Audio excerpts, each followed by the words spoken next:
Alright, everybody. Welcome back to Higurashi When They Cry, Chapter 2, Watanagashi. Um, I believe this is part 8. Oh, we already did part 8. Oops. This is part 9. Um, Last time, if I remember correctly, I think we learned that Toмотaki and Takano died. They were burnt to death and clawed their throat out. And then after that, I think... Excuse me. Gosh, excuse me. Um, we yelled at Shion for being a little bitch, and yeah, now we're here we go. So not a long intro today. Let's get right to it. Also, if you're curious, it is 10:08 a.m. because I know I've been saying the time every now and then, but let's get into it. Okay, so I was taking a drink. Say, oh wait, no, continue. Here we go. There was no way I'd be able to sleep. When she hung up the phone like that, I realized for the first time what kind of situation I was in, as well as the only ally who would support me was. I waited with bated breath for Shion to calm down and call me back. What would I do if the phone rang while I was sound asleep? No matter how long I waited, though, it never rang. Exhausted, whenever my mind started to wander, I would jolt awake as I thought I heard the phone ring. In the end, thought I heard somebody come into my room. In the end, I brought the cordless phone with me into my futon and went to sleep with it in my arms, though it still didn't amount to anything. Morning came, and by that time, I was pretty sure she wasn't calling back. That was when a fierce drowsiness assailed me.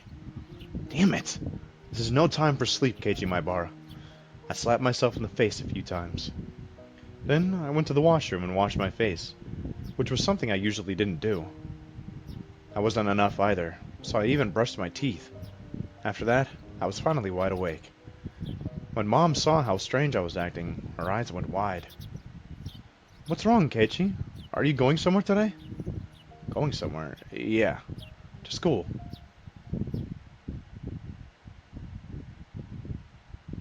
Keiichi-kun, you don't look so good today. Do you have a cold? I'm not sick. I just didn't get much sleep. If I spaced out and start talking nonsense, just humor me. Excuse me. I wonder what kind of nonsense you'll say. Now I'm looking forward to it. I felt utterly shattered, and I still hadn't picked myself up back from this morning. And for precisely that reason, Rena's honest smile was a sight for sore eyes. Excuse me. Yo, what's up, Kei-chan? Rena. Good morning. Excuse me. What? Mi-chan, you look like you didn't get much sleep either. Leon had gone home early yesterday with a hangover. She didn't look too good this morning either. Her usual cheeriness was completely buried in shadow. Yeah, I went to bed at like 3. I'm a little tired. 3? Hey now, you can't keep staying up late. I read the first volume of a manga, thought it was interesting, and then read the entire series, didn't you? I understand, I've done that before. I joked, trying to shake off my sleepiness. I was trying to be considerate. However, neither Mio nor Rena smiled, in fact. They didn't even pay attention. Rena's expression immediately darkened. What? Wait, is it about the mayor? He still hasn't been found? Nope. Hey, wait a minute. What are you talking about? You can't find the mayor? Even the classroom, which was normally bursting with bright, joking voices, seemed filled with a different sort of murmur today. Good morning, Keiichi-san. Have you heard? Looks like something terrible has happened. I don't really know this mayor person, but he's an old guy, right? Couldn't he just be wandering around senile? The mayor is certainly not senile. He's a sprightly man who can teach both calligraphy and swordsmanship. Take a sip of my drink. Alright. He probably got lost somewhere like me. Well, lost Rika. I want to take you home with me. Getting lost is only cute because children like Rika-chan do it. A worn-out old man getting lost isn't Mo in the slightest. While my mind entertained dumb thoughts like that, our teacher arrived. Everyone rushed to their seats. Good morning, everyone. Good morning. The class greeting was normal, but the atmosphere in the room was heavy.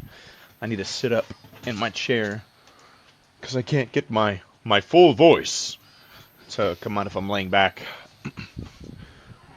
The atmosphere in the room was heavy.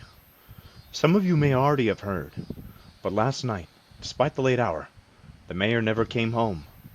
Is there anyone here who saw the mayor yesterday? One or two hands went up in silence, and they told her about having seen him. None of it seemed to be vital information, however, and everyone began whispering amongst themselves. If anyone has seen the mayor, please tell an adult about it, all right? Now then, let's begin class. After that, the same old lessons began.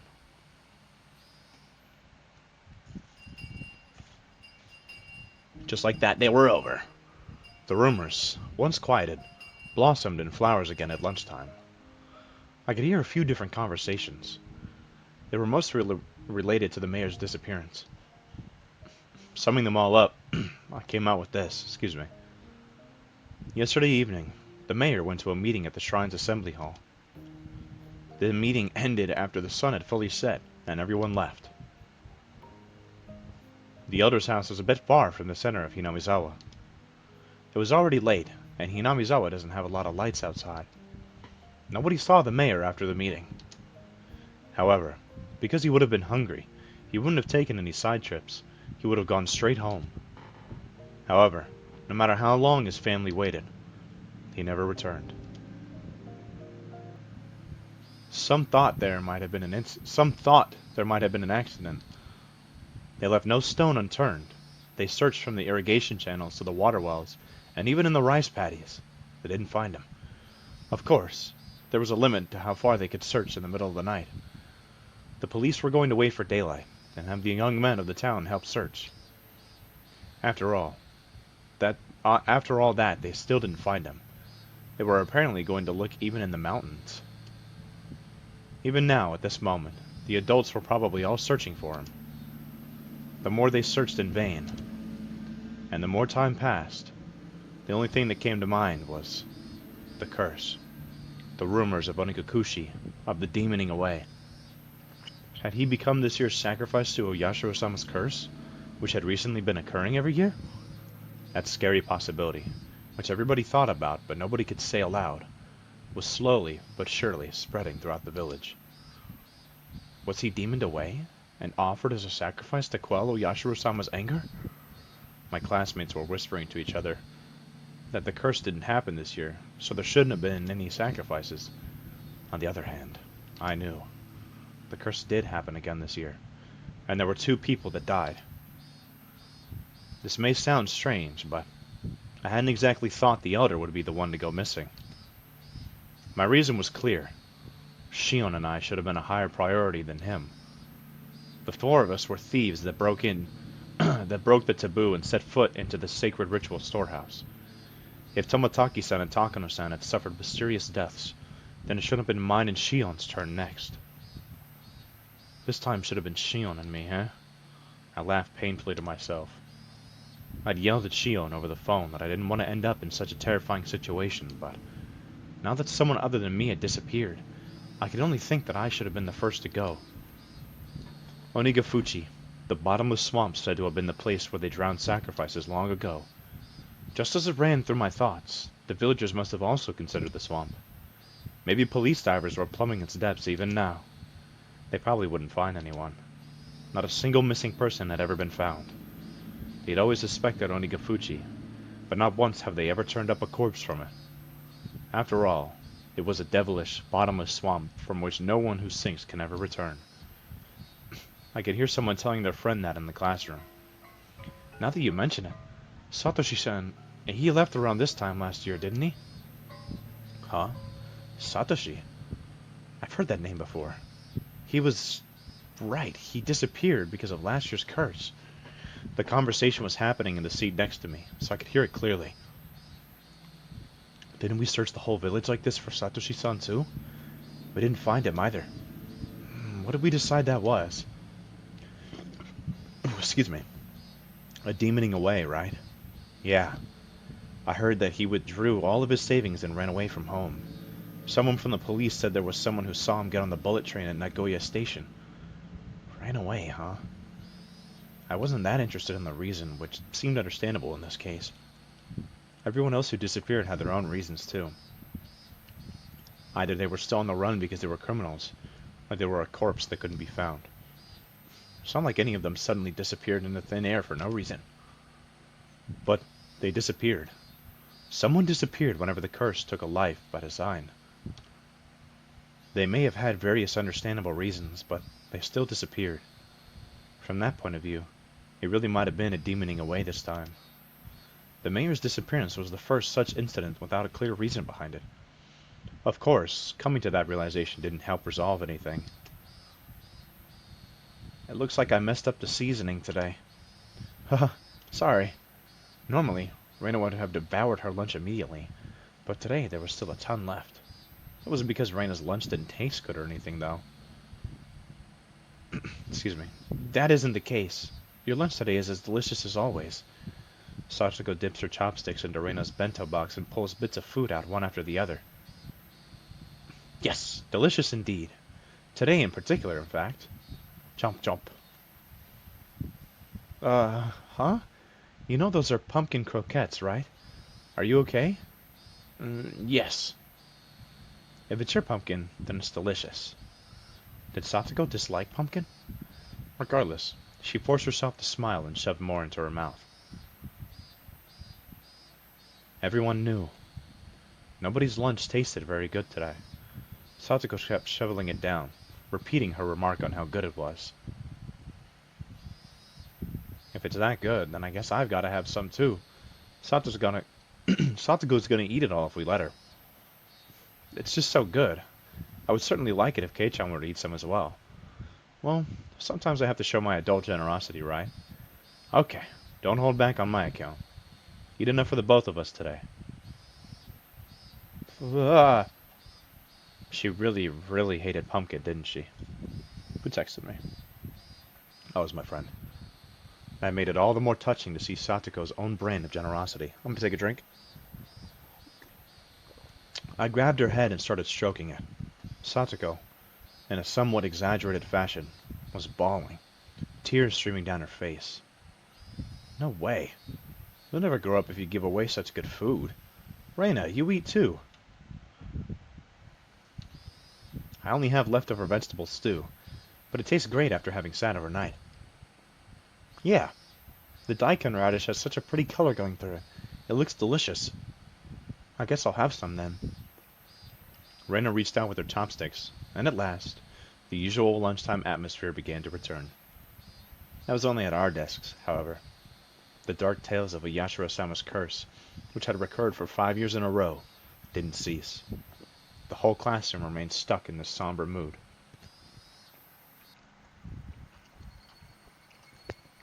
Yashiro-sama's curse had happened for 5 years straight. Everyone had wanted the previous year to be the last.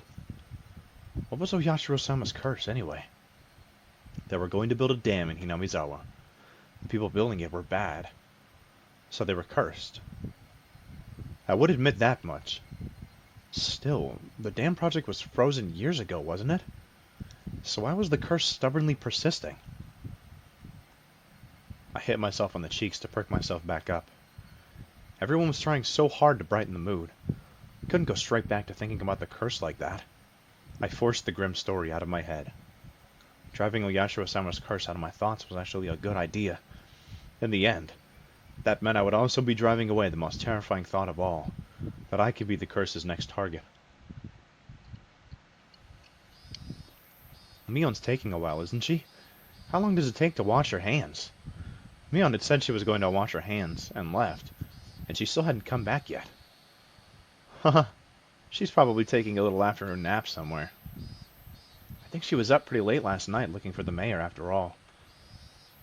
Excuse me, I smiled wryly and let out a sigh. Today was no good. However much we tried to lighten the mood, things always came back to the mayor. It was just a no-good day. I had just transferred here recently, so the shock of the curse happening 5 years running was an unimaginably big one. Maybe I do need to appreciate that. Yo, who's texting me? I don't know this person. When Mi-chan was really little, the mayor would always spoil her. She was going through her prankster phase. He loved her like his own daughter. She's told me that often. I see.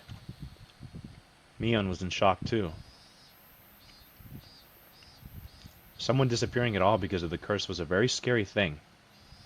If the sacrifice was someone you knew, though, then the shock must be 100 times worse. Satoko, as if she'd come to the same conclusion, bit her lower lip and looked downward. Oh, Rika-chan is taking a while too. Maybe they're taking a nice afternoon nap together? Rika wasn't out that late. As soon as she yawned, everyone gathered around her and started saying good night, good night. As she mentioned it, there were a lot of old people rubbing their prayer beads in fervent gratitude towards Rika-chan during the festival too. An image of the indulgent elderly came to mind. Had Rika-chan discovered a way to get herself to be pampered like that? Is there a reason the old people treat Rika-chan like an idol? Is she their ideal image of a granddaughter or something? I don't know anything about that. Let me take a drink. Excuse me. But I want to see Rika-chan yawning. It's probably all like, Fwah! Oh, I want to take her home. I don't personally think it's that cute. It's more of a gwaj. She opens her mouth really wide so you can see the back of her throat. Her throat? The thing in her throat? Reina's handy at times like these. I finally managed a heartfelt laugh. Oh, right. I'm on day duty today, aren't I? I need to go water the flower garden. The garden is right outside the teacher's lounge, too, so they can immediately tell if you don't do it right. I think Satoko-chan is cute, not only Rika-chan. Avula... I don't know what that is. Yeah, can't breathe. Oh, I got a glimpse. It was so cute. Satoko-chan is cute, too. I'm gonna take you home. Reina was squeezing her hands around Satoko's neck, trying to get a look into her throat. You know, Reina is... I can't say it out loud, but she's a notorious censored, isn't she? Hearing Satoko make a weird noise like a chicken being strangled was kind of hilarious, and I couldn't help but laugh. At some point, the classroom had erupted into laughter too. Maybe Reina was doing it on purpose. Even if she wasn't, this nonsense was a welcome sight. Excuse me. Anyway, let's get over to the flowers while I still have time. Slowly and quietly, lest I destroy the room's newfound peace, I left the classroom. The watering can was hanging up outside the kitchen. Excuse me. This building had originally been an all-male forestry service building, so there was apparently nothing so thoughtful as a garden before. Ooh. That did not feel good. Excuse me. Excuse me. When they decided to have a school share the space, they built one there as a modest gesture of appreciation. Excuse me. But, well, the flower bed, it was a little longer than you expect. It went all around. Excuse me, it went all over the place.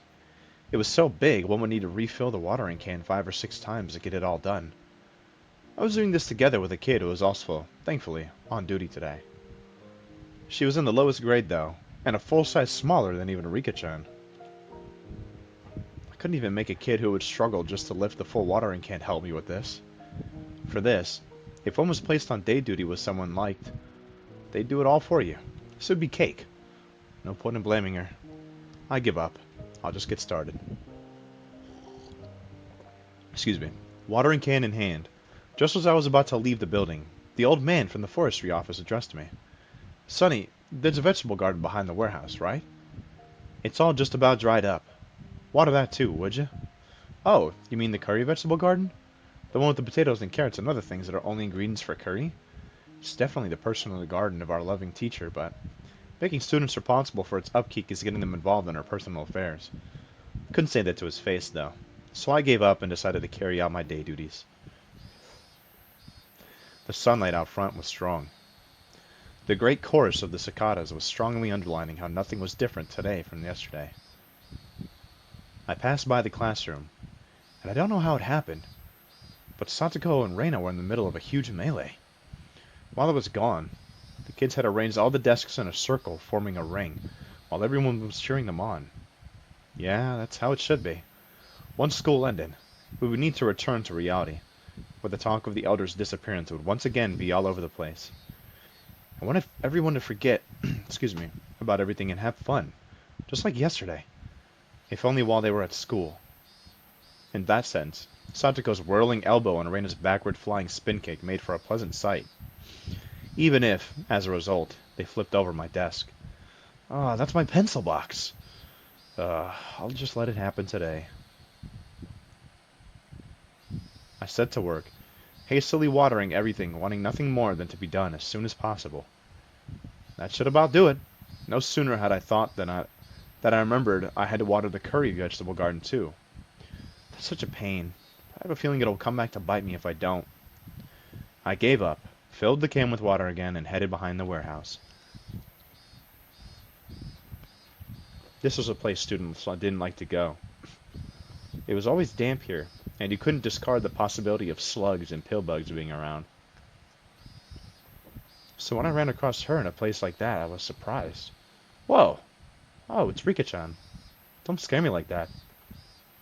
Rika-chan was just standing there, like a puppet devoid of life. I was the only one who was startled here. Rika-chan didn't even seem to react to my appearance. Rika-chan? Finally, she noticed me. Her expression was clearly abnormal. Excuse me. There was red under her eyes, stained with tears and dirt. There were blades of grass stuck in her hair, too, and her clothes looked as though she'd fallen onto the ground. Rika-chan, are you hurt? Did you fall? Hick. No, that isn't it. Rika-chan said it in the brightest voice she could manage as she rubbed her eyes. She didn't look anywhere near normal, though. What happened? You weren't sleeping on the storehouse roof and it fell off or anything, did you? Don't worry about me. I have something I want to ask you, Keiichi. Rika-chan walked over and clung to me. At first, I thought she was playing a trick on me. Eventually, however, I realized it was so that I wouldn't run from the question she was about to ask. I shuddered. What do you want from me? Excuse me. She looked straight into my eyes. Her upturned eyes bored right into me. It was as though they were trying to pull the answer out of my own eyes without actually asking me the question. It was scary, so I averted my eyes from her. Keiichi, did you do something bad on the night of the festival? My body gave a jolt from its very core. Rika-chan, who was clinging to me, might have felt my shiver. A nervous tingle crawled up from my feet, and after going up my back and freezing my entire body, it made its way into my brain. Keiichi, do you really not remember? My head began to throb. I don't understand anything. Mion asked me. Oishi-san asked me. Shion asked me. And now Rika-chan was asking me. We thought nobody knew about what we did last night, but in fact, everyone knew? They all knew, and they came to ask me. Again and again, until I admitted it. When I thought about it, it was pretty clear the whole thing was about to be out in the open. After all, don't Tomotaki-san and Takano-san's death prove it? Keiichi, how should I respond? We never should have entered the forbidden storehouse. And even though I regretted it so much, was she saying it wasn't enough? Alright. However, I had all but decided what I was going to say. I'm not exactly a good kid, you know. I've done lots of bad things, so I can't remember anything specific. Just as I had with all the others, I evaded the question. Rika-chan stared up at me with innocent eyes. Her eyes were so painful that I had to look away. After a few moments of mutual silence, Rika-chan released me. I'm sorry for asking you something strange. Please forget about it, she said, smiling her usual smile. Then, she went running off as if nothing had happened. And, as she retreated in silence, I could feel her accusing me. Rika-chan! She didn't hear my voice when I was going to give up. However, she heard it. Rika-chan swiveled around and waited for me to continue. I was the one who had questions now. Still, Asking any of them could just be a half-assed way of admitting what I did. Hey, Rika-chan, what is it? If everyone knows anyway, I should be able to at least ask this, right? Why is everyone asking me about it the night of the festival? That evening, had I done something that wrong? I felt plenty sorry about it, and I only looked anyway. I didn't break anything or steal anything. Really. Still, Tomotaki-san and Takano-san, they died so miserably. Since those two had come to such an end, there's obviously no way it would only forgive me. Rika-chan tilted her head cutely in confusion and waited for me to say something. If I were to admit what happened that night, though, she might suddenly do a 180, as if flipping a switch. That would make sense. Rika-chan was the shrine maiden. She was the least likely to forgive me for breaking the taboo, wasn't she? Upon reflection, wouldn't telling her be more terrifying than telling Mion or Oishi-san? Rika-chan could just give up and leave, couldn't she? She didn't. She only was quietly waiting for me to say it myself.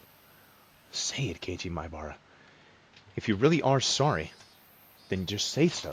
I'm gonna do something really quickly. Give me like 5 seconds. I'm trying to intensify the mood here, so give me one moment. If you really are sorry, you should just say so.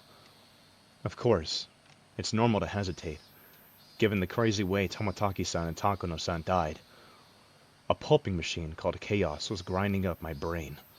The juice wrung out of it, turned into big droplets of sweat, which began to fall.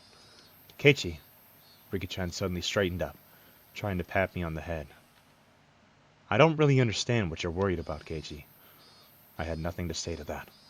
I lowered my head a little so that Rika-chan's palm could reach it. She petted me, kind of like one would a cat. Do you know about the big storehouse a little way behind the shrine grounds? It stores the implements we use for rituals. My breath literally stopped. Rika-chan, though, wasn't acting in a coercive way at all. Apparently, on the night of the festival, a cat snuck into the storehouse.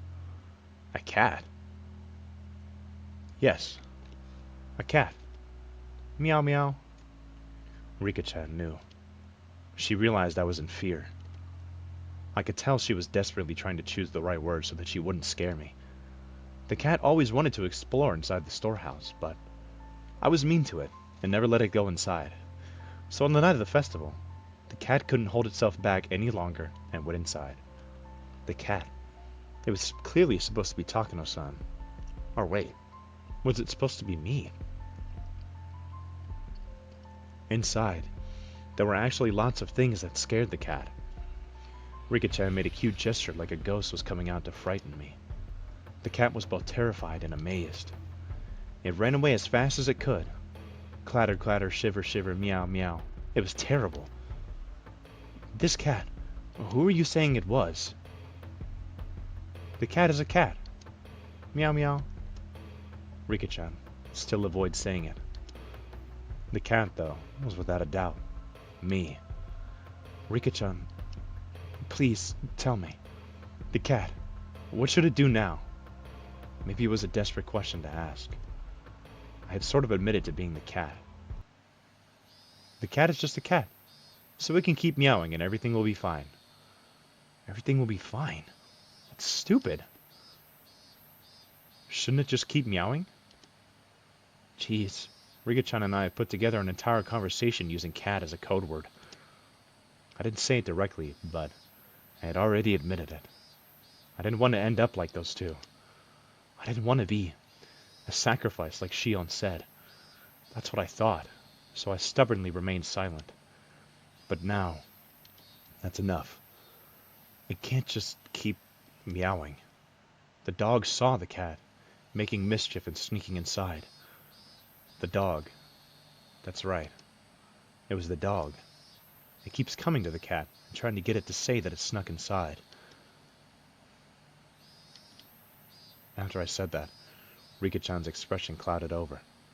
She was trying to hide it, but I'd already noticed her eyes darkening. Rika-chan. The silence was frightening, so I spurred her on.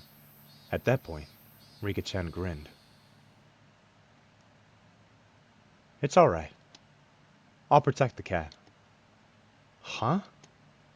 I thought for a moment that I had misheard those words, so dependable they were. The cat is really scared, but it really isn't all that bad. I think all of the dogs are just misunderstanding. It's not all that bad. The cat is worrying too much. I'll do something about it for sure. Rika-chan will do something about it? I don't even know left from right at the moment, so Rika-chan didn't look all that dependable. It might be hard, but I'll do my best. Go for it. Yay! She clenched her fist and stuck it into the air. Rika-chan said that the cat can just keep meowing. She said to leave it all to her. Is that really all it took to resolve this whole thing? Will you really be alright, Rika-chan? If I don't do my best, then something could happen to the dogs too. I had no idea what Rika-chan was talking about anymore. She had been talking to me under the assumption that I was aware of certain things. So at first, I understood her. Around the middle, though, I stopped understanding anything. However, one thing I did know was to not worry and to leave it to her. Rika-chan straightened up once again, patting me on the head, then smiled. I was so moved by that reassuring feeling that I couldn't help but start to cry. I'm sorry. The cat, it really was just a little bit of mischief. I didn't think any of this would... It's too much of a scaredy cat. That's why it should never have seen the storehouse. She was right. I was far too shocking for someone to see based on a little bit of interest alone. That's why they made it so difficult to look at in the first place, wasn't it? Rika-chan, what will happen to the cat? 2 cats that snuck in. Well, that night, I'd heard Tomotaki-san and Takano-san's death were being kept a secret. Rika-chan might not have known about it. Tomotaki and Takano? I gave a start at the sudden mention of actual names, though it's weird to do that at this point. You should forget about them. My spine froze again. Forget? Yes, it won't do you any good to remember those 2, Keiichi. The more you think about it, the scarier it will get. So you should forget about them as soon as possible. She said something so enormously terrifying, without letting the smile on her face waver at all. I don't know where you heard about it from, but you should forget everything. Make your mind as clean as a scrubbed bathtub. Forget? Rika-chan, you know, don't you? You know how those 2 died. No matter how they died, it has nothing to do with you, Keiichi. Rika declared this in a flat voice. Nothing to do with me, so forget about it. The girl before me, she was innocent and lovable, and even seemed trustworthy. But suddenly she took on another dimension. Don't get involved with their deaths. I'll help you, Keiichi. Those 2 contradictory statements twisted and distorted my image of the girl in front of me. What about Shion? What'll happen to her? Might have been dangerous to mention Shion's name, but I couldn't stop myself from asking. Rika-chan saw through everything anyway. There was no way I was going to fool her on keeping anything from her at this point. The younger of the sister cats? Meow meow. Yeah, the little sister cat. Rika-chan appeared to think upon this for a moment. It was hard for me to endure this, even momentary silence. The big sister cat is angry. The little sister cat did something bad, so she's really mad. The big sister cat, that can only mean Mion. I recall being questioned by her yesterday. Keiichi, the big sister cat is not in a good mood at all. I think we should leave her alone for a while. Not in a good mood. Those words sent a shiver through me. Mion was mad. She was mad that we entered the ritual storehouse. Let's stop having club from now on. Huh? Why? I think we should leave her alone. Rika-chan ended her sentence with such force that I couldn't say anything in response. Hey, Keiichi Maibara. Don't disobey Rika-chan right now. She's the only one who said she'll help me right now. I'll leave things to her, just as she said to. I mean, she even said that the cat should just keep meowing. I'll forget everything, like she said. I'll leave everything to her. I'll forget everything about Takano-san and Toмотaki-san and what I did that night.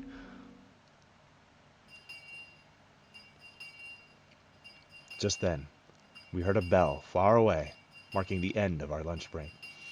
I guess we should go back to class. Keiichi, as if she had noticed how miserable I was, about to leave everything to her and flee the scene, Rika-chan called out to stop me. If the misunderstanding dog tries to come and bite the cat, please tell me, okay? The misunderstanding dog. She put it in such a cute-sounding way, but the true meaning behind those words was an eerie one. Who is the misunderstanding dog? The dog that bit the mayor. I don't know why it did that. If it was going to bite anyone, it would have been the trickster cat first. The flow of blood in my body felt like it completely stopped for a moment. Rika-chan had admitted it. The sacrifices of that terrible calamity. She admitted that if they were to happen again, it would be Shion and I. I didn't know what was true about the girl standing before me. My suspicion gave way to fear, and nearly to change into anger. Was she a savior who would protect me? Or a stranger trying to capture and kill me for the sake of a horrible tradition? I had no idea what was true. I'm sorry. The cat is already scared, and I said something to scare it even more. I'm really sorry. Rika-chan bowed so quickly it looked like her head had been pulled downward. Still, she was right. I was cowering. I could distinctly feel my body shaking violently. So when Rika-chan reached her hand out to pat me on the head, I pulled away without thinking. I'm sorry. Rika-chan made a very sad face, but I just couldn't bring myself to put out my head for her again.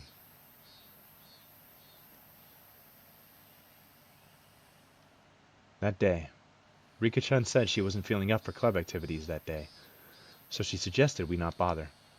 There's always vetoes when someone doesn't feel up to it. Reina and the others seemed really disappointed. The big sister cat is not in a good mood.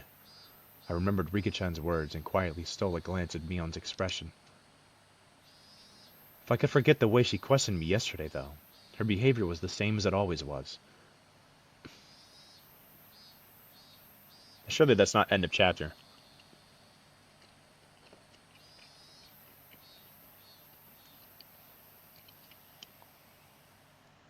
Alright, we still got more.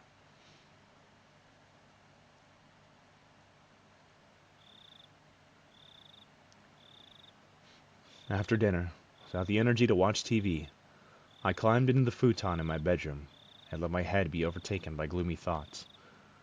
I told Rika-chan anything and everything. She had seemed trustworthy at the time, but had that really been the right choice? The more I looked back on it, the less I understood what Rika-chan was saying. Not only did she know about Takano-san and Toмотaki-san's deaths, but she spoke of them as if she were a concerned party. After all this time in my futon, I began to tremble fiercely. Had I been lured in by Rika-chan's sweet smile and told her things I shouldn't have? Should have continued to feign ignorance. Oops.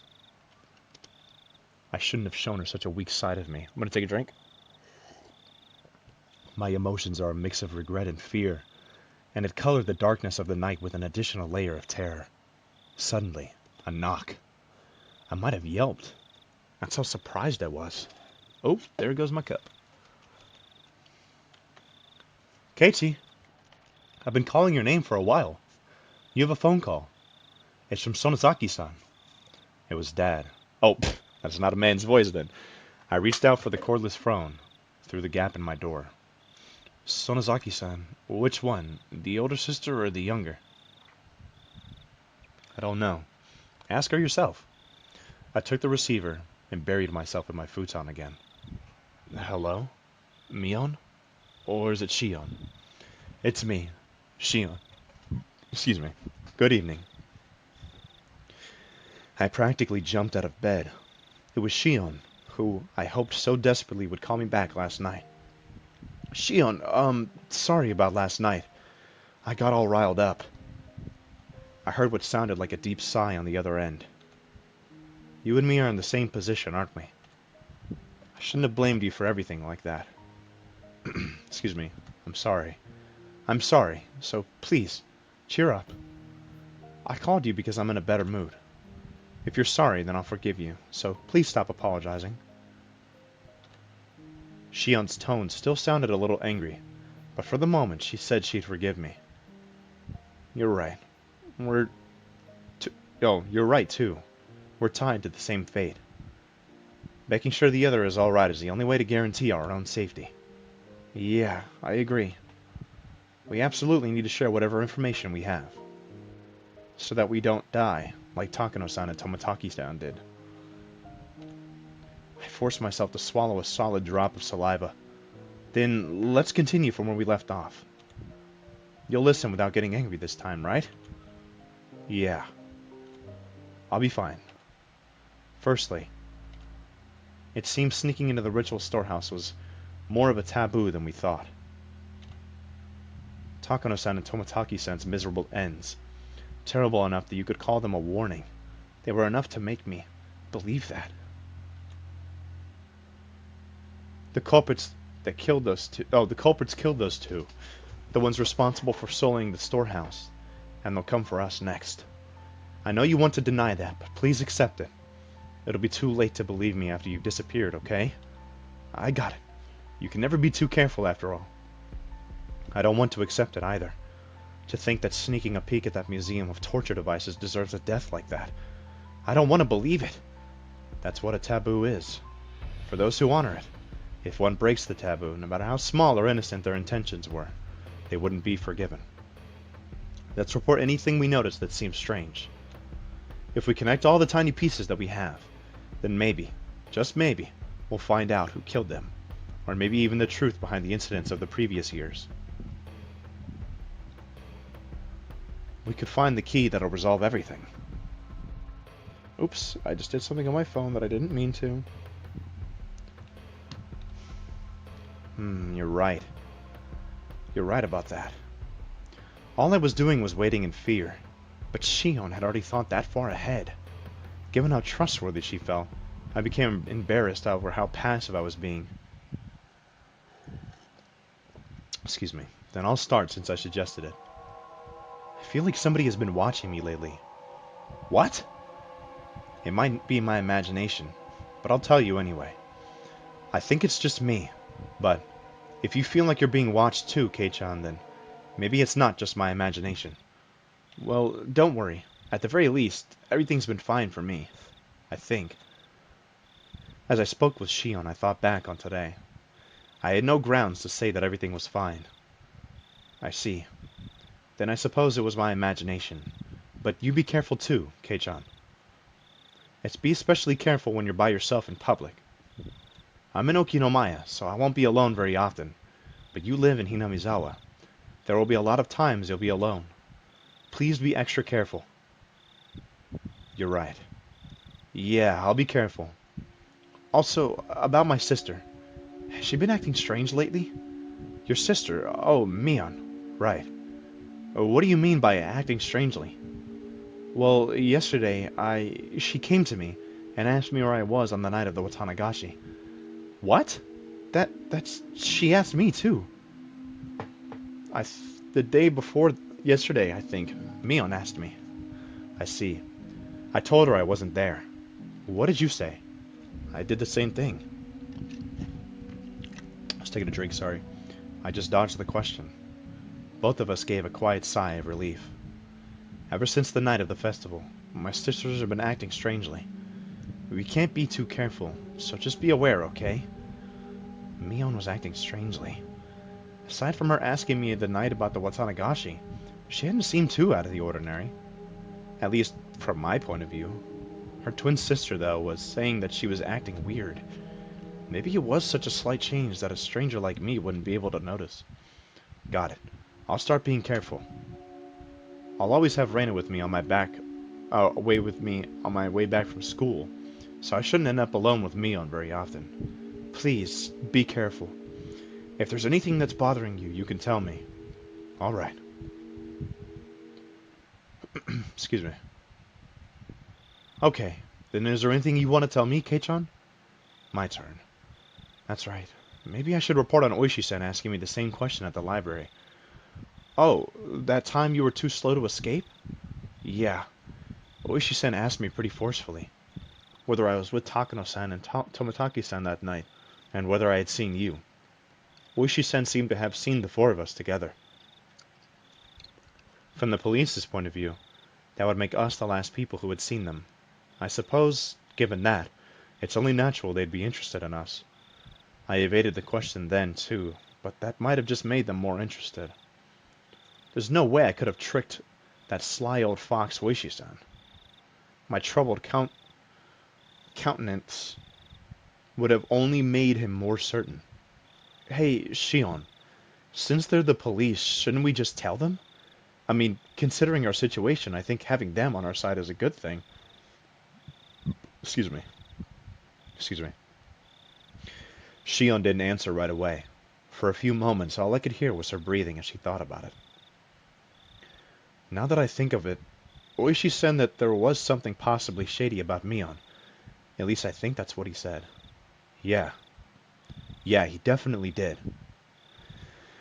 As I explained yesterday, the Sonozaki family holds a lot of influence over Hinamizawa. Oishi is under the impression that the whole village, with the Sonozaki family at the center of it all, is responsible for the recurrent freak deaths. The whole village is behind them, with the Sonozaki family at the center? Please, don't get angry like you did yesterday and just listen. I hammered that home before I got too upset. Sorry if I just hit my mic too loud. During the Hinamizawa Dam Wars, the priest, who everyone was anticipating to lead the anti-dam movement, acted as though he were unrelated, so the Sonozaki main house rose up to take charge. My sister told you all about the battles that happened, right? Yeah. All of Hinamizawa got together and fought as one. They held protests, brought it to court, and even appeared on TV. In reality, there were many things that happened that were far more extreme. Under the surface, the Sonozaki main house was doing all sorts of illegal things to oppose it. They were acting illegally? For example, they would sneak into the construction site in the middle of the night and steal equipment, or break it, or put sugar cubes in the gasoline tanks of the construction vehicles. Sugar in their gasoline tanks? Why would they? You don't know? It's practically the representative of the guerrilla tactic. It was used by underground organizations in France in World War II for one. When you put sugar in, the engine gets burned out, it breaks down. That's pretty bad though, isn't it? It was destruction of property and nothing less. When they beefed up the guard at the construction facility, the family turned to attacking important construction personnel who worked there. Government officials who had been given permission for the construction, for example, received all kinds of threats. Not just people from the prefectural office either. Apparently this reached as far as the Ministry of Construction. As far as I've heard, they even kidnapped a child once. Kidnapped? Yes. The child of an important person in the Ministry of Construction who was in charge of the Hinamizawa Dam got spirited away. Then, one day, all of a sudden... Sorry, I got distracted. All of a sudden, he was rescued in the Takatsuro Mountains, which are upstream from Hinamizawa. Apparently, there were never any criminal accusations, but people whispered that it had been a threat to stop the dam construction from happening. Besides that, there are stories about so many different threats that I couldn't possibly list them all. Wow, that's sort of bad, isn't it? Right in the middle of the whole thing, the first incident happened.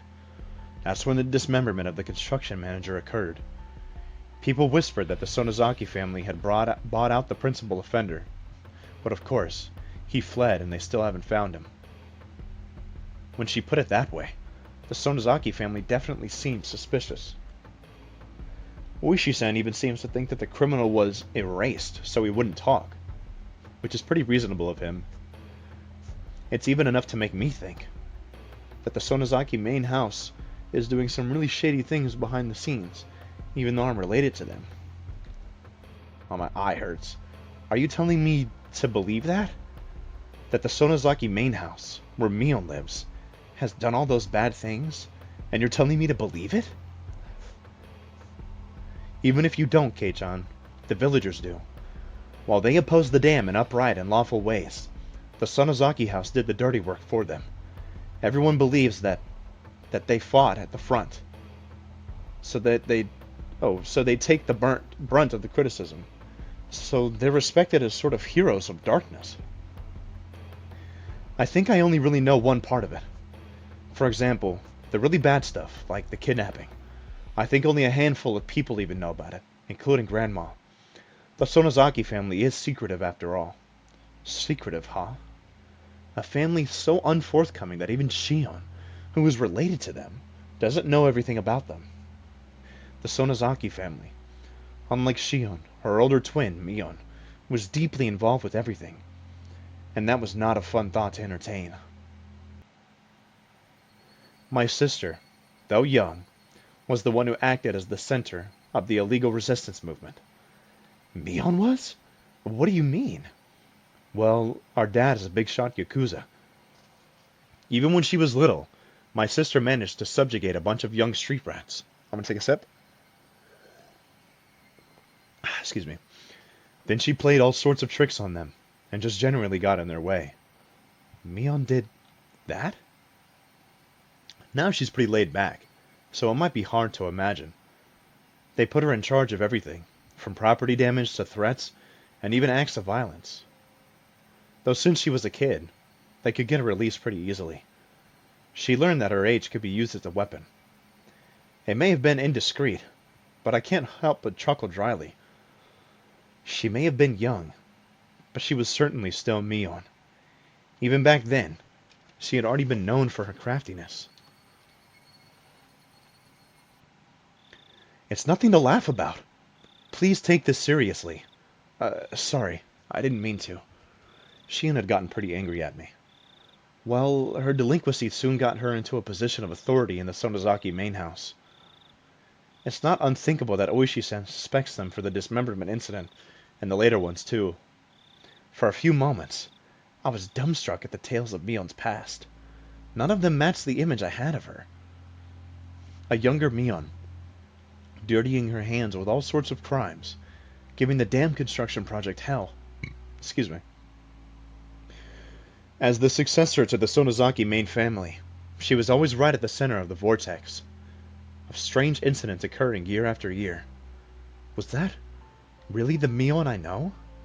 Maybe the one I know isn't the real Mion. I couldn't figure it out. I couldn't bring myself to accept these images of Mion I was hearing from another person. Well, back to the main subject. I just wanted you to know that my sister is someone worth being cautious around. Please, be careful. I didn't want to understand.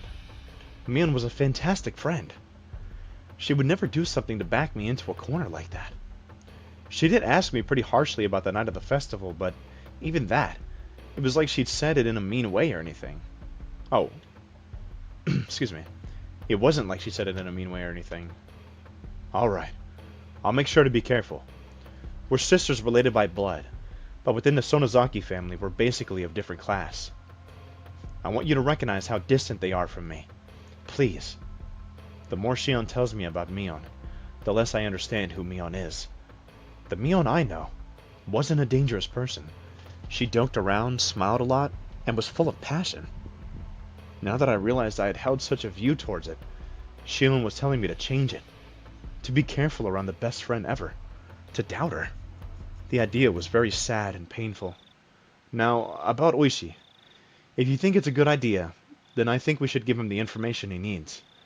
I think getting the police on our side will work in our favor. You thought so too, Shion.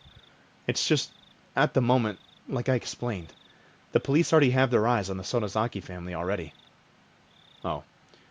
Oishi in particular completely believes that they're the masterminds behind serial incidents.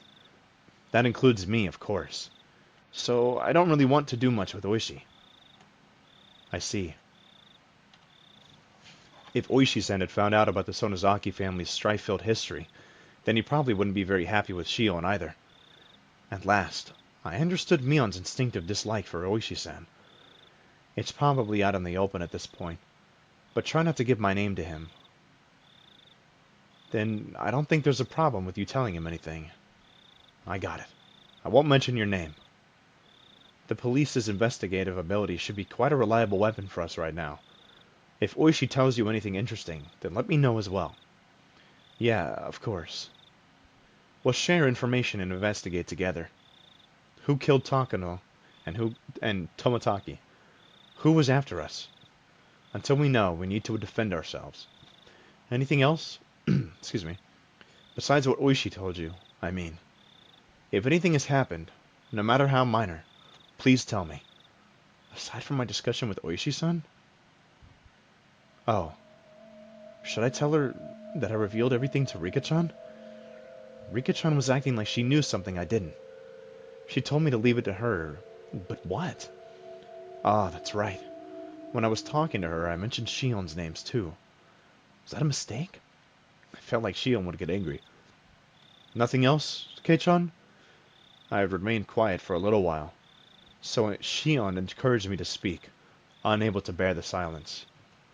As I struggled with what to say, Shion addressed me and said, "It doesn't sound like it, so can I ask you something? I just heard this myself. Is it true that old man Kimiyoshi went missing?" The old man Kimiyoshi? My gut told me that was the name of the mayor. You mean the mayor? Wait, Shion, you haven't heard? I don't know anything. Just overheard my dad talking about it on the phone again. I realized I shouldn't have said that. Here in Hinamizawa, the things that happened around this time, when Oyashiro-sama's curse would reoccur, would all be covered up. Yeah, actually, last night after a meeting, he didn't come home, so all of Hinamizawa was confused. They searched through all through the village, but if they found him, I haven't heard. The police should be searching for him as well. Why didn't you tell me something that important right away? She shouted angrily at me, bringing all her emotion to bear. Sorry, I thought you already knew. I didn't want to hide it or anything. The receiver was silent. Did Shion get mad again and hang up? Hey, Shion, hello? Kei-chan. What should I do? Shion's tiny, confused voice sounded like it belonged to a different person than the one yelling a few seconds ago. What's wrong? Tell me. We're not keeping secrets from each other, right? Shion hesitated for a long while, but then she confessed. I'm sorry. I didn't mean to hide it. It was just that, the conversation got turned around and... We're on the same side, right? I won't get mad, so tell me honestly. Shion still hesitated for a few moments. Then in a resigned voice she continued. Old man Kimiyoshi, I told him everything. Shion seemed to think I would yell at her right after she said that, so I heard her catching her breath. Contrary to what she thought, I was a little relieved. Shion had done the same thing when I had confessed everything to Rika-chan. So, in as gentle as a voice as I could, so as not to set her off, I responded. Old man Kimiyoshi, he's someone you feel comfortable confiding in, Shion? Yes. He would, when I was little. He was really nice to me. Shion felt the same pain as the rest of us from the mayor's disappearance. She had a different kind of strength than Mion, and as she continued, her voice sounded truly sad and pained. All I did was play tricks on him, but he would always just smile. He listened to anything I had to say. He was such a kind person. Calm down, Shion. It's not like he's dead, right? Don't lose heart so easily. Shion didn't answer. Even as I said it myself, I didn't think we'd ever find the missing mayor again. We probably wouldn't even figure out if he was alive or dead. Shion must have been thinking the same thing. That night, I told the mayor that we snuck into the ritual storehouse. Also that someone saw us and was out to get us. Does the mayor know how absurdly Takano-san and Toмотaki-san died? Yes, he knew about it. I told him that they died by Oyashiro-sama's curse, and that I could be made a sacrifice to calm his anger. I just said it straight out. Right. What then? Old man Kimiyoshi didn't get angry. He smiled, then told me that if I was properly sorry about it, there was no way I'd be demoned away. He was really smiling, and he told me to leave it to him. Until Shion stopped sobbing, I was unable to find any words for him. I couldn't imagine what kind of person the mayor was, nor what Shion's relationship with him was like. Excuse me. Words of comfort, however, mean so much to us when we're about to be crushed by anxiety. Today, Rika-chan taught me that too. If someone who gave me such a sense of security were to disappear, then I could guess what kind of shock Shion was in. It's my fault, because I revealed everything. Stop it, Shion. It's not your fault. No! It is my fault! I told him everything. Old man Kimiyoshi found out about everything, so he has to have been killed. It was right after I told him, after all. He disappeared the same night I confessed, and he told me everything was going to be alright. He found out, so he became involved. I should never have told him. All of this should have just been our fault. Only the four of us. It wasn't something I should have told to someone else. He got killed because I told him. He got killed because he knew. He got killed because I revealed it. Hey, stop. If they were doing that, then they would obviously have killed you before killing the mayor. The order is all wrong. You or I should have been killed first. Excuse me. Why the hell would someone else get killed first? No, it's in order. They must be planning to kill us last of all. What? They're not killing the first people who come to mind. They start by killing those we're close to. And then after they've caused us so much pain, they'll kill us. That must be what they're doing. I said calm down. Shion, you're in shock. You're panicking. The mayor's disappearance has nothing to do with you. It's unconnected. It's not related to Takano and Toмотaki dying at all either. My words came out as a scream, as if I were shouting at myself. No. It is connected. It just has to be. I told him, so he was killed. He got killed because he knew. I confessed it to him, so he got killed. She repeated the same thing as before, as though she were in a delirium. Despite my trying to control this crazed Shion, for some reason, the shadow at my feet began to freeze. From that shadow, a cold arm reached out, so cold it seemed like it would freeze even my heart just by touching me, and grabbed my ankle. The heat generated by my body, the arm was absorbing it. It was a horrible chill, a freezing cold, numbingly frigid. It was an inviolable, chill of fear. Though I sympathized with Shion, I had been naive, thinking it was something only she had to worry about. In my head, Shion's eerie words repeated again and again. He was killed because I told him. He was killed because he found out. I confessed everything, so he was killed. Those words echoed through my head like a monotone mantra, and finally, those even repetitions took on meaning. The quiet shaking that had already overtaken me turned into a violent shiver that shot up my spine. Rika-chan! It's Rika-chan! What? What did you say just now? Well, the truth is, I told her about it. I told Rika-chan. Today. Rika-chan? You mean Rika-chama? The one from the Fruerde Shrine? Yes, Rika-chan! I felt so scared and uneasy that I did it. I told Rika-chan. When you did, what did she say?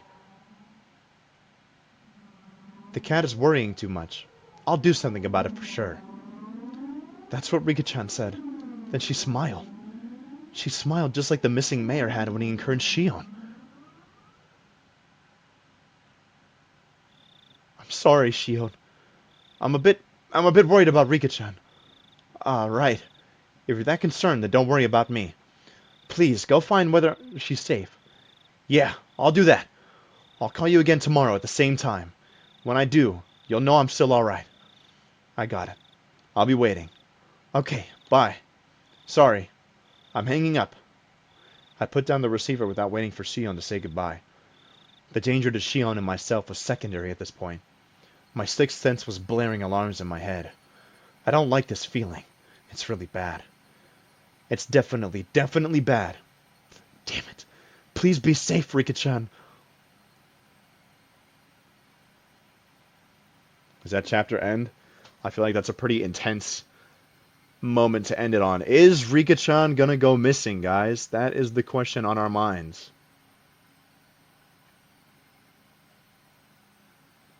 That is the question. From the scrapbook 7, their punishment isn't over. Alright, we're gonna save here. End of chapter 9. That was crazy. That was a very big chapter. We got a lot of information, and now we don't know whether Rika-chan is okay. Alright, everybody. Welcome back to Higurashi When They Cry, Chapter 2, Watanagashi. I'm a little excited today. I know I've been posting these every now and then, but today is actually... Hold on, there's something on my hand. Today is actually the first time I'm recording again in like 2 weeks. Because I've been so busy. Well, not busy. I've been kind of busy. And then other days I just kind of haven't really had the energy to do it. But I'm back. I'm excited. So we're going into chapter 10. And let's just get right into it.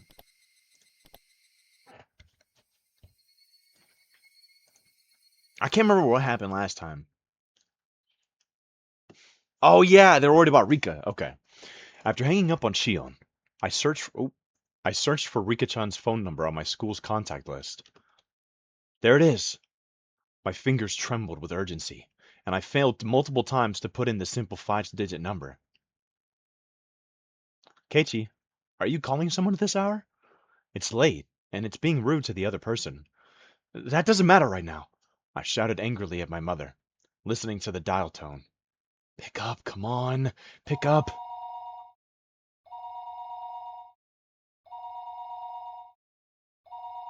The time was 11 p.m.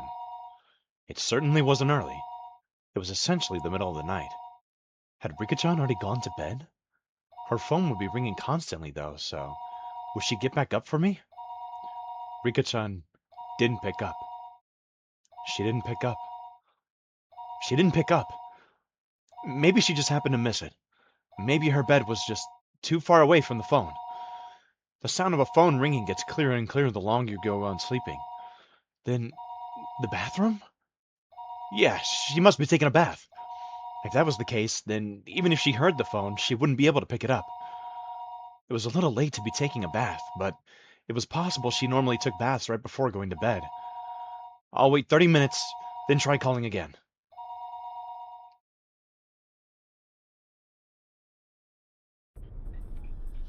Even as I was thinking that, I called her house over and over again.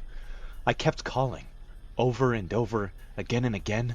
I kept on calling her, but she didn't pick up even once. I think I kept trying for about 30 minutes, yet she wasn't picking up. Were my phone calls so persistent that she had just gotten scared of picking up the receiver? Hold on, I'm a little cold, so I'm gonna get a blanket. Just real quick. No, that couldn't possibly be it.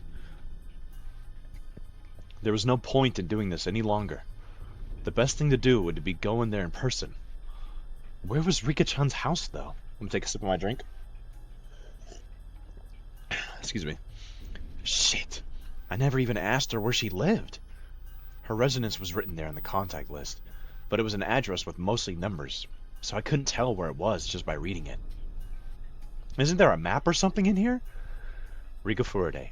Her last name was Furude. It was a bit of an odd last name, so it might be easy to find. Thinking that, I rummaged around the drawer with the phone book, but could only find things like takeout menus and phone numbers for public establishments.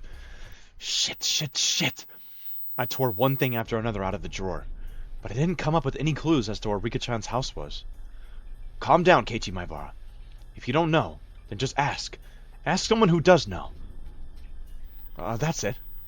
Reina's got to know. I looked up Reina's phone number on the contact list. Reina Ryugu. There she was.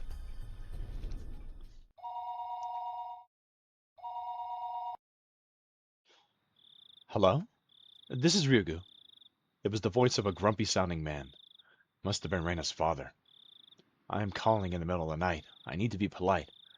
I'm sorry for calling so late at night. This is Maibara. Is there any chance Reina-san is around? Reina is taking a bath. Oh, she's done? Reina, there's a friend of yours on the phone. Oh, right.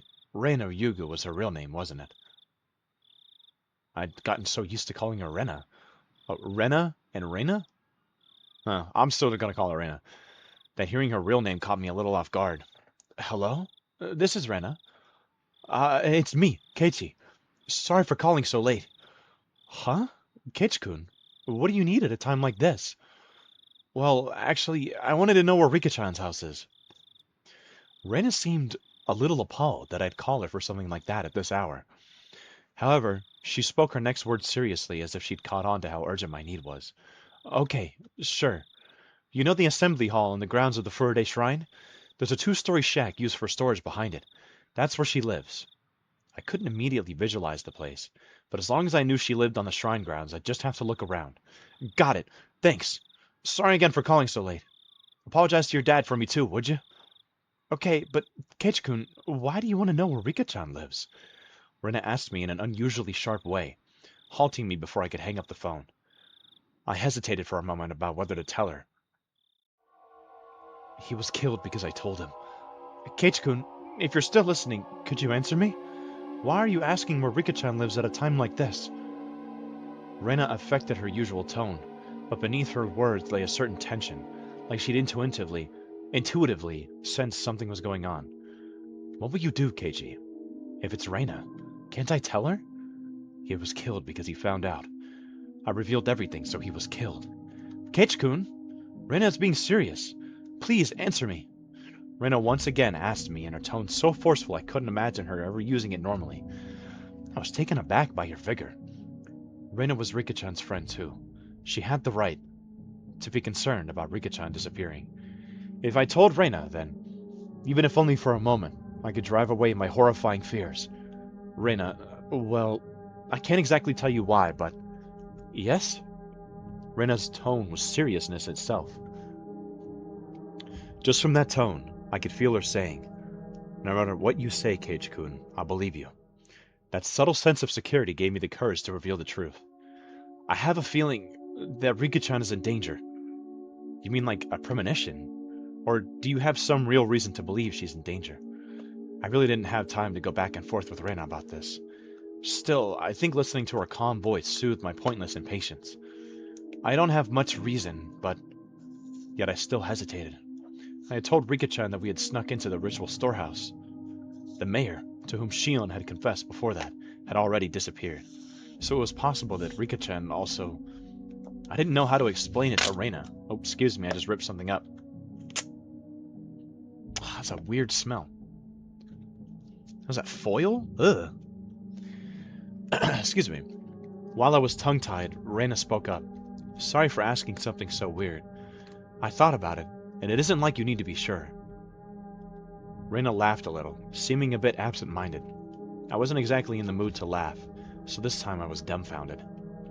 Reina continued in a cheerful, yet still purposeful voice. You're worried about a friend. I don't think you need a reason to go and check on them. Even if Rika-chan was asleep, and you ended up waking her up. If that was why you did it, then none of us would get mad. Reina, thank you. Okay then, Keiichi-kun, just one thing.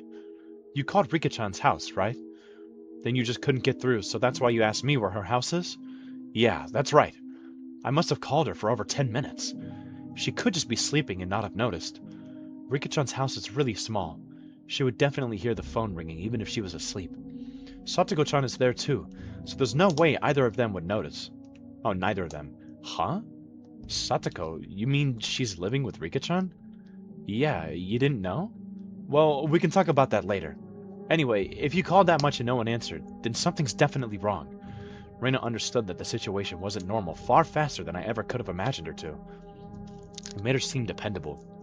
However, the fact that Reina had acknowledged this also meant the best case possibility, excuse me, of it all was just being the result of my own needless fears went out the window. I'll go to Rika-chan's house right now. Will you come with me? I can show you the way. Sounds good. Let's meet up at the same place as usual. I'll be waiting for you.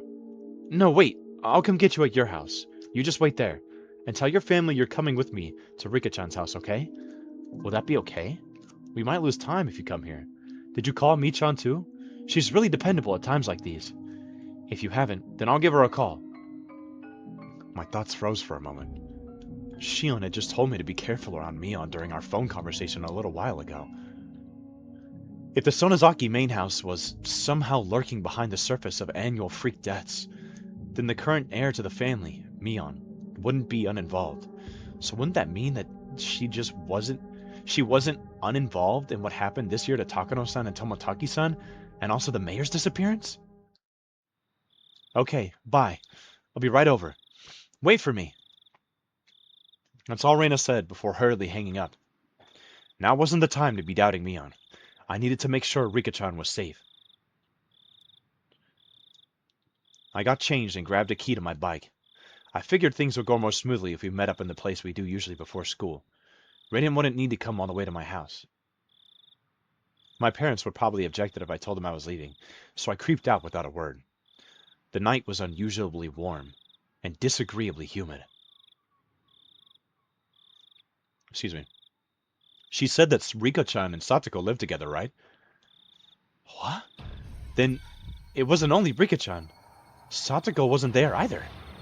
Realizing what them living together really meant caused my worried thoughts to immediately take a turn for the worse. That can't be.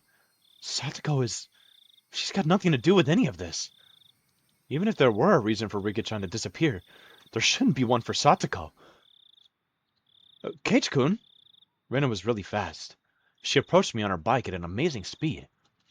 Her breath was ragged, painting a clear picture of just how hurriedly she had been going. Hey, Reina! Let's get going! Keiichi-kun, I thought I told you to wait at your house. Rena's expression was all business.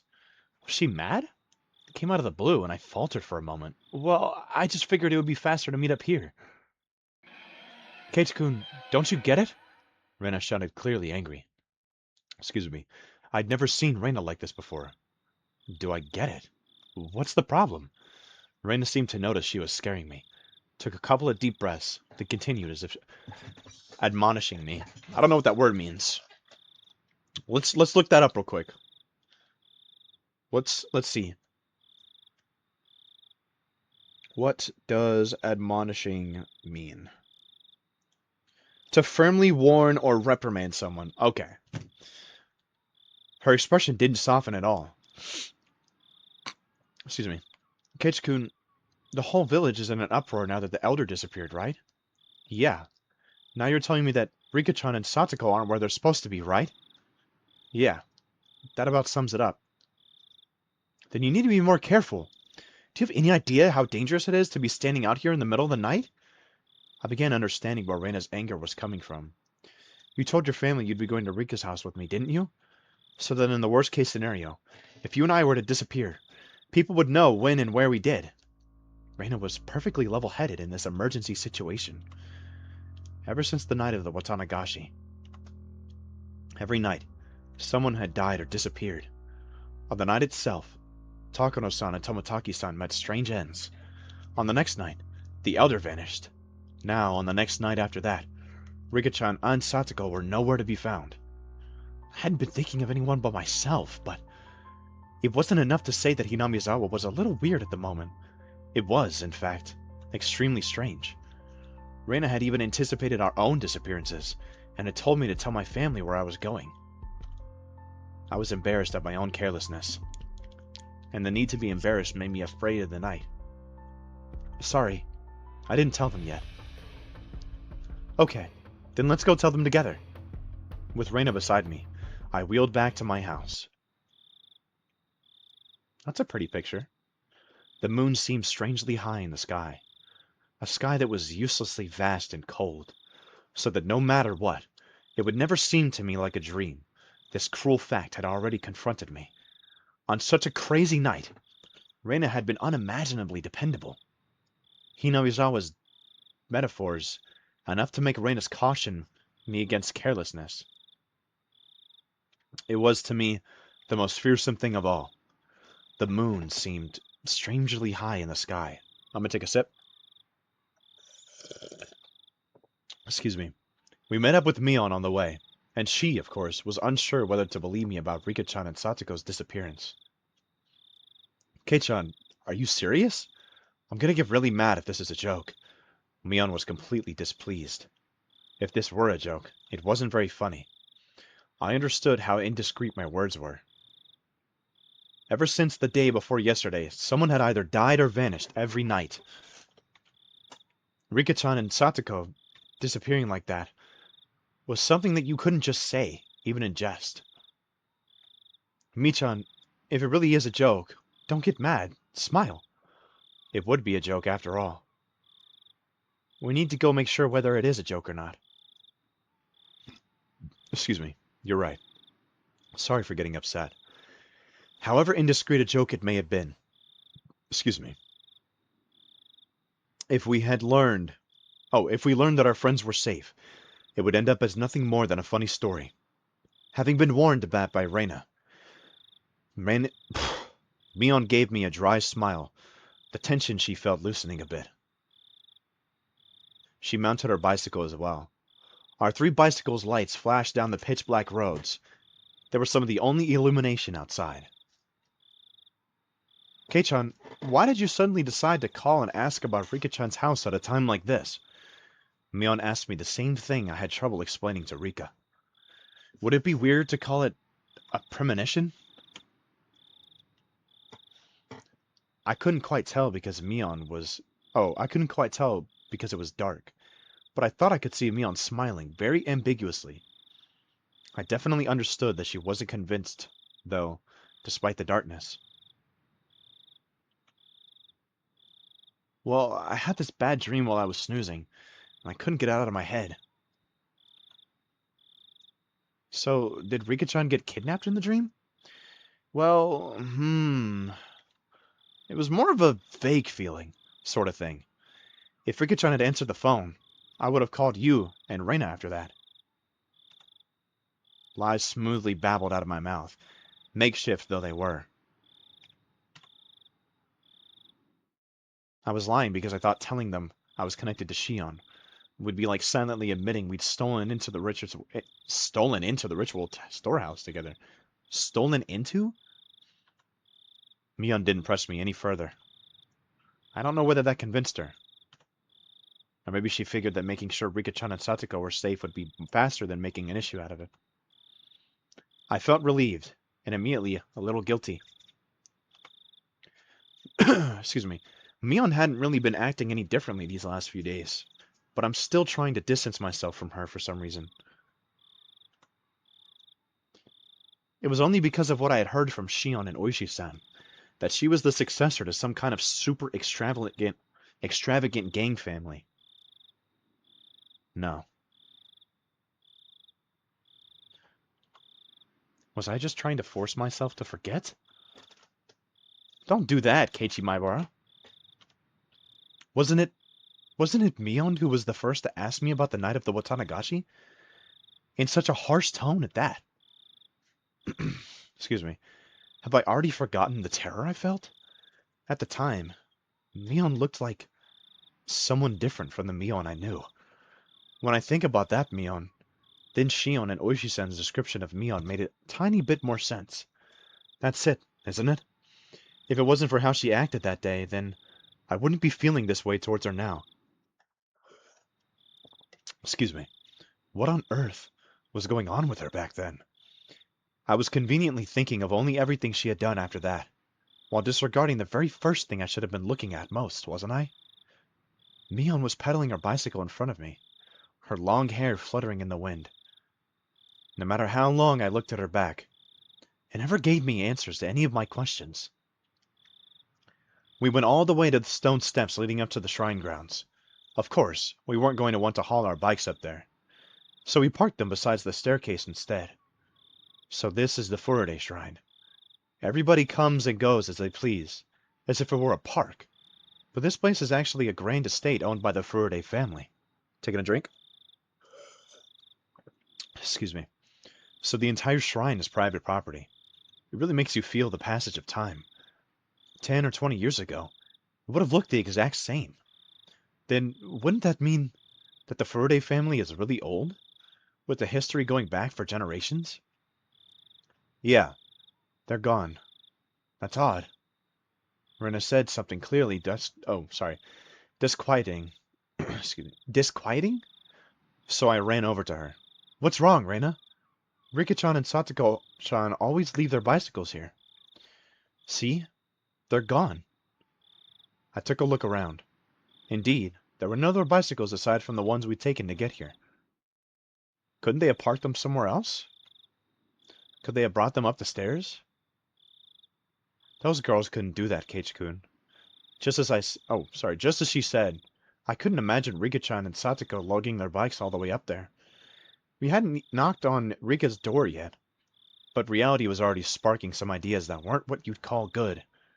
Maybe they were just parked under some trees and we hadn't noticed them. I refused to believe that not being able to find their bikes here was proof that they disappeared. Let's go. The only way to be sure is to check their house. We all nodded and dashed up the stone steps. We passed through the red arch and came out onto the shrine grounds, which was covered in neat gravel. It was so quiet here, as though the Watanagashi festival had never happened. So, where's the house they live in? Over here. Come with me. Rena took the lead and sprinted off. We went towards the assembly hall behind the shrine, then looped around behind it. In the darkness of the night, we found a small prefab, 2-story shack that looked like a warehouse. The lights are off. Are they sleeping? Let's knock. Rena and Mion neared the shack, which didn't really look like a place where people would live. They had such a beautiful shrine, so I figured they live in an equally beautiful house. It was far from what I had expected. Rika-chan! Satoko-chan! Are you there? Rena shouted up towards the second floor. Her voice was restrained at first, but it steadily grew louder. No answer. In fact, there wasn't any sort of activity in the house at all. They might be sleeping. Let's wake them up. Mion banged on the shutter with both hands, and the loud sounds echoed throughout our surroundings. They would have noticed this much noise. Or they would have to notice. They would turn on the light in their room, fling up the windows, and yell, "What time do you think it is?" That, however, wasn't happening. There was absolutely no response. Mion stopped slamming her fists onto the shutter, and a sudden silence fell over us. The silence aroused terrible thoughts in us. I could feel the blood draining from my face. It's locked. I wonder if we can get into somehow. Rena showed no signs of stopping. It didn't look like she would admit they weren't there until we went in and saw for ourselves. That refusal to give in gave me strength. Is that what it said? Yeah. The second-story windows wouldn't be locked. I'll give them a try. Kei-chan, a ladder. Mion brought over a ladder that was standing against the house. The footing was a little unstable for me to be climbing it. I'm going to move some stuff around on my desk real quick.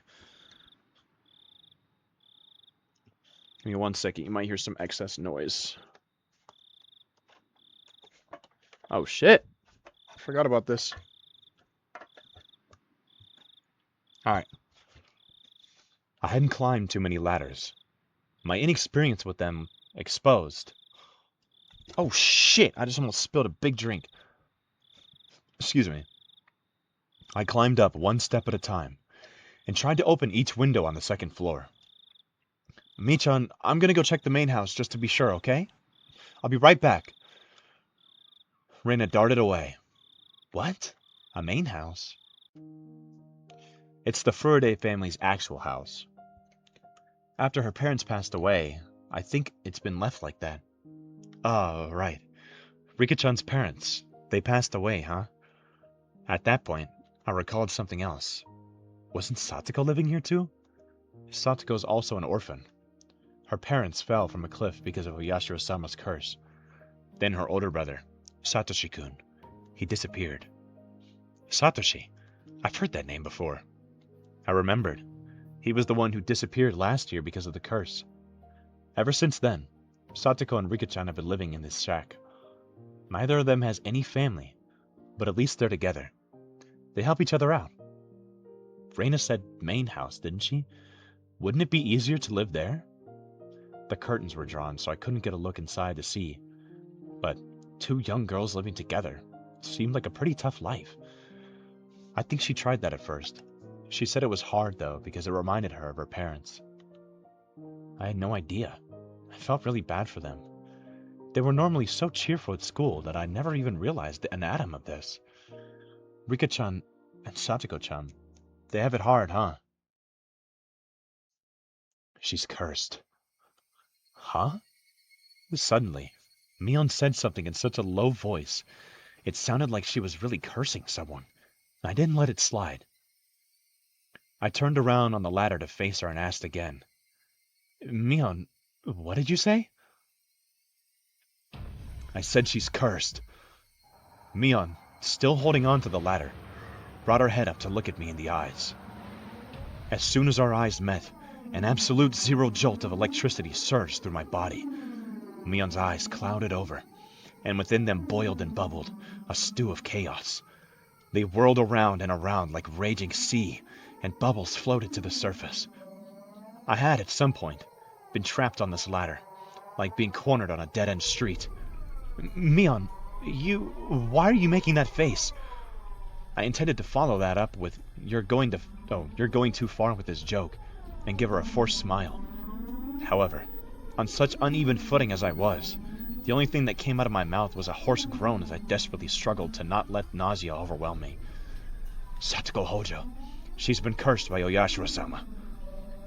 Mion answers with a response to something I never asked, as if replying to somebody else's question. The only people who fell from the park observation platform were her parents. Only her parents, who treated her like dirt, died that day. She wasn't the only one to survive. Oh, was the only one. Then she was sent to live with her aunt, who treated her cruelly, and the aunt was killed on the night of the Watanagashi by some deviant, who beat her to death so violently her brains were everywhere, and her head entirely different shape by the end of it. Then, Satoshi-kun, who always protected her, he suddenly disappeared on her birthday. Someone made him disappear, even though he wasn't abusing her. The police judged him to have run away from home, but Satoshi-kun wasn't the kind of person who would do that. He was always earnest. He would never ask for anyone else's help. He would always drag himself through everything with hard work alone.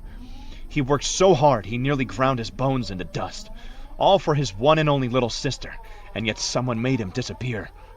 She was the only thing he lived for, and yet someone made him disappear. Poor Satoshi-kun. He was never rewarded, that Satoshi-kun. How ungrateful that child is. She is cursed. All who get near her suffer the same fate. The curse kills them, or the curse makes them disappear. She cannot have any relief. She cannot have any relief. It's probably Satoko's fault that Rika-chan disappeared too. It has to be. It has to be. It has to be. It has to be. It has to be. It has to be. It has to be. It has to be. It has to be. It has to. It has to. It has to. Mion was mumbling words over and over that were no longer coherent. Her shoulders were trembling so hard that I could feel it through the ladder. I almost lost my footing, which really made me realize just how far away the ground really was. Calm down, Mion! I don't know what you're talking about. I wasn't sure if she even heard me. Mion rocked back and forth, and that rocking trembling was becoming even more violent. Help me. The ladder. It's falling. Help me. Help! Just then, I heard the sound of many people running towards us. Oh, hey! Over here! I very nearly said help me outright. 4 or 5 adults, led by Reina, ran over here with flashlights. Keiichi-kun, Michan, I'm sorry it took so long. I borrowed the key. Oh, nice one. Seems all the windows and doors are perfectly sealed. I was getting worried. When I heard Mion talking like nothing had just happened, I again felt a chill run through me. The person currently holding the ladder in place, It was definitely Mion. It was the real Mion Sonozaki. Then, the person muttering to themselves, just a few seconds ago. Who was that? The person who was mumbling about that terrible things, like curses. Who was that? I jumped down from the ladder as if running away, before Mion turned into that person who wasn't Mion a second time. The adults tried a few different keys on a keyring as they tried to open the big shutter on the first door. Rika-chan's house used to be a disaster shelter for the town council, so the key to the shutter is still kept in the mayor's house. It's Rika-chan and Satoko's private residence now, though. Well, this is on Rika-chan's property anyway. Nobody complains about it. Mion gave me a smile as she said that. I, however, could only return her gaze with an aghast expression. Mion was acting all too normal now, but that only contrasted the more sharply with her early unlike Mion creepness. Bring! Oh, bang! Bam! Clatter, clatter, clatter. Bang! The shutter opened up for the first time in a very long while. Reina located the light switch and wasted no time going inside. I followed her in. Rika-chan! Satoko-chan! If you're in here, say something! We climbed a narrow staircase. It had looked like nothing more than a warehouse, but now that I was inside, I could feel how well lived in it was. It was a person's home. Excuse me. Somehow, the scent of the two of them filled the place. This was definitely where Rika and Satoko lived.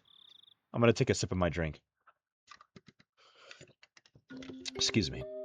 The first floor doubled as a town assembly warehouse, but the second floor was a space entirely for living.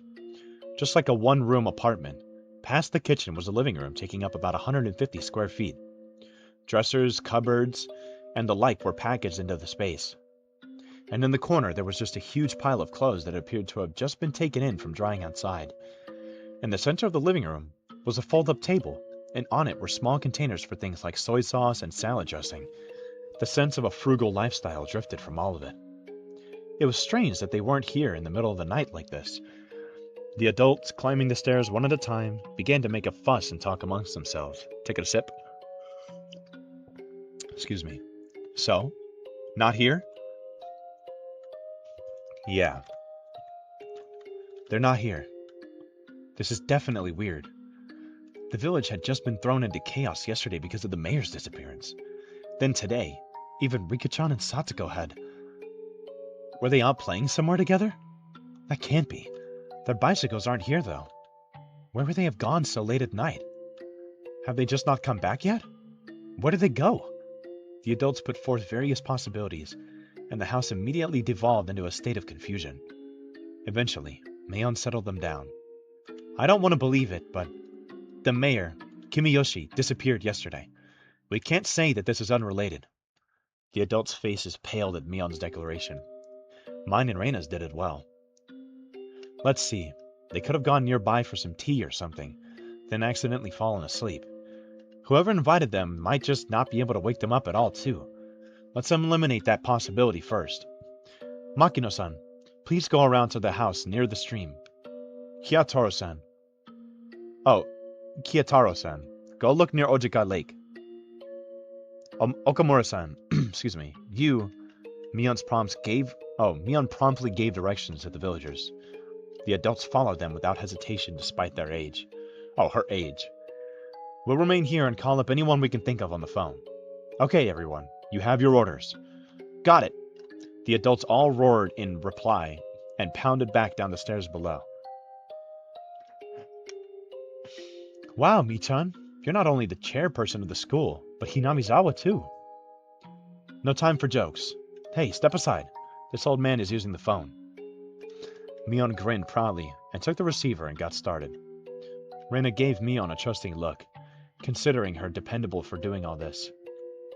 My feelings, though, were a little more complicated, since her leadership seemed to be affirming the Sonozaki family's successor impression that Shion and Oishi-san had given me. Stop right there, Keiichi Maibara. None of that matters right now. The most important thing is to make sure Rika-chan and Satoko are safe. Let's see. Couldn't there be a clue hinting at where they might have gone somewhere in this room? Still, though, I wouldn't know what to look for anyway. If we tore the whole place apart and figured out what was different from before, we might be able to speculate, but... Excuse me. There was nothing strange about this room, and there were no clues in sight. Excuse me. In the first place, I'd never been here before. There was no way for me to know what was different if I didn't know how the room usually looked. Excuse me. Hey, don't give up, Keiichi Maibara. Stop thinking and start looking for something. In search of something, I tried pulling open the dresser drawers and opened the windows. I didn't uncover anything meaningful, though. Reina, also unable to stand around doing nothing, was looking around the room like I was. Reina, I don't think you'll find Rika-chan by opening the refrigerator or the cabinet underneath the sink. I just thought they might be hiding. Oh. Alright, I'm gonna pause here for a second. I'm really hungry. I'm gonna go make food, and I'll be back. I just want to go out, and I just want to say real quick. I hit the quick save button. That was I haven't recorded this in almost a month. I'm not even gonna lie. Like I already had some pre-recorded. Excuse my chair. Some pre-recorded. I literally haven't recorded this in almost a month. I've been so busy. Um, but I'm really gonna try to bust through all of this because I have more stuff that I still need to do. Excuse me. So, is my window open?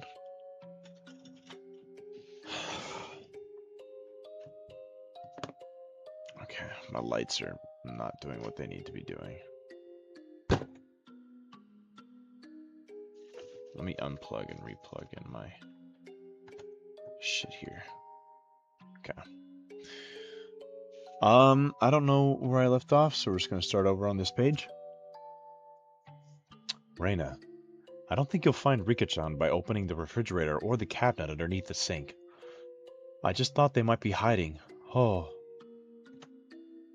As we were searching, it got noisy outside. Villagers were quickly assembling here, having heard the commotion. Of course, a lot of them were probably people Mion had called. I'll go tell everyone what's going on.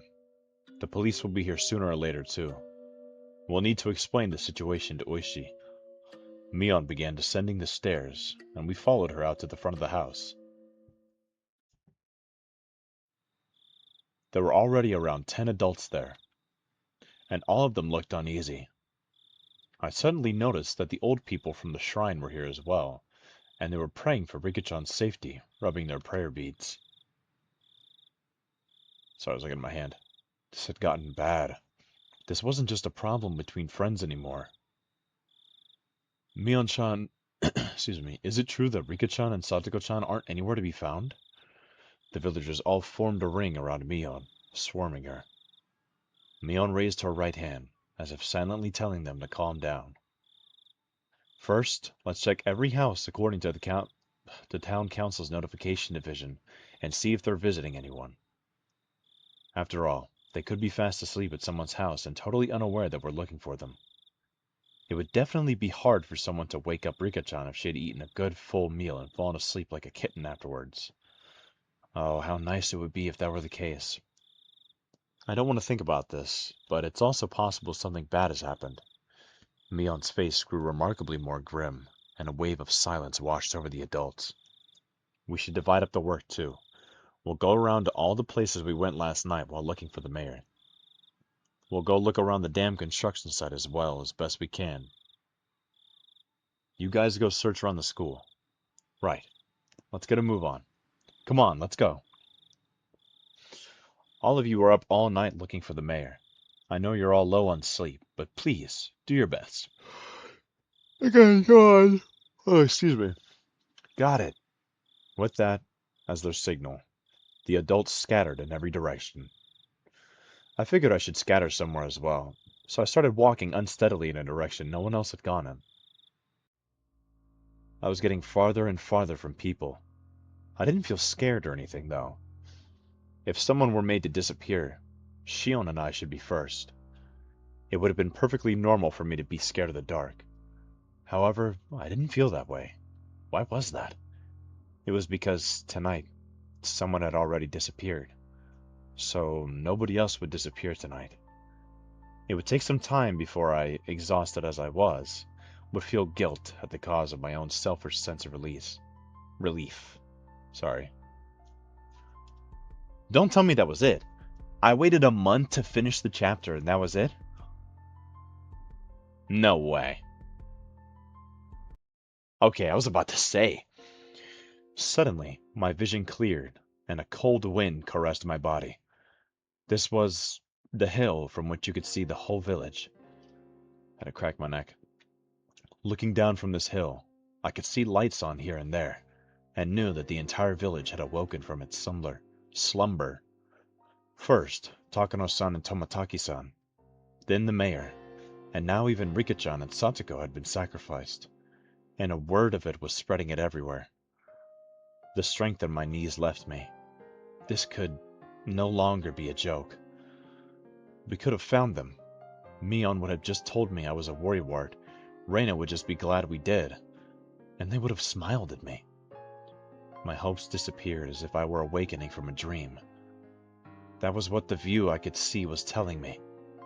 Following my knees, my arms both bent forward onto the ground, and I clawed at it with my nails. I couldn't figure out if I was feeling sorrow or frustration. Is this my fault? I couldn't endure the burden of my own sin, and I had just told Rika-chan about it. It had nothing to do with it, but Rika-chan and even Satoko had been sacrificed. It was like a cross that Shion and I would each have to bear the weight of until we ourselves were erased. Well, if I'm going that far, then the problem started long before that. My original sin of breaking taboo and entering the ritual storehouse without asking. I knew I shouldn't have gone in there from the start, yet I lost out to cheap curiosity. I hadn't felt so angry at myself until this very moment. There was a crunching sound. I wasn't even interested in who made the noise, despondent as I was. Keiichi-kun? Keiichi-kun, are you okay? It was Reina. Perhaps my clawing at the ground made it look as if though I was having stomach pains. She ran over and rubbed my back, like she was trying to make me feel better.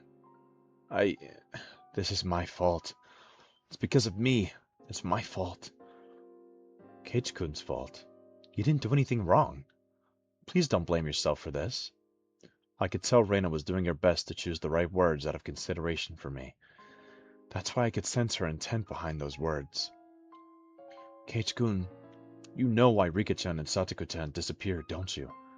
Is what she really meant to say. Because it was an emergency, Reina had ignored the reason why I wanted to make sure Rika-chan was safe, but now that we'd actually confirmed her disappearance, it was only natural Reina would start to wonder about why. However, with the situation having gone this far, I couldn't possibly tell her now. I didn't want to admit that Rika-chan and Satoko-chan had disappeared, but I couldn't let Reina disappear either. Oh my god. Sorry, it's like 1:30 in the morning. Keiichi-kun, if you stay out here in the wind, you'll catch a cold. Reina sat down, bringing her eyes level with mine. They told us the children should go back home to sleep. Reina showed me her watch and she said that. It was long past 1 in the morning. Time was passing too quickly. Had I been crawling around here for that long? If we don't sleep soon, we'll have trouble getting up for school tomorrow. Even the adults are really worn out, since they were up searching for the mayor last night too. They were saying they'd break up a little earlier tonight. I was a little upset they weren't allotting as much time to this as they had searched for the mayor last night. But that was something the cause of everything, had no right to criticize for. It's alright. What do they say? Criticize them for. It's alright. The police arrived a little while ago. Look, there's police cars coming into the village right now. Hearing that remark, I looked down at the village to see that there were indeed more cars than one would normally expect at this hour, coming from the darkness on the other side of the mountain. However, none of their emergency lights were on. Of course, their sirens weren't wailing either. That's right. All of the incidents that occurred right after Watanagashi were seen as the product of Oyashiro-sama's curse, and would be handled in secrecy. Rika-chan and Satoko too. Their disappearance would end up exactly like the other serial incidents in the past. Surrep... Surreptitious? Unresolved, declared a mystery, and disappear from memory. Rika-chan's face, her sweet face, like a Western doll's, would fade away. Satoko's smile, her energetic fanged smile, would fade away. The more I tried to remember them, the less I would be able to. I deserve to be called an idiot. Excuse me, I'm so sorry. Dozens of times over, and it wouldn't be enough. I couldn't hold back the tears of my own sheer stupidity. I don't know what you're blaming yourself for, Keiichi-kun, but you should stop. I wasn't about to deny it. I couldn't. Even so, I couldn't affirm it either. I wanted to at least keep Reina out of this. If she found out, she would become involved. Please, Reina, could you just leave me alone? Even if I went home, I wouldn't be able to sleep. Even if I could get to sleep, then I at least wanted to search for Rika-chan and Satoko until I collapsed. The entire village was looking, and yet they still hadn't been found. I don't think I'd be able to find them if I went looking alone at this point. Still, I had to do it. They disappeared because of me. I couldn't possibly go to sleep while other people are out there searching. I had said that to myself in self-deprecation, but I soon realized that Reina was silently trying to hit myself to wake up. Reina was silently trying to find the meaning in my mumblings. I realized I had misspoke. It's Keiichi-kun's fault? Why do you think that? That can't be. Keiichi-kun, you're not at fault. I was happy that Reina said these things to me, but she only did so because she didn't know the truth. If she knew that everything had been caused by my breaking taboo on the night of the Watanagashi, then even Reina would curse my existence. However, I can't even allow for those curses. That would mean confessing my own crimes to Reina. If I spilled even one word of having snuck into the ritual storehouse on the night of Watanagashi, then even Reina could disappear tomorrow night. The gentle, spirited, always joking, always howling. But at a time like this, the most dependable person in the world, Reina, might disappear. I don't want that. Anything but that. This time, I need to bear my own cross. Alone. Keiichi-kun, I know that you always have your friends in your heart. I can really understand feeling like you want to kick yourself. Reina knows that, though. It's not Keiichi-kun's fault. You didn't do anything wrong, Keiichi-kun, and I know that. You know that? The shivering in my veins rushed up my back and replaced the sorrow in my heart with fear. Excuse me. I didn't tell you anything, right? Maybe I accidentally said something that caused Reina to figure it out? This is bad. Now Reina will disappear. Reina will disappear. Then Reina, the same way I always did, grabbed my head and began to pet it roughly. Keiichi-kun, are you thinking that Reina might disappear now too? Because of Yashiro-sama's curse? She puts more force into the hand rubbing my head. You don't need to worry about that. Reina isn't going anywhere. I promise. Why? How can you say that? With such confidence? I mean, someone's been sacrificed every night so far.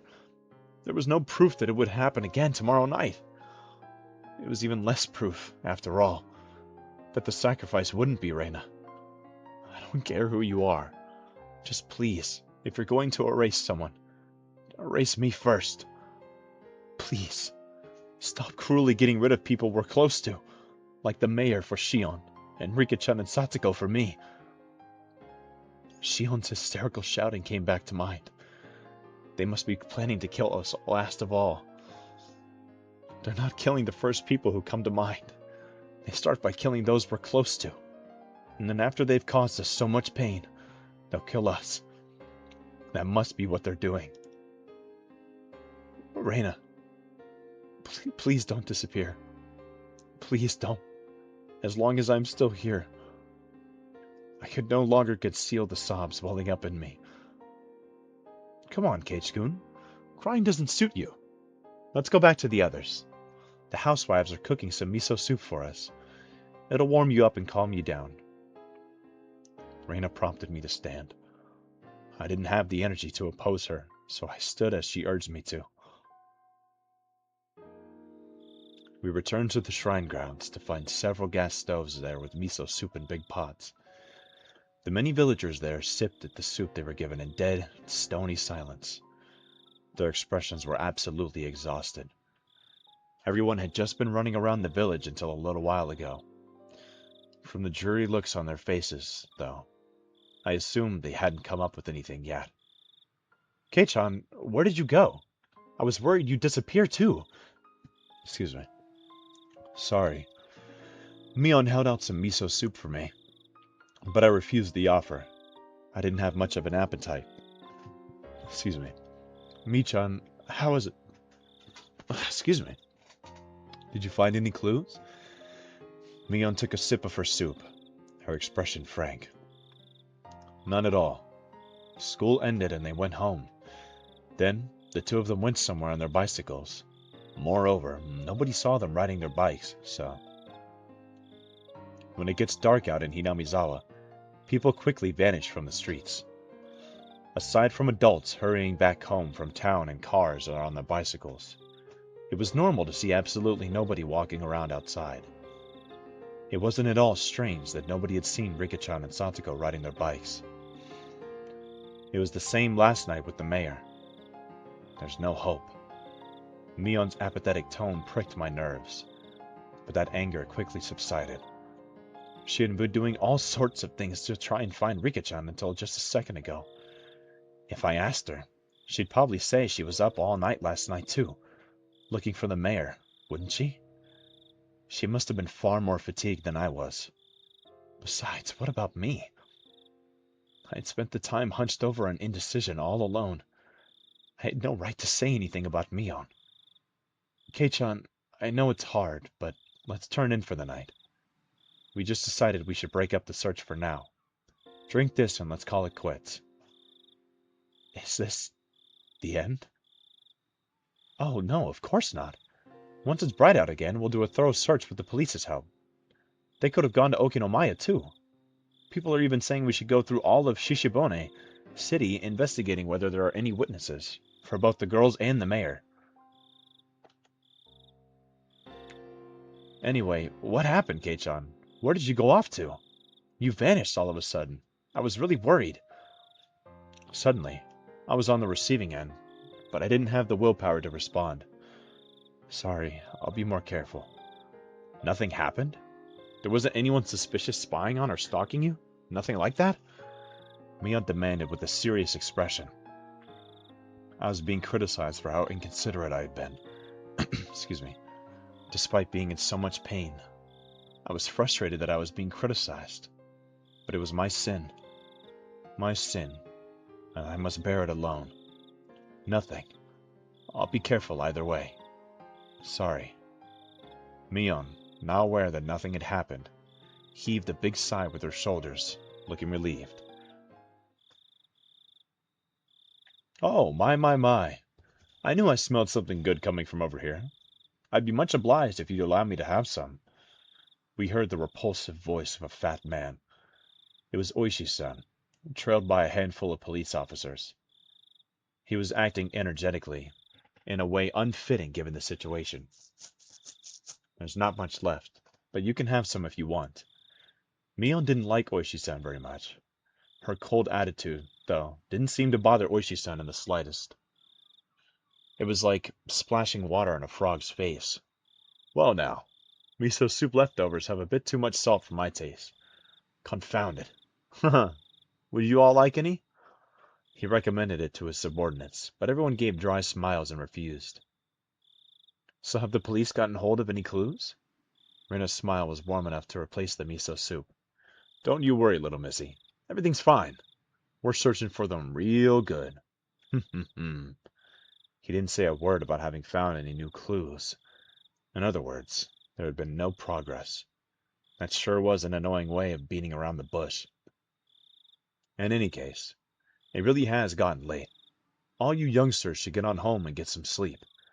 It'll be bad for your health otherwise.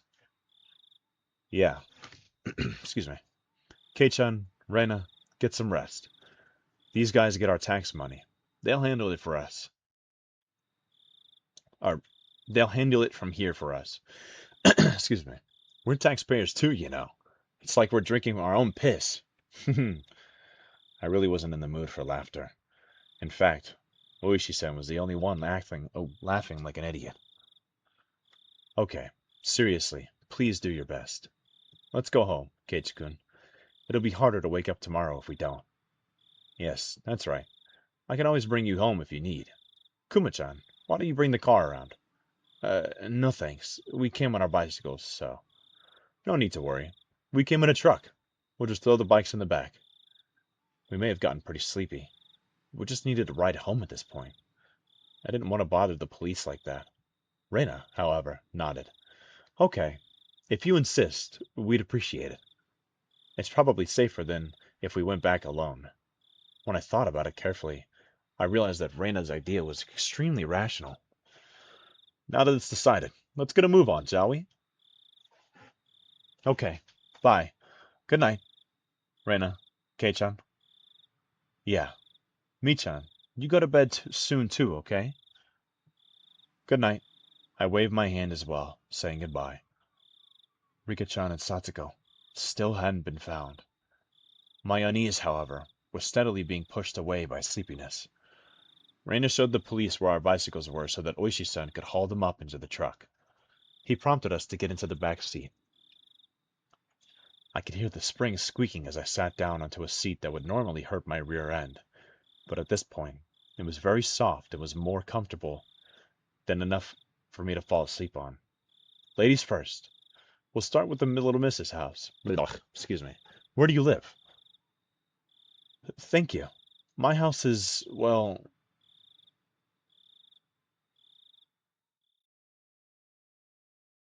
Rena's voice slowly grew distant.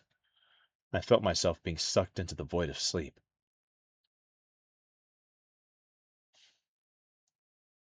Hello? Maibara-san, are you asleep back there? Hmm? When I came to, it was quiet. The car was parked. Oshi-san was giving me the light slaps to the cheek. Oh, light slap? Just giving... Whatever.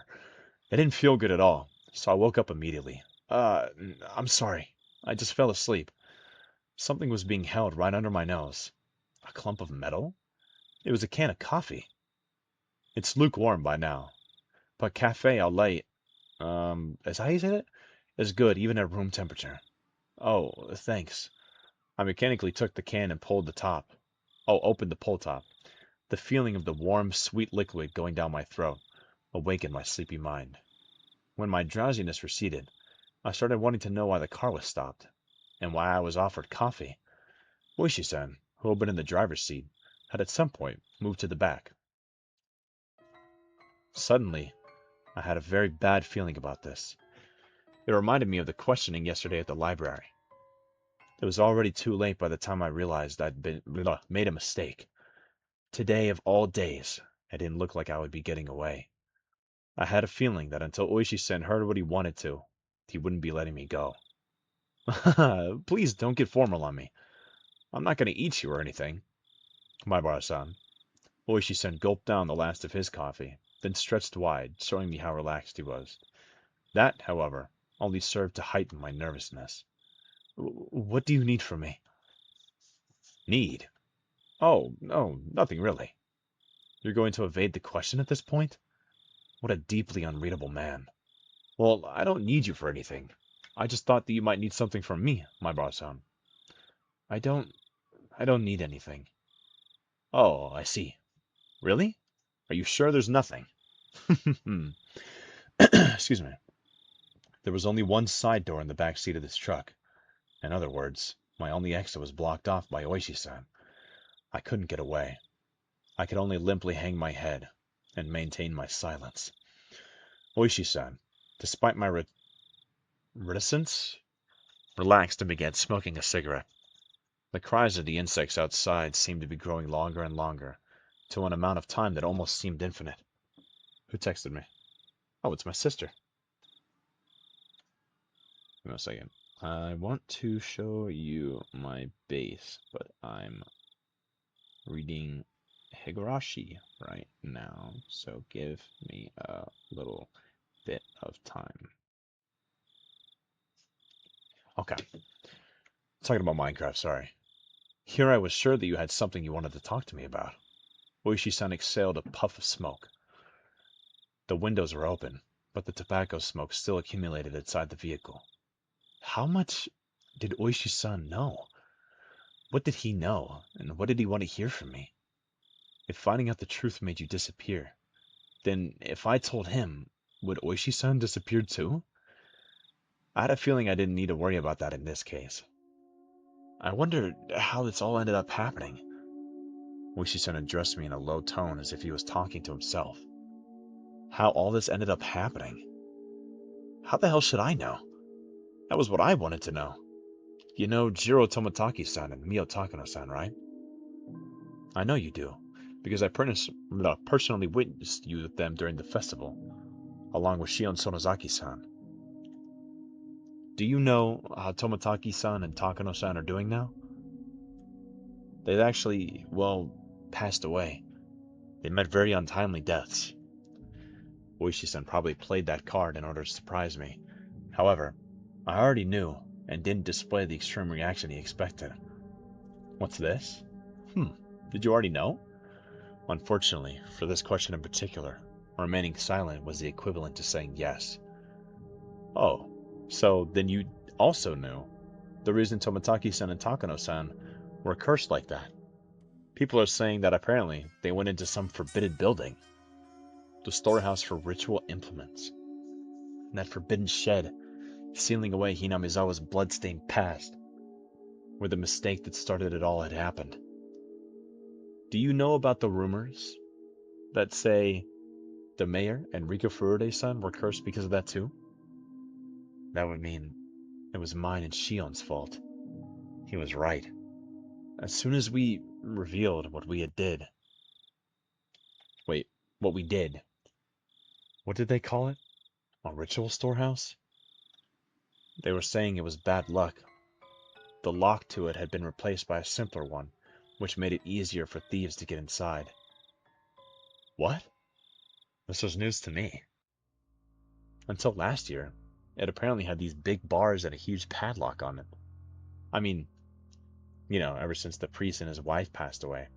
Rika Furude-san has been managing the place, right? Apparently, she talked the mayor into saying, she talked to the mayor saying she wanted them to replace it with a lighter, more simpler padlock because the bars were too heavy for her. I didn't know anything about those big bars he was talking about, but the lock had certainly been a simple one.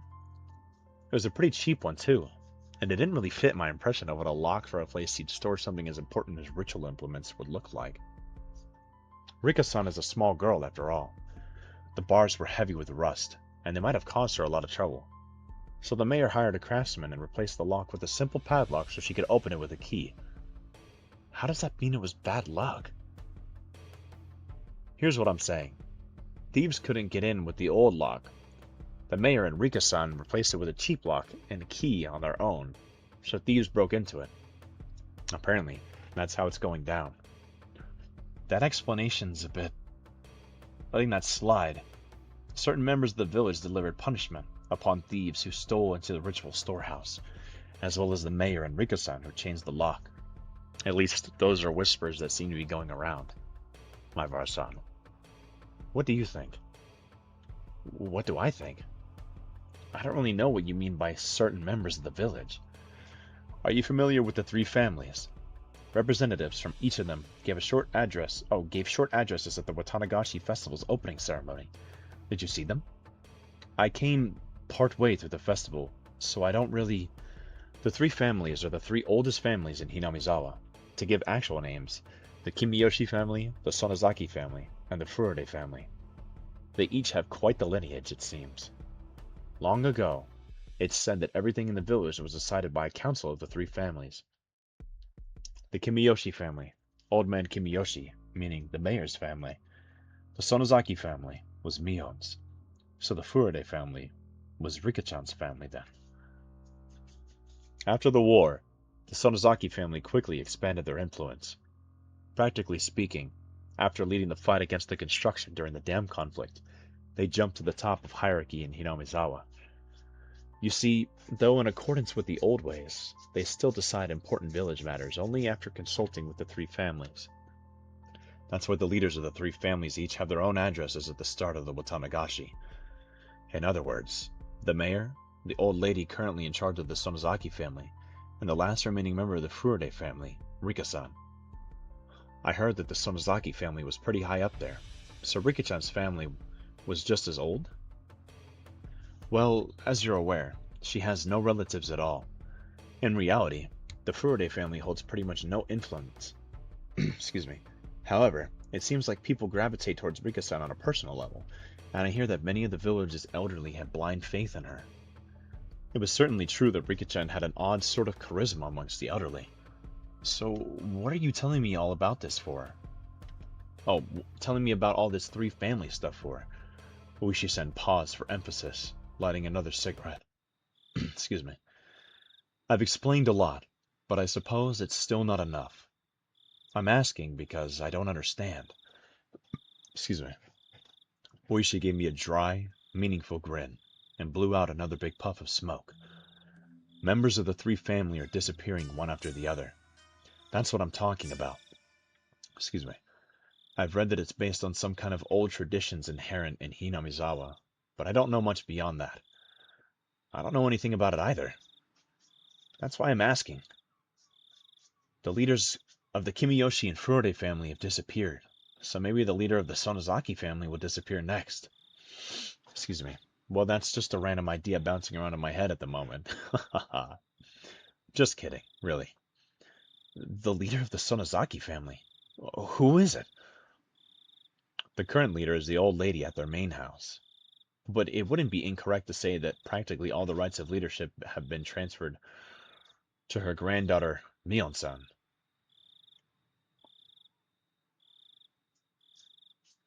That's grammatically incorrect, I think. The visage of Mion giving prompt directions to the adults while searching for Rika-chan sprung back to mind. Mion? She's gonna disappear? I hadn't even thought of that possibility. All my hair stood on its end. That's insane. Nobody wants that, right? Of course not. We can't allow that. Clamp. Uichi-san grabbed my shoulders with both hands. Then help us, my bar-san. If there's anything you've noticed about Mion Sonozaki lately, please tell me. I was going along with him. By the time I'd realized it, it was too late. Uishi-san brought his face in closer, almost close enough to ram into me, waiting for my next words. This pressure. I can't tear my eyes away from his. At that moment, I heard a beeping sound. It was from the driver's seat. He ignored it at first, but then it started to bother him, so he finally let go of me and leaned to the driver's seat. Hello? Yep, loud and clear. I was saved. Of course, it's not like I could escape through this opening. Excuse me. I see. Yes, all right. Let's head back then. Yes. Okay. Apparently he was being recalled. Now that I knew I'd be freed, the tension in my body dissipated all at once. It looks like I need to get going. You were just getting to the good part, too. That's too bad. Uishi-sen flung open the door, exited, and walked around to the front to the driver's seat. He left the door open. Did that mean I could leave? You really care about your friends, my bra-san. An admirable trait for a kid to have this day and age. I totally understand that it feels like you'd be betraying them if you told the police anything. My bra-san, it's the middle of the night, so get a good night's sleep and then think about it. Just a little bit of courage from you might end up being what saves many of your friends in the end. Did he want to say that that the sacrifices wouldn't stop with Rika-chan and Satsuko? You know this already, but every night since the Watanagashi, something has happened. In the past, the curse only occurred once per year, but this time it's been going on for days. What a prosperous year this has been. I don't think you can call that prosperous. The night before last night, and now today. Excuse me, I had to crack my neck. There's no proof that something won't happen tomorrow night as well. It's our job to prevent such things before they happen. But for that, we need your cooperation, my bro-san. I looked out the open door to see none other than my own house right in front of me. It creeped me out that he knew my name and address, but I was too sleepy right now. I was too sleepy to care. Well, you're probably tired. It's already 3 in the morning. Please, get yourself a good rest. Yes, sir. I'll be going now. When I was about to get out of the truck, as if to deliver a parting blow, Uishi-san said in a raised voice, I'll be coming by every day until you feel like talking, all right? I don't believe forcing you to confess in an interrogation room is really in fashion these days. I couldn't say anything in response, but me slamming the door shut probably served the same purpose. After lightly beeping the horn, Uishi-san's truck drove off. I went to the front door without waving goodbye. The door was locked, but the chain wasn't up. I unlocked the door and entered, then walked over to the staircase. That was where I lost consciousness.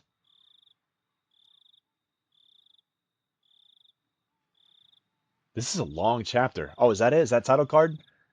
That was a long chapter, I think. I mean, again, I last read this a month ago, so I don't know. From the scrapbook 6, the elderly leader of the Sonozaki family. From the scrapbook 7, request denied. Oh, save. Yes. Excuse me. Oh, sorry about that if I just hit the mic. Long chapter. Lot of stuff to unpack. A lot of stuff. Next chapter, I mean, it's only going to get more intense from here, so I'll see you guys in the next one. All right. I think this is part 11? Gosh, is this part 11? I saw a ceiling I was familiar with, though I was groggy from sleep. I did notice that I was in my futon, like I was every morning. I looked at my clock, and despite having turned in so late last night, I had awoken at precisely the same moment I always did. I was so low on sleep, but I guess you really can get up at the same time every day. The secrets of the human body never cease to amaze me. If I went back to sleep like this, I would definitely not be waking up again. I spurred myself on and slipped out of my futon. Mom asked me about last night at breakfast. Apparently, we, too, had gotten a call asking if we knew where Rika-chan and Satsuko were, and Mom vaguely understood that something serious had happened. So then, you were out late last night looking with all your friends? Until about 3, I think. Yeah. Did you find them? Rika and Satsuko, I mean. Crunch. I wearily bit into my toast. It really didn't have any taste. Just then, we heard the chime go ding-dong. I looked up at the clock and saw that it was about 5 minutes past my regular meeting time with Reina. It was her at the door. Good morning. Did you get any sleep? I think I slept for a few hours. You could probably count them on a chicken's toes, though. Haha. Reina seemed pretty sleep-deprived as well. There was something missing from her usual spirit. Are you going to school? Yeah. I think it would be better that way, she said, smiling, albeit stiffly. Reina was probably worrying her heart out about those two as well. Even so, she wanted to go to school. If you stay home today, I think you'd just be worrying non-stop and sleeping. I don't want that. So let's go to school together. Alright, wait just a moment. I'll get ready. I was just a little bit happy about Reina mustering that much consideration for me. We went to the place where we usually meet up with Mion, but she was nowhere to be found. We were a little bit late today, so we thought she'd be waiting for us. I guess Michan couldn't wake up today, huh? That's right. For her, it wasn't just yesterday. She was up all night looking for the mayor the night before last, too. We waited for a bit. Time passed until it got to the point where it was okay for us to go on alone, and we exchanged glances. What do we do? Wait a little longer? At that point, my brain, which had finally been woken up by the morning air, recalled the ominous words Oishi-san had left with me last night. The leaders of the three families were disappearing one after another, and next, it might be the Sonozaki's leader. Could Mion have... No, that couldn't be. Let's go. Let's let her sleep for today. Rena gave me a pat on the back. Mion, she's still here, right? Hmm? Did you say something? Nothing, just talking to myself. Let's get moving. The two of us headed to school by ourselves. On the way, we saw a bunch of our classmates accompanied by their parents. It even looked like some of them were being taken to school by car. Surprisingly, the principal was also standing watch at the school gate. I'd never seen that before. Good morning. Good morning. The principal was bowing to our classmates' guardians. The wooden sword leaning next to him was a little ominous. Maibara-kun, good morning. Ryugu-kun, good morning. Good morning. Your teacher has something important to say, so head straight to the classroom. All right? Reina and I said nothing. The madness that only existed at night had finally crawled out into the sunlight. That's what it felt like.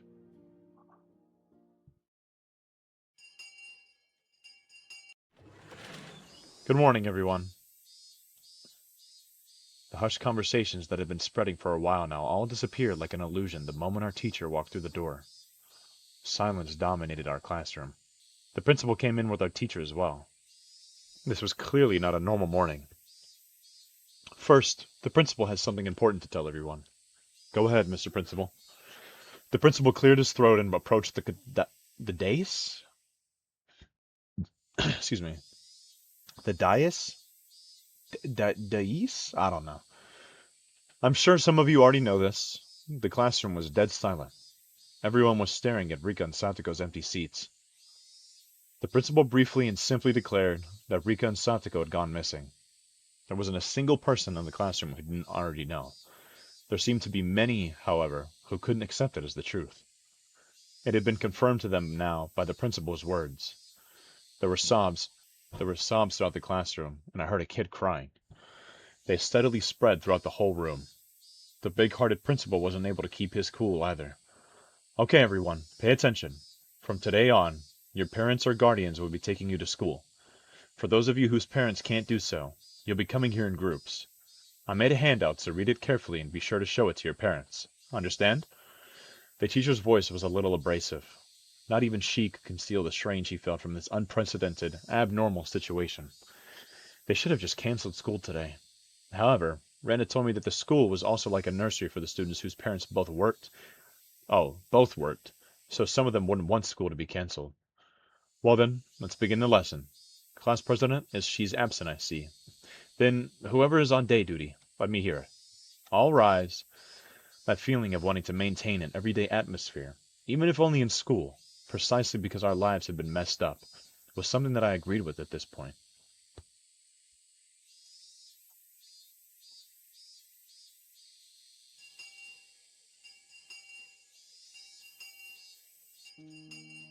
As for the teacher, who always had her lunch in the staff lounge, she ate in the classroom today. I had to laugh at her curry bento, which was just a rumor until now, but there was nobody to laugh with me. Rena brought her chair and lunch over to my seat. Today, it was only the two of us. The fact that we didn't need to drag any other desks over was sad. I'm sleepy. Yeah, I don't feel like sleeping anymore, though. In fact, I'm jealous of the people that could sleep at a time like this.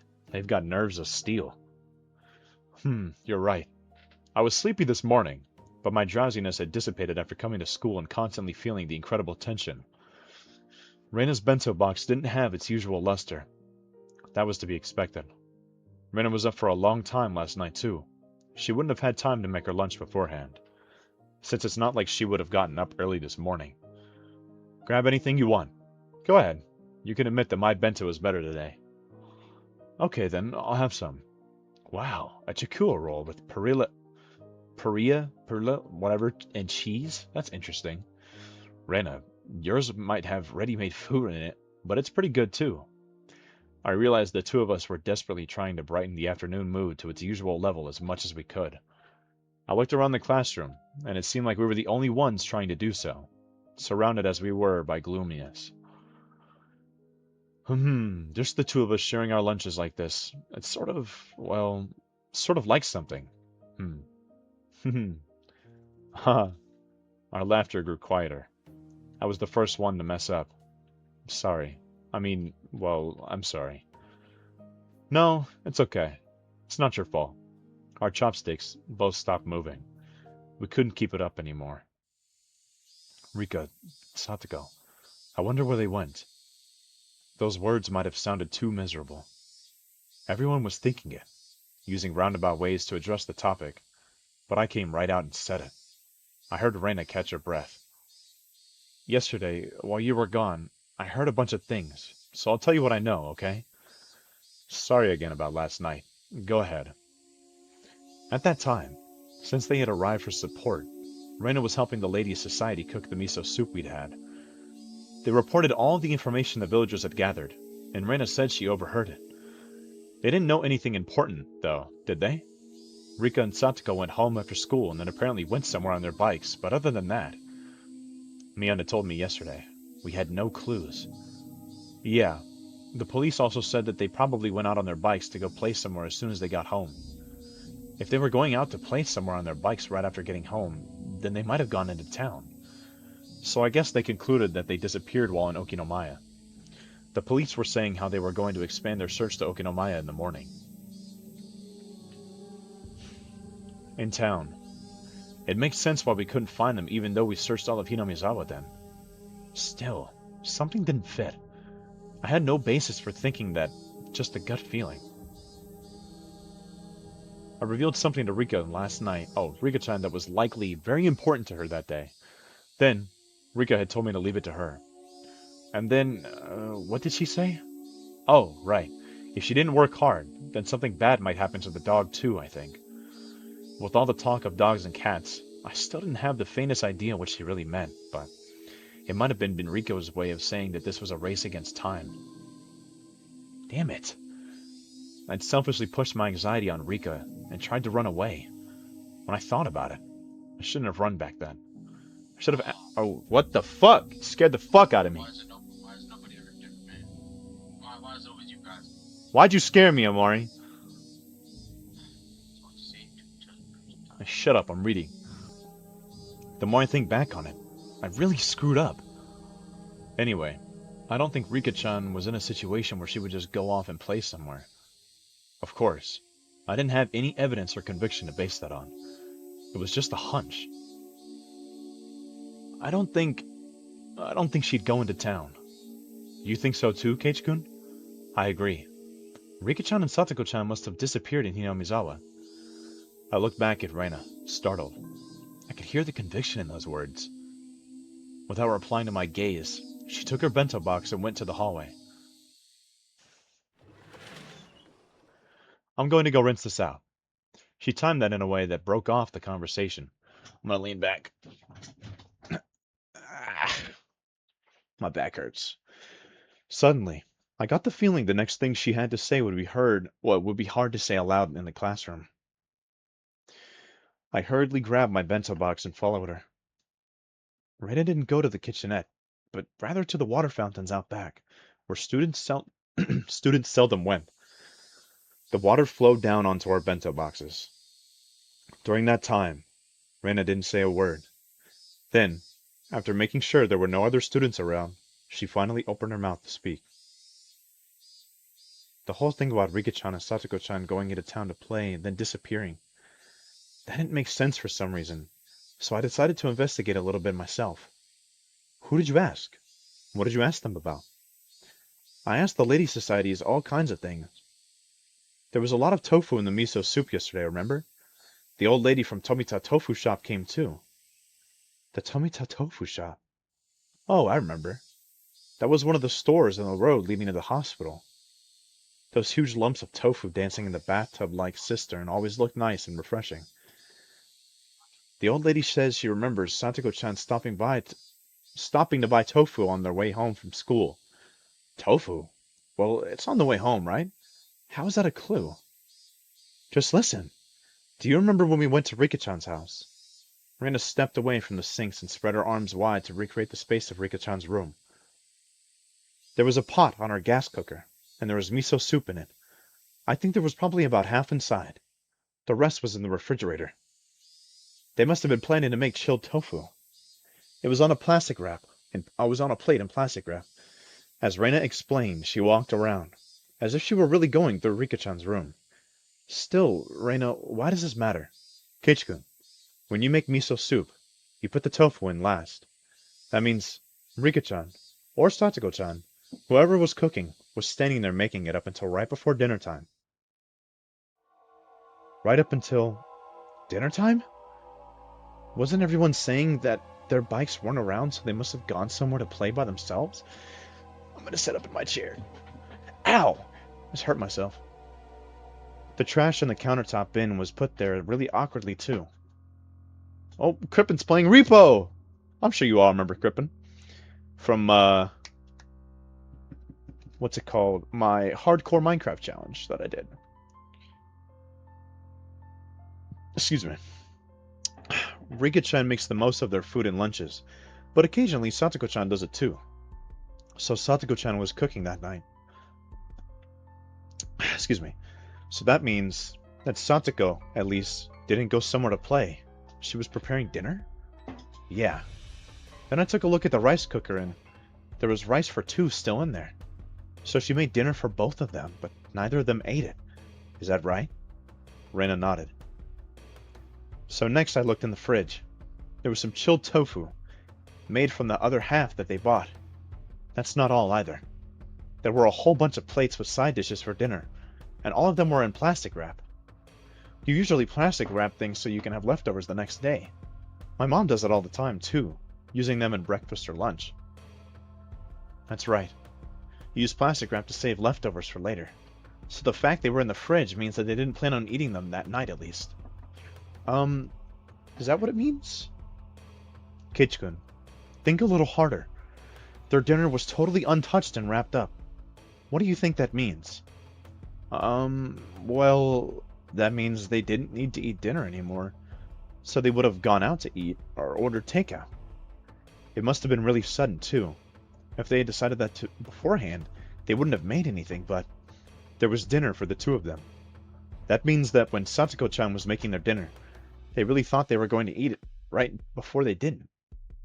So then, the theory about the two of them going out to play and disappearing is wrong. Yep, they disappeared after making dinner, and right before they ate it. Probably around 7 o'clock. Where would they have gone at a time like that by themselves without eating? That's obviously where this is leading. Keiichi-kun, do you remember? On their fold-out table there were things like soy sauce and a chopstick holder. There might have been something like that. I don't remember. The container for the soy sauce, it was empty. There wasn't even a drop left. Chilled tofu wouldn't taste good without it. So I looked under the sink for the larger bottle of soy sauce they have. You sure know a lot about where they keep their stuff. Haha, I've been to Rika-chan's house to cook for them before. Rena cleared her throat, her face returning to a serious expression. Then, excuse me, when I opened the cabinet, the big bottle of soy sauce wasn't there at all. What does that mean?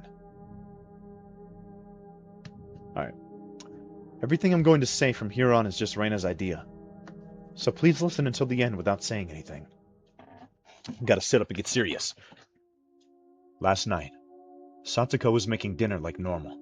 Rika-chan usually watched TV until the food was ready, so she was probably lying down watching a variety show or something.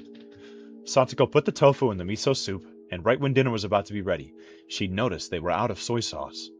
So, Rika-chan, who had nothing to do, brought the big bottle of soy sauce to a neighbor's house to borrow theirs.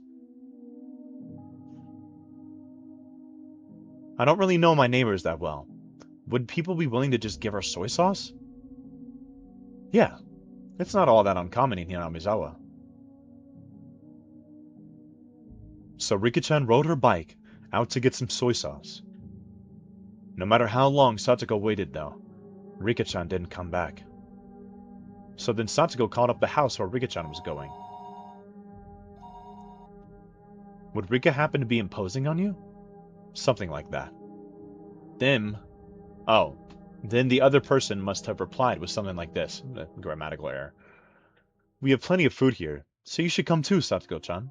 Rika-chan has already eaten. I think that's how they called her out there. Satsuko called Rika a few names in private, and wrapped up their dinner she had made for them. She put it in the fridge so she could use it for breakfast and lunch the next day. Then Satsuko got on her bike too, and headed for the house where Rika-chan was.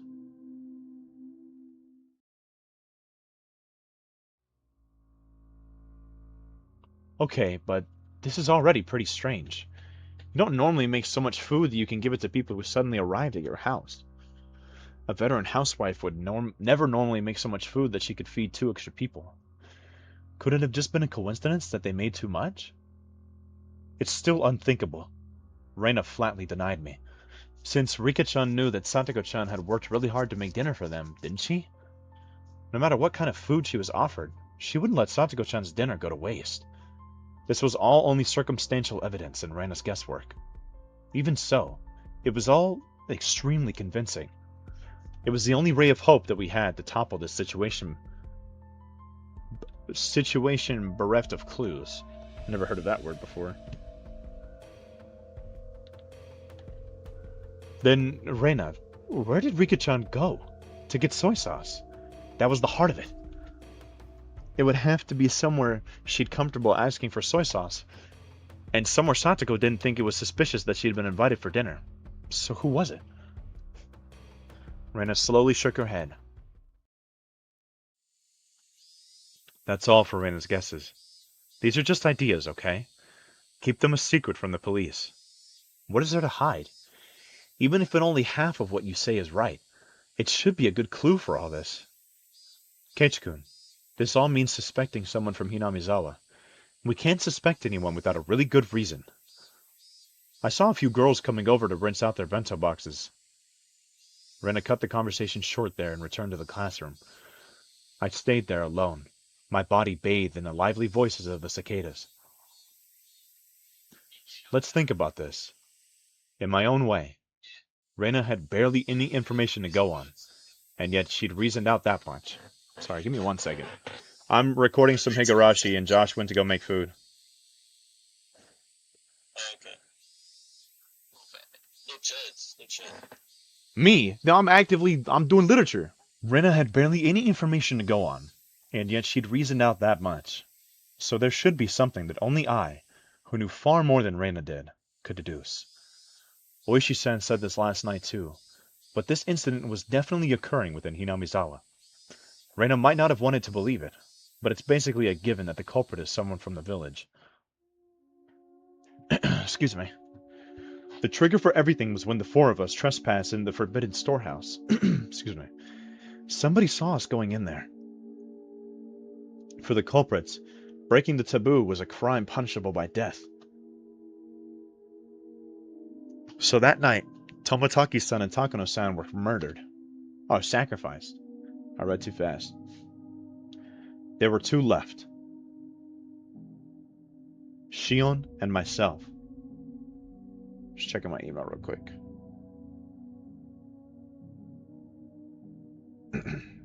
Excuse me. However, before the culprits bore their fangs on Shion and me, they went after the mayor, to whom Shion had confessed her sin. Next they went after Rika-chan, to whom I confessed my sin. Then what about Sadako? Just a stray bullet? By itself, Rika-chan being sacrificed after I told her everything was mortifying. But Satsuko, who was sacrificed for no reason, wasn't that all the more regrettable? Everything was my fault. Who would be next to disappear? Would it be Shion and me next time? Hold on. Checking my phone. Why? Why weren't the culprits going for Shion and me right away, though? If they had enough power to erase the mayor and Rika-chan, Then why not just get rid of Shion and me? If they went for us, well, I wouldn't like it, but I could still tolerate it. What I couldn't forgive was them getting rid of those we'd confessed to. Now that I think of it, yesterday, Shion said something alarming. She felt like someone was watching her. So then, was someone watching me as well? Strangely though, I hadn't felt anything like that until now. Even though I'm the root cause of everything, I never once had that impression. Maybe that was simply because Shion was more cautious than me, and I was just careless. That's another story though. Let's get back on track. Why weren't the culprits going after Shion and me? I felt like that's where the key to this lay. Could it be... was I making a big assumption that I shouldn't have been? I thought and thought, but couldn't come up with an answer. The one thing I understood was that I was a concerned party to this case. And I had a duty to watch over it until everything got resolved.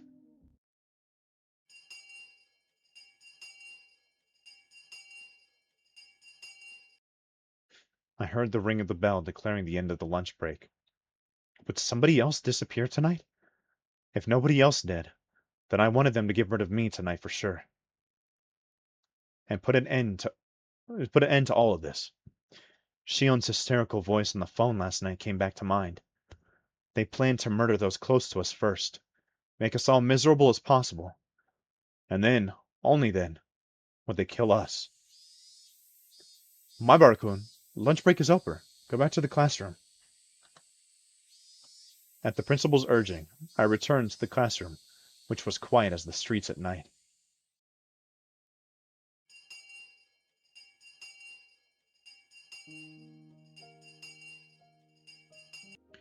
There were a lot of parents picking up their children after school. It was just like kindergarten. Sorry, I'm texting my sister. The students whose parents didn't come went home as a group. We left school with everyone else, following the assigned route. Even while leaving, nobody said anything funny. They all looked like exhausted mountaineers silently marching through the mountains. As we went, one left, and then another, and in the end it was just Reina and me.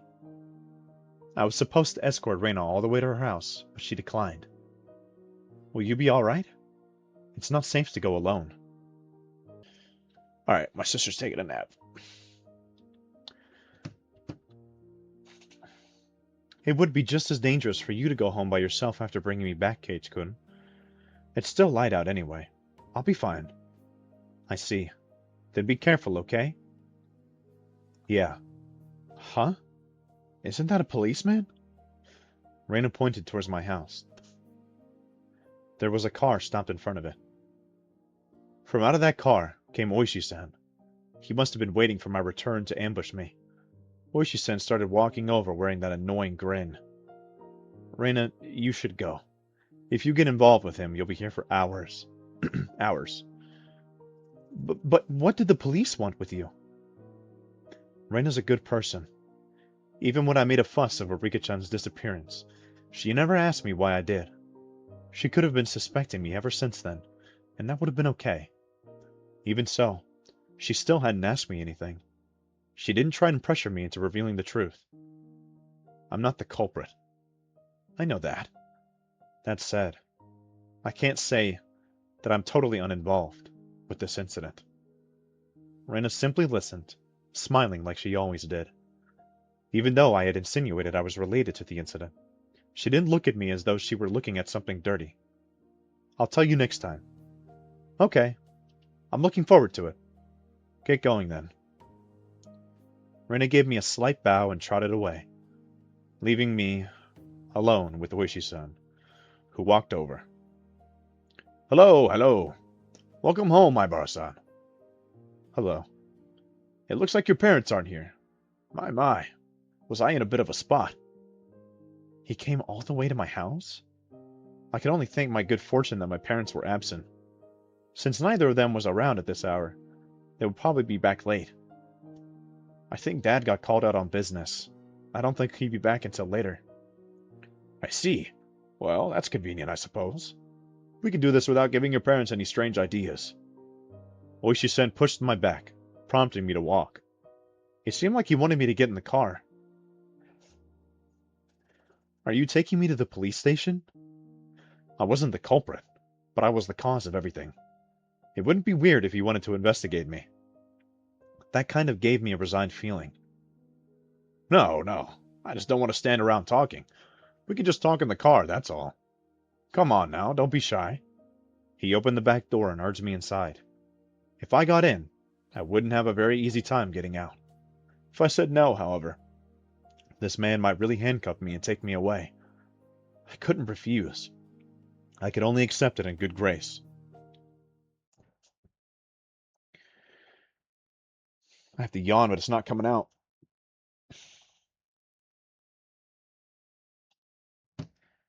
The inside of the car had been cooled too much by the air conditioner. Is that my sister again? Oh. Okay. The inside of the car had been cooled too much by the air conditioner, and there was a rusty smell coming from the filter, which must have been cleaned only rarely. Oh, is it too cold? I'll turn the car off. He turned off the engine. It suddenly became quiet, and the voices of the Higurashi, with all their cool loneliness, snuck inside. Clack, clack, clack, clack, clack, clack, clack, clack, clack. I don't know if that's... I don't... You can hear the Higurashi outside right now. Clutch if he was trying to be a bug or something, dude. I don't know. It sounded to me like a chorus of voices lamenting my exorbitant, I think, punishment for having harbored such foolish curiosity. Oh, there goes the yawn. Oh, excuse me. I'm so sorry. For a few moments, while listening to those voices, I myself lamented the days that had been twisted and distorted since that night. Oishi-san, as if waiting for me to voluntarily begin talking, lit a cigarette and listened to the Higurashi. The silence became deafening. Excuse me. And I was the one who folded first. How is the investigation going? The investigation? Of what? There have been so many. Which do you mean? All of them. Well, all right then. They're officially secret investigations, and we're under a media blackout, but I'll let you in on them. Then shall we start from the first incident? The freak deaths of Tomotaki-san and Takano-san on the night of the Watanagashi. On this one, embarrassingly enough, we haven't made any progress at all. First of all, Tomotaki-san. There are indications on his body that he was assaulted by a group of people, but we have no explanation for him clawing out his own throat and dying. We suspect an overdose from a stimulant or something, but we didn't detect anything. What about Takano-san? The same. We're in the dark. Autopsies for those who are burned to death are real tough. We believe she was doused in gasoline after she was strangled. That one falls under the Gifu Prefecture's police department. They haven't been very cooperative, even though it happened in our territory. Oh, that's not really relevant, though. So the police don't know anything other than the fact that the victims died inexplicably. Nonetheless, the times when the incidents occurred have been generally placed right after the festival ended. It's a bit uncertain in Takano-san's case, but the likely prospect is that she was murdered at about the same time as Tomotaki-san, and then dumped in the mountains in Gifu. Why would they bring a dead body all the way to the mountains? They should have just brought Tomotaki-san out there too. Who was texting me? Oh, it's my sister.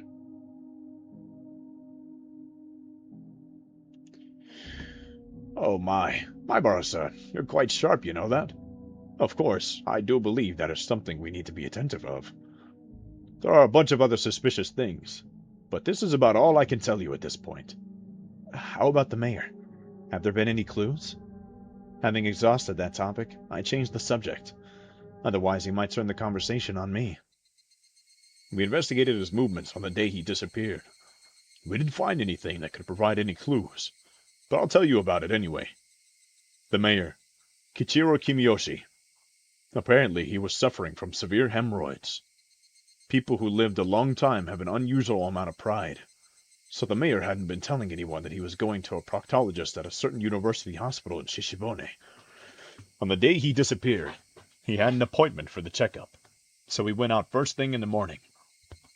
Even I knew that big hospitals, like university hospitals, had a really long waiting time.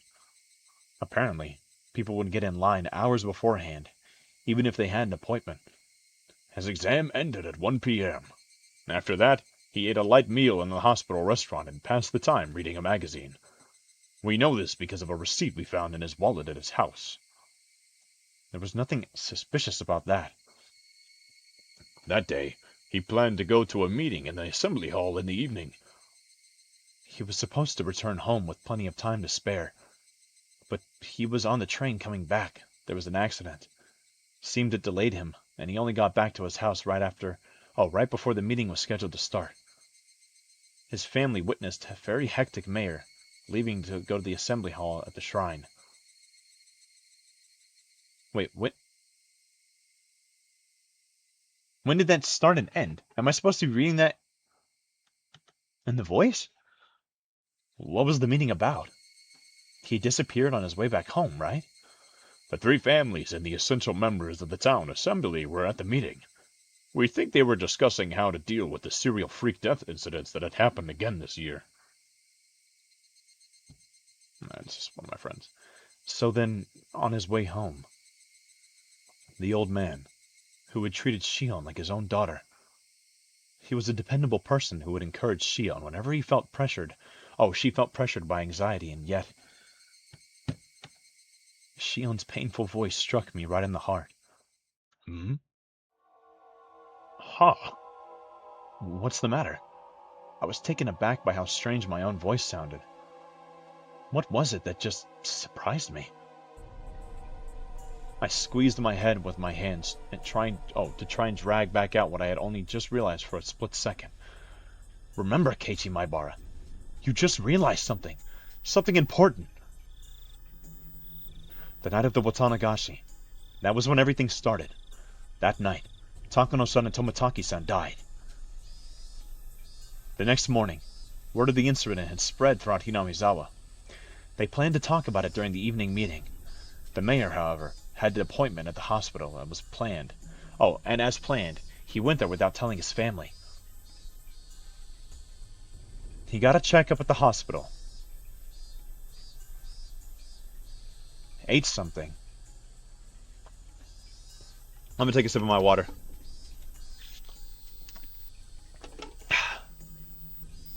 Excuse me. And then there was an unexpected delay on the train ride back. When he returned, the meeting was already about to start. The mayor changed clothes, got on his bicycle, and hurried to the assembly hall at the shrine as fast as he could. From when he heard about the incident on the night of the Watanagashi, until when he showed up at the assembly hall, everything he was doing that day was done in secret. During that time, nobody found out that he went to the hospital alone. He ate alone. And he got on the train alone. That all meant he had absolutely no contact with anyone else. You couldn't have even called him on the phone. Okay, but what does that mean, Keiichi Maibara? Why does that matter, Keiichi Maibara? Ah.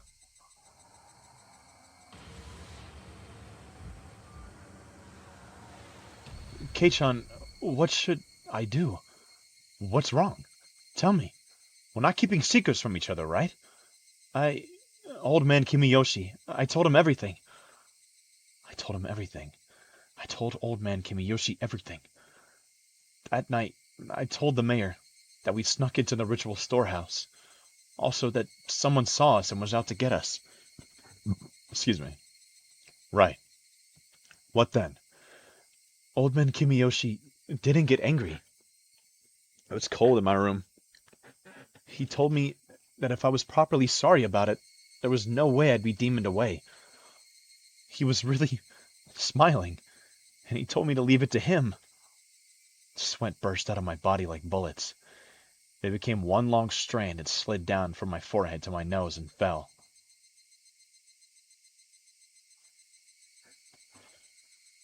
So then, what does it mean? Hey, Keiichi Maibara, No more playing dumb. When did she tell him? Shion said she learned of the incident from a phone call her father had made that morning. That the mayor had left his house first thing in the morning for his appointment at the hospital. He didn't tell anybody where he was going. Nobody knew about him going to the university hospital. Furthermore, his train ride back to the house was delayed by an accident. As soon as he got home, he was rushed out to the assembly hall. Then the meeting at the assembly hall began, and continued until it was dark out. Then everyone left.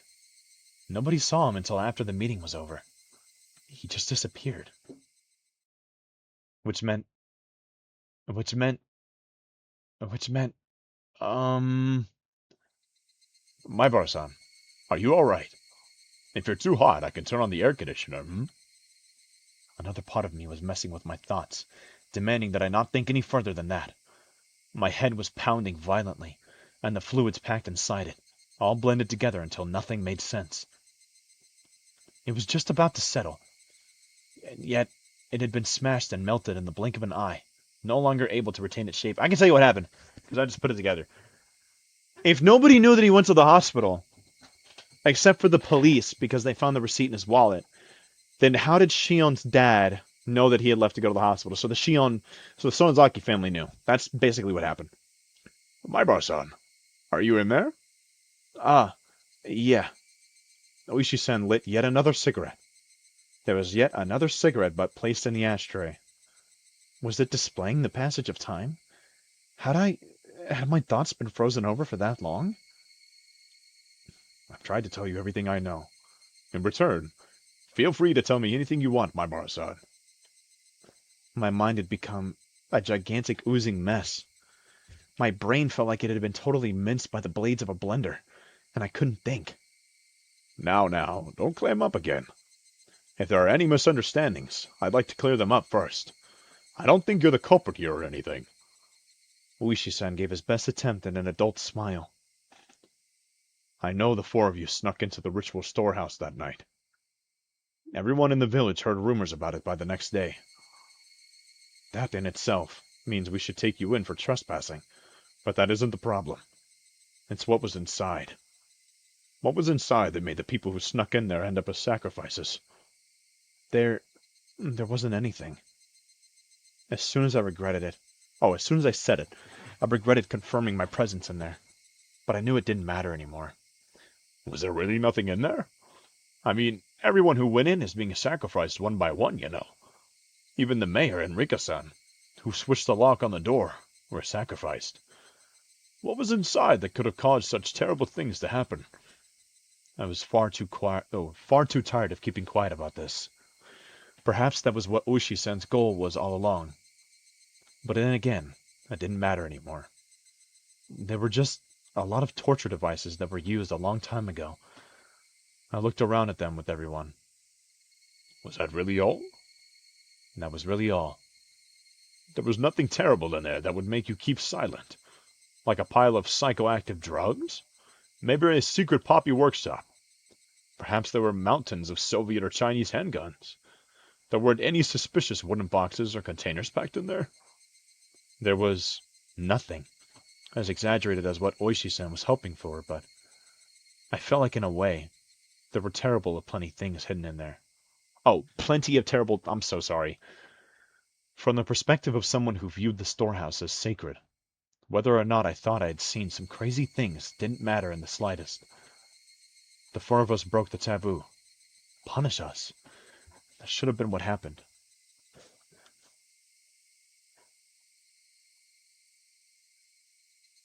We put in a request for a search. Sorry, something happened behind me. We put in a request for a search warrant thinking there might have been some secrets hidden in the storehouse. It's been the sabotage of the century. They said it would be an insult to religious figures. And something about the right to free religion in the Constitution. Jeez. That's why I really didn't have any other recourse but to ask you, since you went in there. There really was just old, rusty, dusty torture equipment. Nothing else stood out. Then Toмотaki-san and Takono-san were only killed as punishment for having broke the taboo? I didn't have an answer for the only part.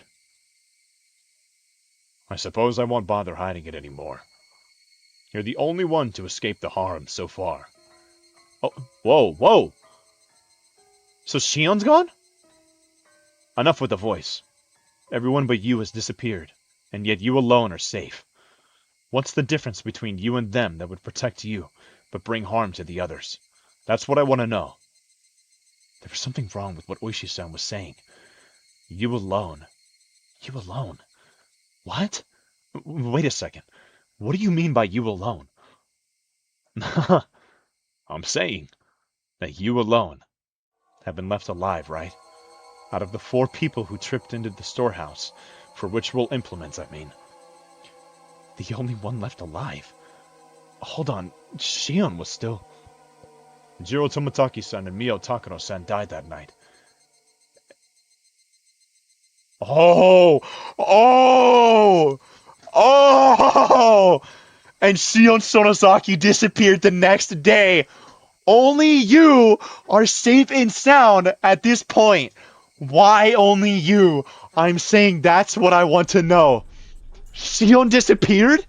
That's impossible. I unintentionally raised my voice, but I didn't care about that. Toмотaki-san died. Takano-san died. And Shion disappeared? When did she disappear? What is this guy talking about? Oh, well, I thought you knew. I thought you were long since aware of this. This is the first I've heard of it. Shion disappeared? When? Well, going back a bit, she disappeared the day after Watanagashi. Going back a bit? Stop saying stuff I don't understand. Shion Sonozaki spends the night at relatives' houses depending on her mood on any given day, so no one thought that much of not knowing where she was. She frequently takes days off from school, too. Her teacher had been pretty troubled by it. I didn't ask about any of that. I'm asking you when Shion disappeared. I told you, it was the day after Watanagashi. Yo! The fluids in my body all reversed direction. I lost my sense of balance, and everything I could see started to warp and twist out of shape. I simply couldn't endure it. Hang on. Hang on. Shion had already disappeared? Then, that night, that call, that phone call, who was that? She called me every night. She encouraged me. We vowed that we would do our best to live on and not be erased. Yes, that should have been a phone call with Shion. Should have been a phone call with Shion. Should have been a phone call with Shion. She took breaks from class like it was nothing, and her family wouldn't listen when I told them, so I didn't bother calling the school in the end. So it ended up taking quite a while before we realized she'd disappeared. I felt a stabbing pain like needles were being pushed into every pore of my body. It started on my back and began spreading throughout the rest of me. When it had completely covered the surface of my skin, it began to worm its way inside my stomach as well. Don't you remember? We talked at the library day, the day after Watanagashi. Shion-san was there then. That was the last we saw of her. No one knows where she's been since. That can't be. That day, Oishi-san had only caught me, and Shion bounded away, lying that she needed to go to work. Didn't she call me that night? Her job was at Ranger... Oh, whoa. Her job was at a restaurant called Angel Mart, right? She hasn't been there since that day. She's been completely absent ever since. The person at the restaurant couldn't get in touch with her. He was really worried. That can't be. It can't be. It's only circumstantial evidence, but after she left us at the library, before she made it to work, I think it's appropriate to consider her having disappeared during that time. Right after Shion ran away without me? It seems that you didn't know. Maybe if you had said something earlier, this would have gone more quickly. Now you understand, right? You're the only one left. You're the only survivor of the 4 who slipped into this ritual storehouse. Couldn't be. It just couldn't be. If something else happens, it would happen to you. I need you to understand that, my Barasan. It can't be. It can't be. It can't be. Shion had already disappeared? That couldn't be. It couldn't be. I talked to her the day before yesterday. I talked to her last night. She was going to call me again today. That was Shion on the phone. Shion on the phone. It was from Shion. Shion had long since disappeared. Next will be you. Who was on the phone during those past nights? Who was on the phone those past nights? It can't be. That can't be title card. That cannot be title card. Excuse me. Okay. I lay down on the couch and stayed there dazed for a while. My mind was completely blank, and I couldn't think about anything for more than a few seconds. There was a note in my house saying that Mom and Dad would be home late, and that I should have ramen for dinner or something. I could make it whenever I got hungry, but I had no appetite, so I just stared blankly at the ceiling without eating anything. The hands of the clock were already pointing at 10. Would I get another phone call like that today? Even though Shion had already disappeared, would she still call me? Were they calling? Where were they calling from? And who were they? The more I thought about it, the more I started to tremble. Even though I thought about just disconnecting the phone line. If I had been thinking a little less logically, I would have done it too. Hold on, Keiichi Maibara. Oishi-san admitted it himself, didn't he? That Shion went missing a lot? Couldn't she have just gone to her relatives that Oishi-san didn't know about and had been there ever since? Shion and I were both being targeted by somebody, so it wouldn't be strange to think that she went somewhere she usually didn't in order to hide. That must have been why Oishi-san couldn't locate her, and why she labeled her a disappearance. Yeah, that had to be it. Shion hadn't disappeared at all.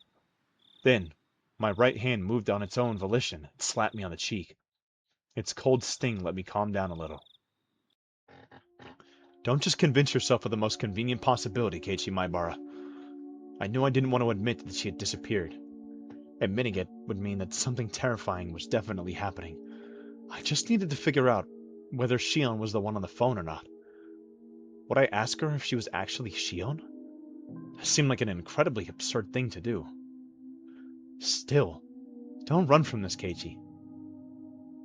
If the person on the other end still believed that I thought she was Shion, then that gave me a tiny advantage. Casually, completely casually, I would listen to what she had to say and fend her off. I would tear the skin off the monster. It would definitely be really scary for me. However, as the last survivor of the people who went into the storehouse that night, this was my duty to perform. Still, then who? Who would call me and pretend to be Shion? I may have only heard her over the phone, but her voice shouldn't be that easy to replicate. That was definitely Shion's voice. It sounded just like her. It could have only been Shion. There was someone, though, wasn't there? Someone who sounded just like Shion. Mion. Mion. I'm gonna take a sip of my water. Who else could have done this? At this point, seriously, after all this time, all those little things that didn't quite make sense about Mion until now overwhelmed my mind. Like being questioned about sneaking into the ritual storehouse, and how she shook the ladder while spouting curses. Who else? Who else could have? Why though? Why would Mion? I thought back to the things about the Sonozaki family that I had heard from Oishi-san and Shion. Mion was always entangled in the incidents, in a position where she was omnipotent.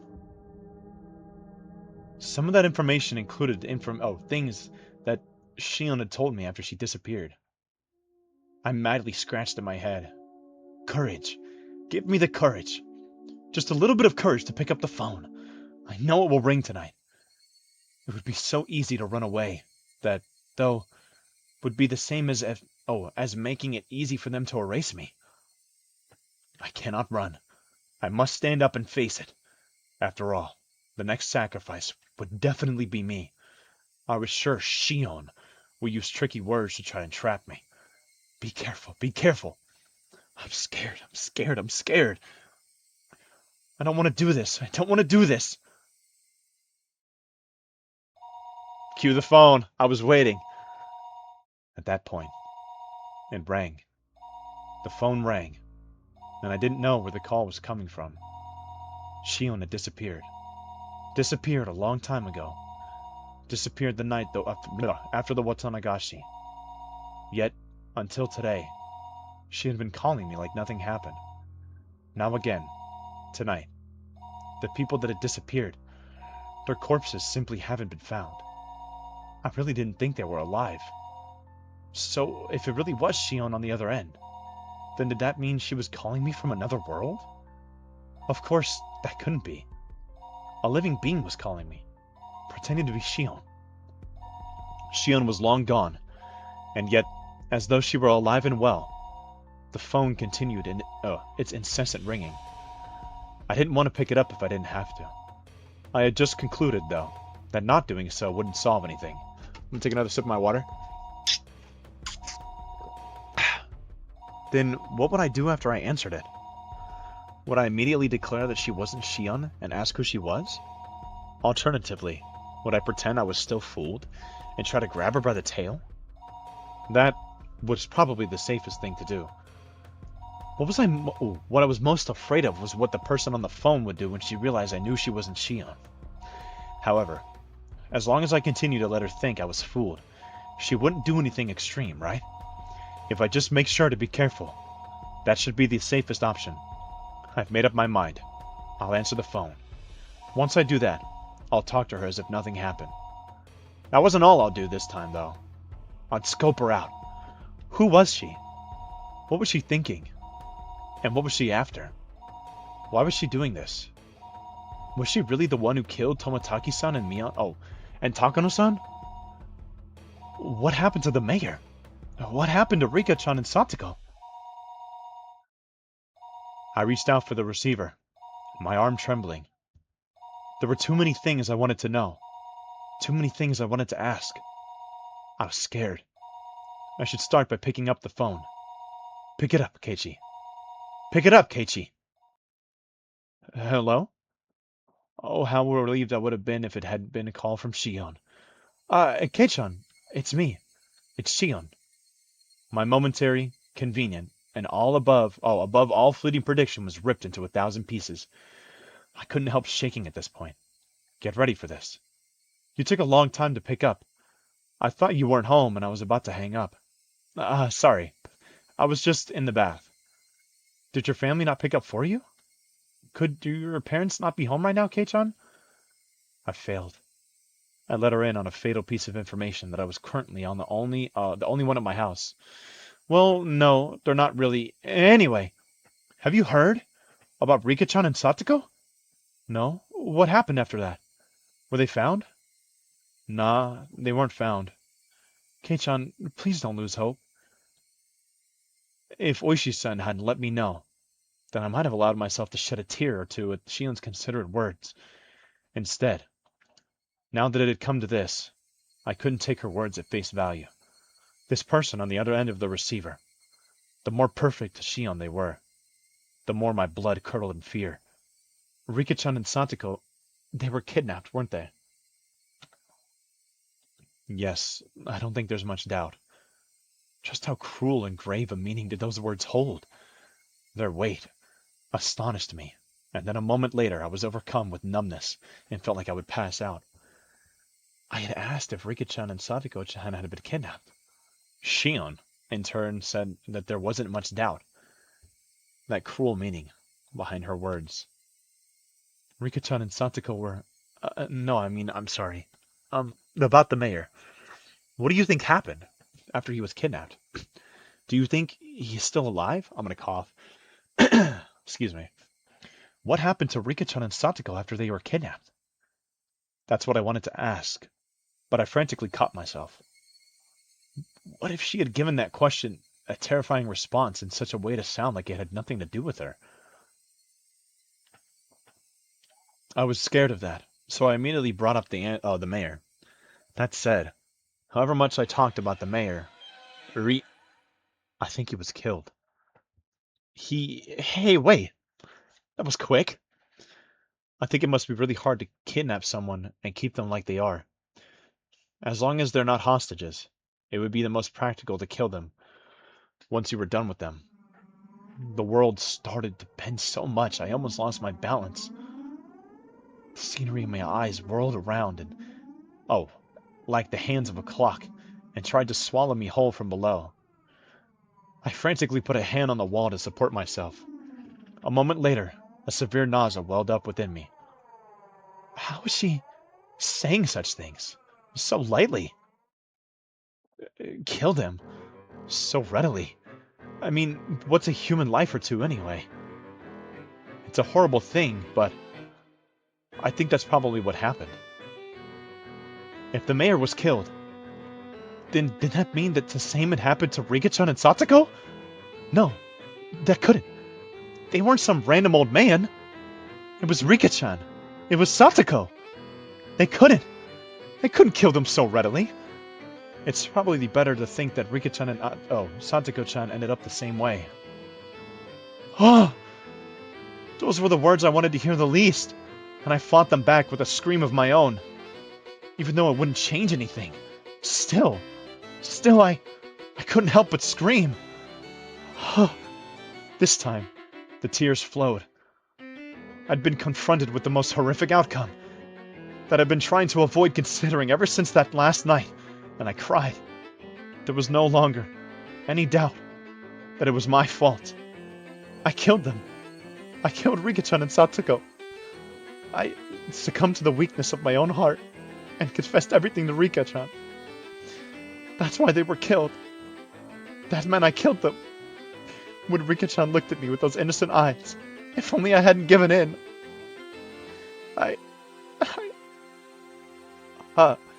Even my voice gave out, and yet still I cried, and cried.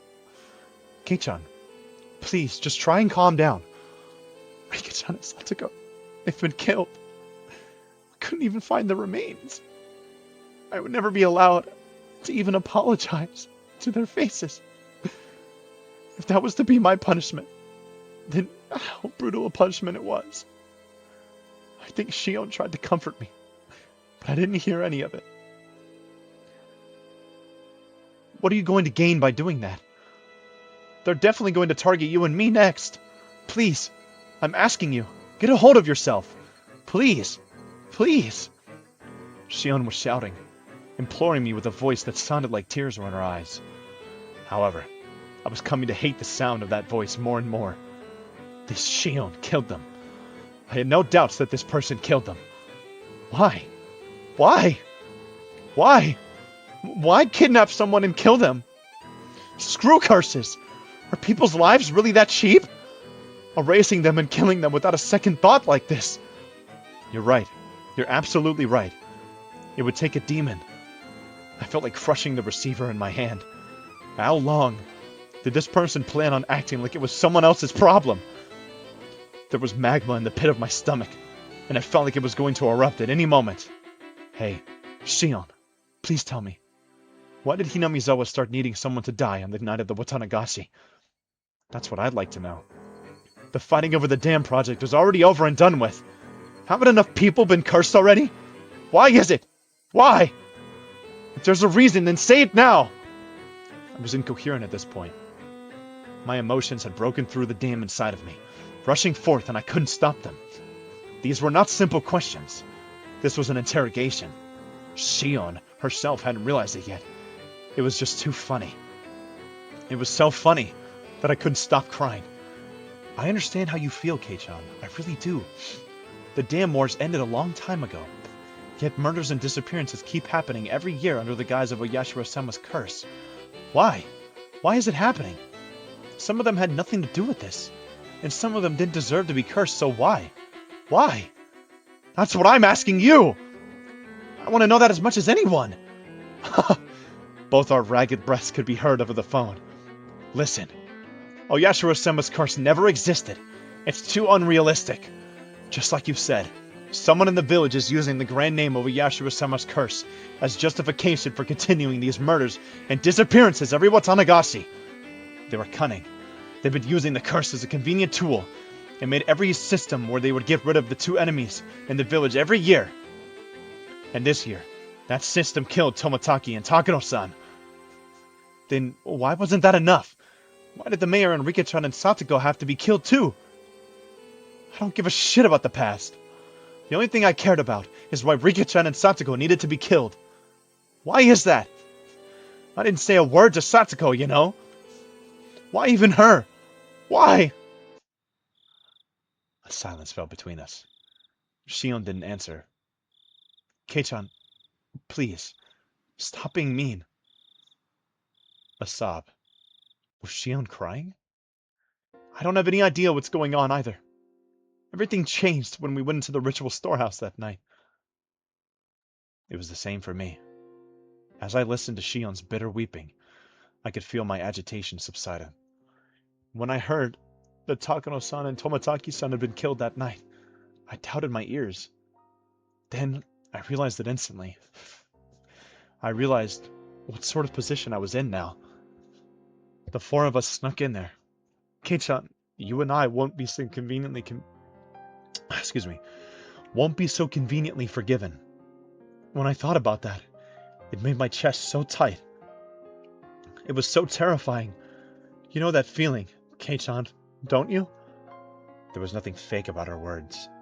She'd even understood how I felt. That's why I confessed everything to old man Kimiyoshi. All of us entered the forbidden storehouse. It was just a little bit of fun.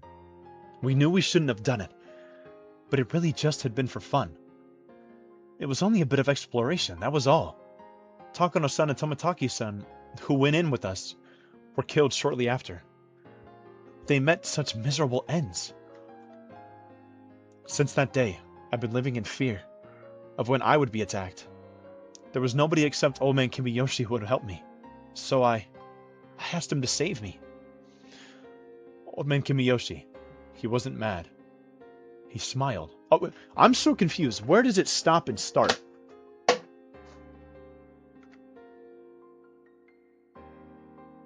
Let's see, up there. End quote. And then all of this, it's confusing. Maybe this chapter's got some grammatical errors. He wasn't mad. He smiled and said, if you're really sorry, Shion-chan, then you never be demoned away. He really did smile at me and told me to leave it to him. Shion cried bitterly, recalling the beloved mayor's death. It was such a sad voice that none who heard it could prevent it from twisting their hearts. Again, did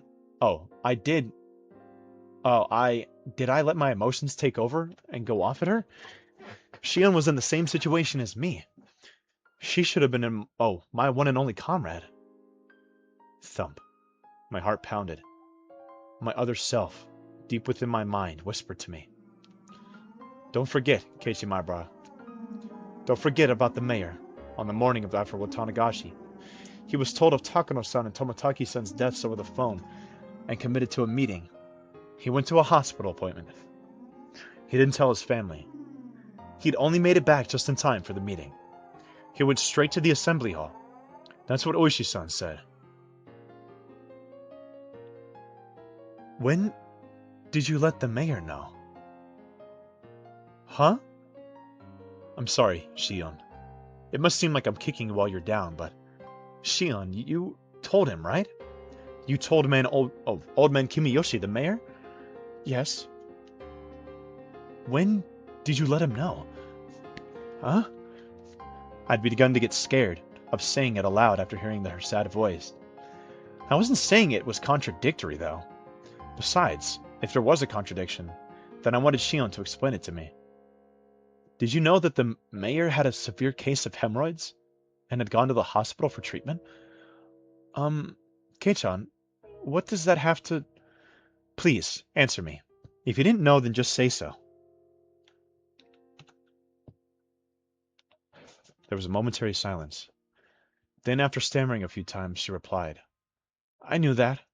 He had hemorrhoids. It looked like sitting down was really hard for him. He was going to the hospital. You know which hospital, right? I'm sorry, I don't know that much, but... Kei-chan, what does that have to do with... Shion didn't know what hospital the mayor went to. That meant it was impossible for her to have gone all the way to the hospital to confess everything. Since she didn't know his destination, then she obviously couldn't have seen him on the train either. If there was any other chance for her to contact him, it would have been after he came to Hinamizawa.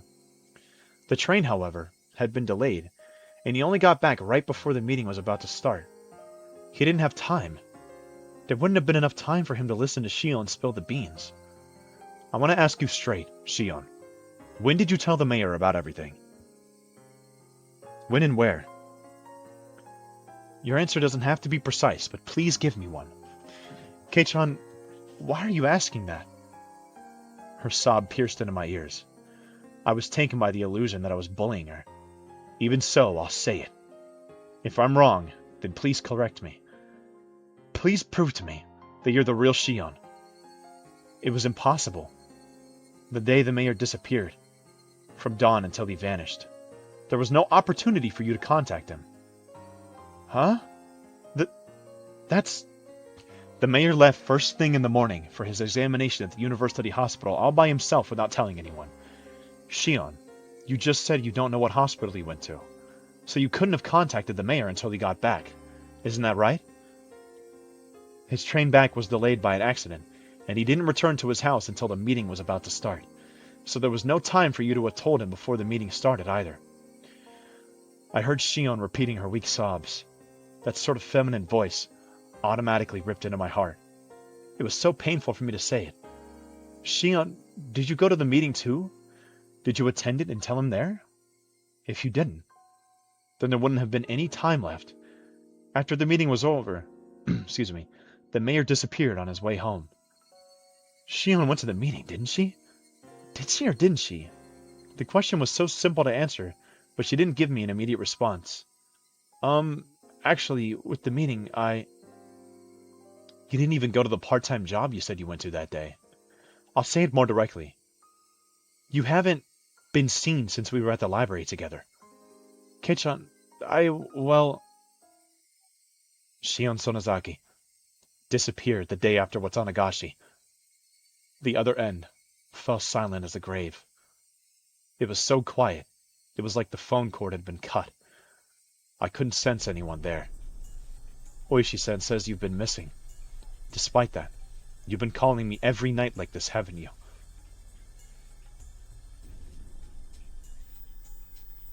Shion's sobs were torturing me. Still, I'm pretty sure I haven't said anything wrong. Please, Shion. If something I said was wrong, please say so. Shion, I'm begging you. Shion, there's no way you could have seen the mayor, but if you did see him, if Shion ever did have the chance to meet with the mayor on that day, then that meant... Then you saw him after the meeting. In other words, it could have only been right before he disappeared. Or else afterward.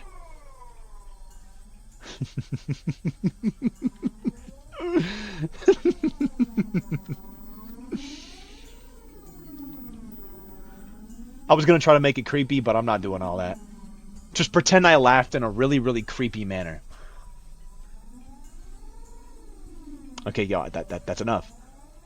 That's enough. That's a lot of laughing, bro. Whoa! Beep, beep, went the dial tone. I stood there, dazed for a while until I realized she had hung up on me. It's time to call Reina. It's time to call Reina. Get her over here. That's title card? Yo! That's title card? Oh. From the scrapbook 8 at the Suzu Mahjong parlor. Damn! Tough call. Wow! Alright, we're heading into the fucking second one. Damn! That's crazy. Well, I'll see y'all in the next one. Alright. Hello everybody, welcome back to Higurashi When They Cry. Last one was crazy. I'm not gonna lie. Last one was kind of insane. Gosh, what are we on? We're on 12 now. My gosh. So yeah. That checks out. Okay, let's fucking... Gosh. Last time we ended off on the creepy phone call.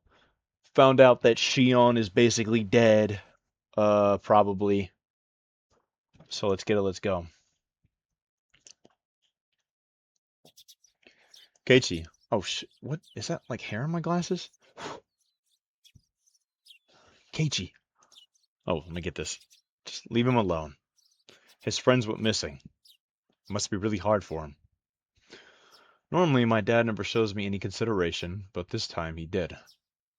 Shouldn't Keiichi stay home from school for a while, too? I think it would be safer not to go until the police do something about this.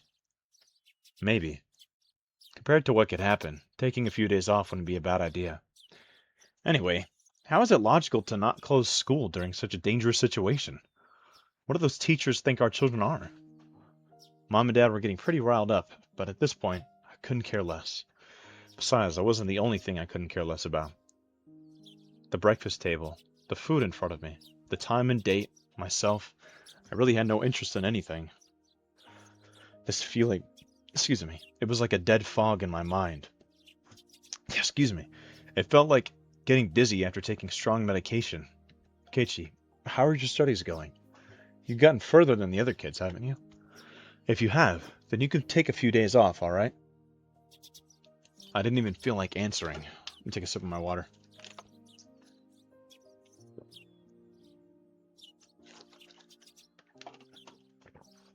Today was Thursday, and I got to put my hat on because my hair's dangling in my face.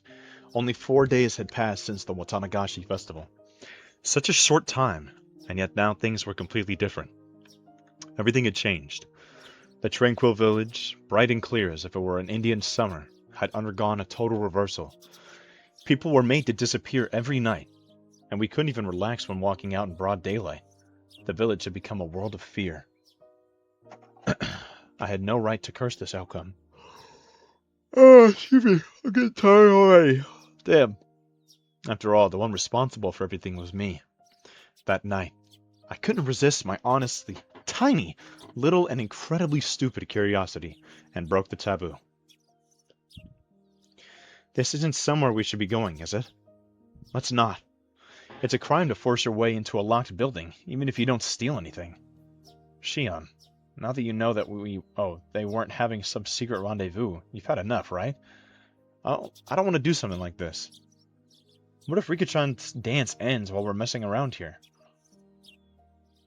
I prattled on as I took the lock from Tomataki-san's hands and put it back on the door.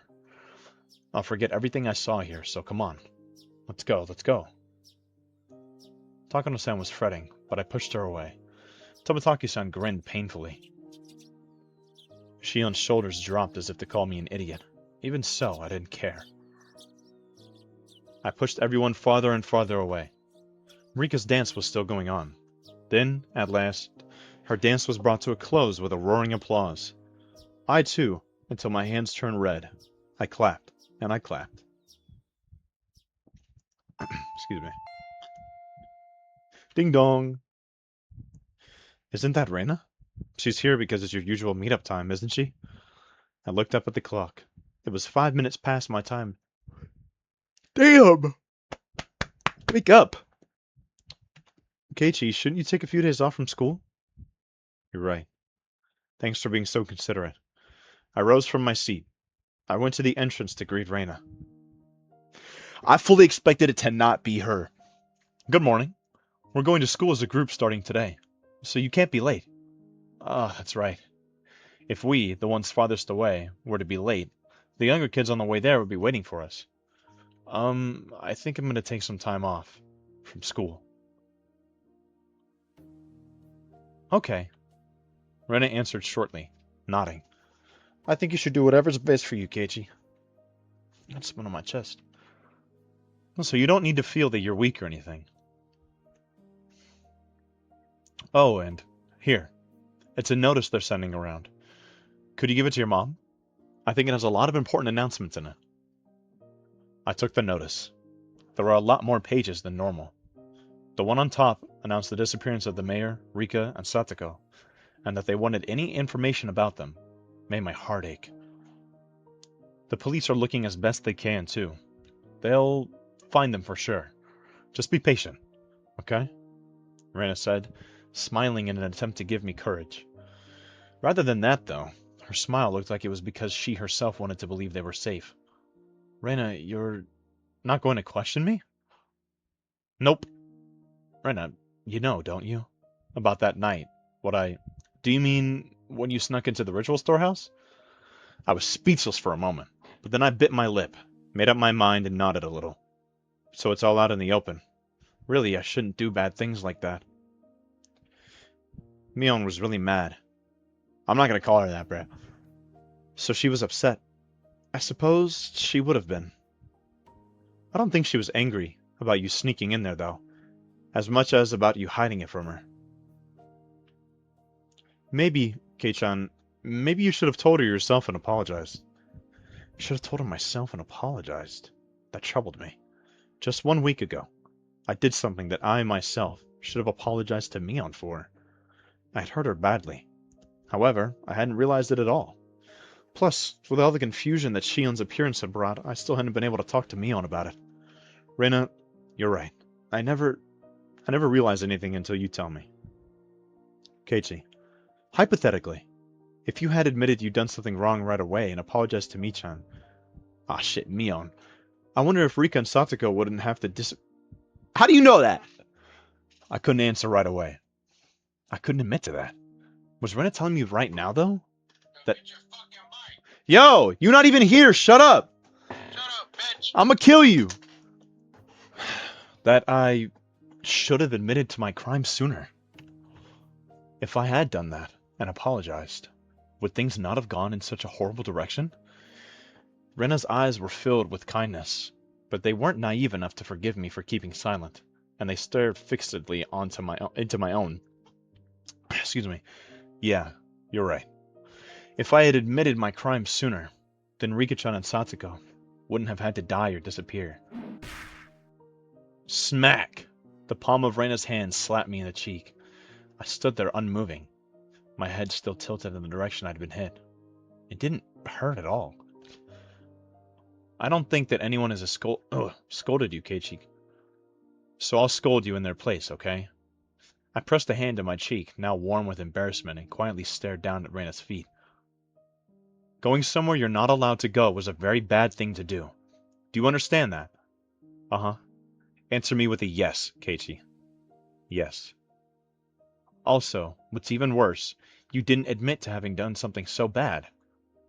You should never do anything bad in the first place, but not admitting to it or apologizing for it is much, much worse. Yes, I was wrong. For a few moments, Rena stared at me, silently and intently, as if gauging my remorse. Then finally, the tension in her face softened, and she smiled. Okay then, it's about time. I should be going. All right. Be sure to give notice to your mom, okay? Also, warn her not to go out to pass it on after it gets dark. I bent down to pick up the notice, which I dropped when she slapped me.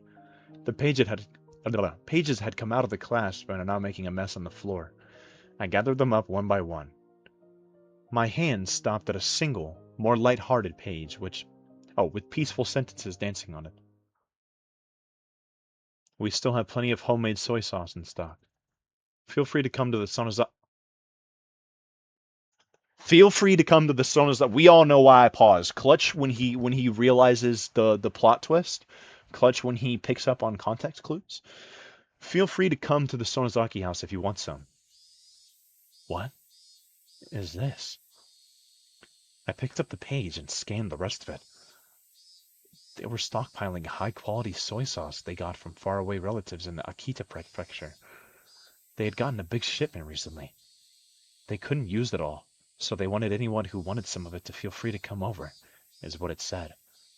As a P.S., it said it arrived in barrels, and to please bring a 2-liter bottle or other container for it. That's how it tied together. If you need some soy sauce, then you would go to the Sonozaki house, Rena. Did you know all along? Yeah, I knew. Rena had already been suspicious of Mion, as soon as she noticed that big bottle of soy sauce was missing. Rika-chan had taken the bottle and gone to Mion's house, and there, She was erased. Rika-chan wasn't coming back, so Satsuko called Mion's house since she knew she had gone, and then Satsuko got called there as well. Excuse me.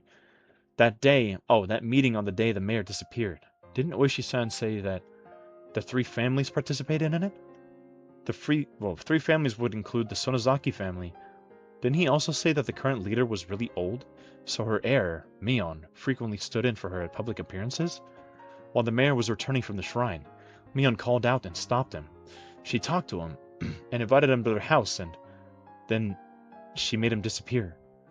It was probably even simpler to make Shion disappear. Shion was part of the Sonozaki family. They probably knew exactly what she was doing at all times. I'm sure they knew her part-time job schedule too. Thinking back, wasn't that Angel Mort store managed by the Sonozaki family? Setting up an ambush for her there wouldn't have been any trouble at all. I'm gonna go to Mion. I'll go apologize. I'm going to have her put an end to everything. Mion probably won't forgive me easily, but I'll go and ask her not to sacrifice anyone else. With that decided, there was no need for me to be lazing around here. I put on my shoes and slipped past Reina to exit the house, when she stopped me. I'm going too. Reina, shouldn't you go to school? This is way more important than school. Reina, you shouldn't come. If you...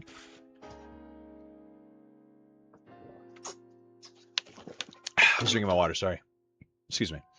If you get wrapped up in this too, then I think I might actually go crazy. Reina didn't move her arm, which was blocking my way. If Keiichi-kun disappeared as well, then I think I might actually go crazy too. So I won't let you go alone. Reina argued boldly, as tears welled up in her eyes.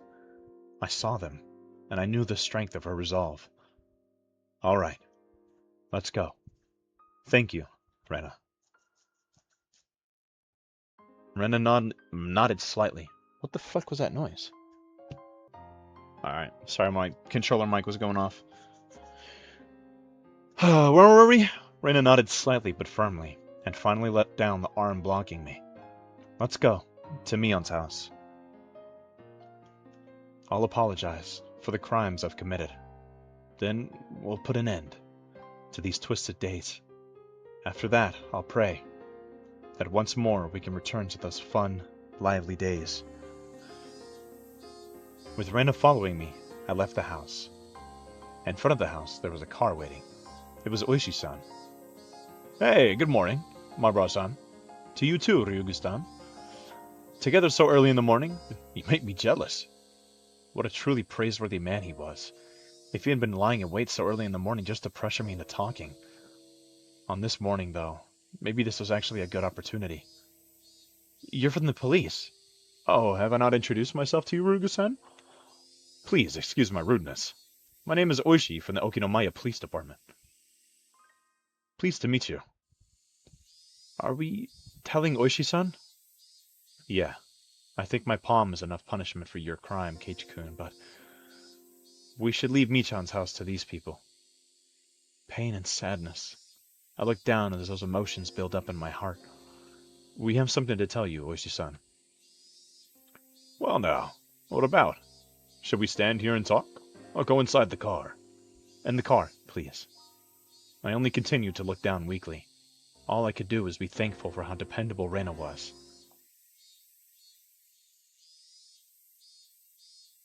At Reina's urging, I revealed everything to Oishi-san. The latter, while making sure to throw in murmurs that he was paying attention every now and then, took notes. We continued that way for a while. How do you feel? Do you feel a lot better now that you've told me? Oishi-san asked this while scratching his head with his ballpoint pen. Of course I don't feel better. The price that had been paid up until now for me not owning up to my crimes had been so immense. But as long as that payment wasn't returned, the load on my chest could never be removed. Give me a second. His radio started to emit static. Bzz, bzz. This is Kumatani. Oishi-san, over. Yes, hello. This is Oishi. We got news a few minutes ago that she's been absent from school. No movement at the Sonozaki house. Our target is still on the premises. Yes, good. Keep a close watch out. Roger that. Cars 3 and 7 just arrived for support and we've returned to the base. Also, I think the division chief is looking for you, Oishi-san. He keeps annoying me too, even though I keep telling him I'm trying to get in touch with you. What should I do? Excuse me. If you're hard pressed for an answer, tell him you're actually under orders not to wake me from my morning nap. Got it. Bzz. The radio grew silent. Sorry about that. Excuse me. It was about work. He said there was no movement at the Sonozaki house, didn't he? Oh my, did it sound like that to you? This won't do. Please, keep that a secret, all right? I don't have permission from the division chief to be making private inquiries like this. Oishi-san, he had suspected Mion for a long time. Nor for questioning witnesses, or for searching houses. We don't have permission for anything, really. The Sonozaki house's defenses said to protect the family members are also in full working condition. Without a warrant, we can't do anything about anything unless the crime happens right in front of us. Oishi-san, could you be... Why am I stuttering so much? Clutch if he was frickin' stupid? Rena's tone of voice alone was enough to make her spite clear as she stared at Oishi-san. You can't set foot in the Sonozaki house. We're trying to get Keiichi-kun to go in there instead. Oh, were you trying? Rena, what do you mean? This person. Just as I thought. He plays really dirty. Stop. You're hurting my reputation. That said, I'm all ears to your explanation, okay? Oishi-san lit a cigarette and responded to Rena, wearing an expression implying he was calm and willing to let her comment slide. You can't get a warrant, but you've always had your eyes on Michan because you thought she was suspicious. Yes. You plotted to incite Keiichi-kun and have him go to the Sonozaki house. Then if something were to happen to him, you would have used that as an excuse to go in. Isn't that right? I only understood about half of what Rena was saying. I knew, however, that Oishi-san had been trying to use me. Even Keiichi-kun got hurt as a result. Have you no shame? Is this how the police do things? My. It seems we have an incredible detective on our hands. Oh my. Would you be interested in taking our exam? I'd gladly write a recommendation letter to get you into the detective division. You're despicable. Rena spoke quietly, her words dripping with hostility. I've been insulted in all kinds of ways in my life, but 1 or 2 words from a young girl is always the roughest for me. Even so, I suppose I should thank you for not arresting Michan yet. Don't mention it. Oishi-san seemed to be enjoying his exchange with Rena. The things this man thought were like a swamp. I could barely see past the surface. It reminded me again of how much I disliked him. Now then, as 2 esteemed friends of Mion Sonozaki-san, what do you plan on doing now? Will you kindly wait for me to go over the evidence and request a warrant? No.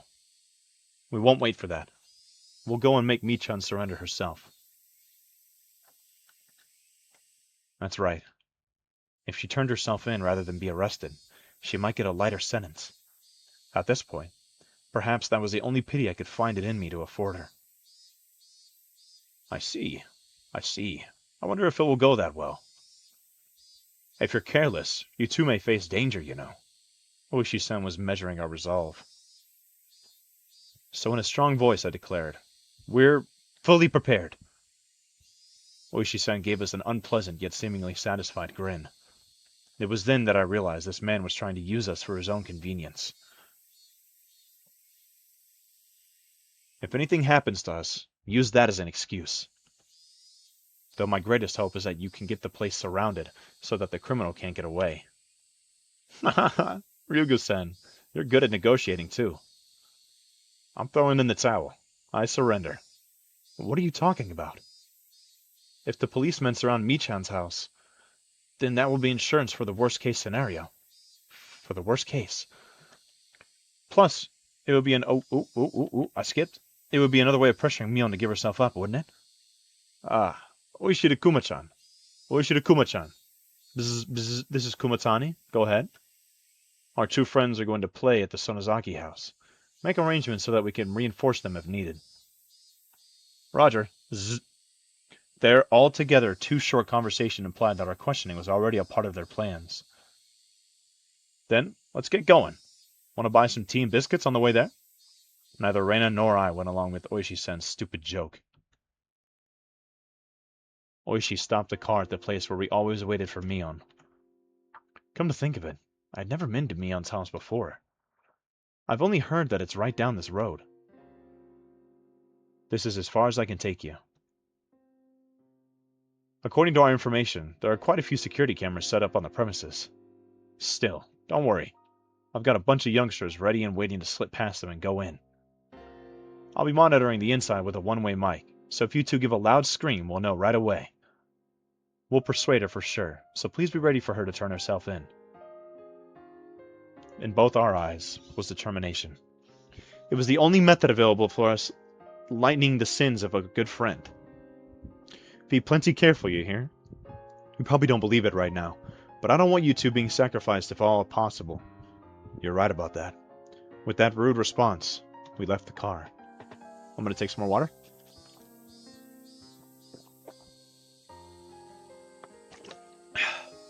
Man, I love water. The clinging humidity in the voices of the cicadas greeted us. I'd never have expected this would be happening today. Let's go, Keiichi-kun. Reina took the lead and began to walk. Down the road I'd never been. Reina, you've been to Mion's house before, right? Yeah, a few times. It's a really big house. You could fit a mountain in their backyard, too. You can pick mushrooms and stuff. Oh, there are fences everywhere. Big enough to fit a mountain. That was amazing.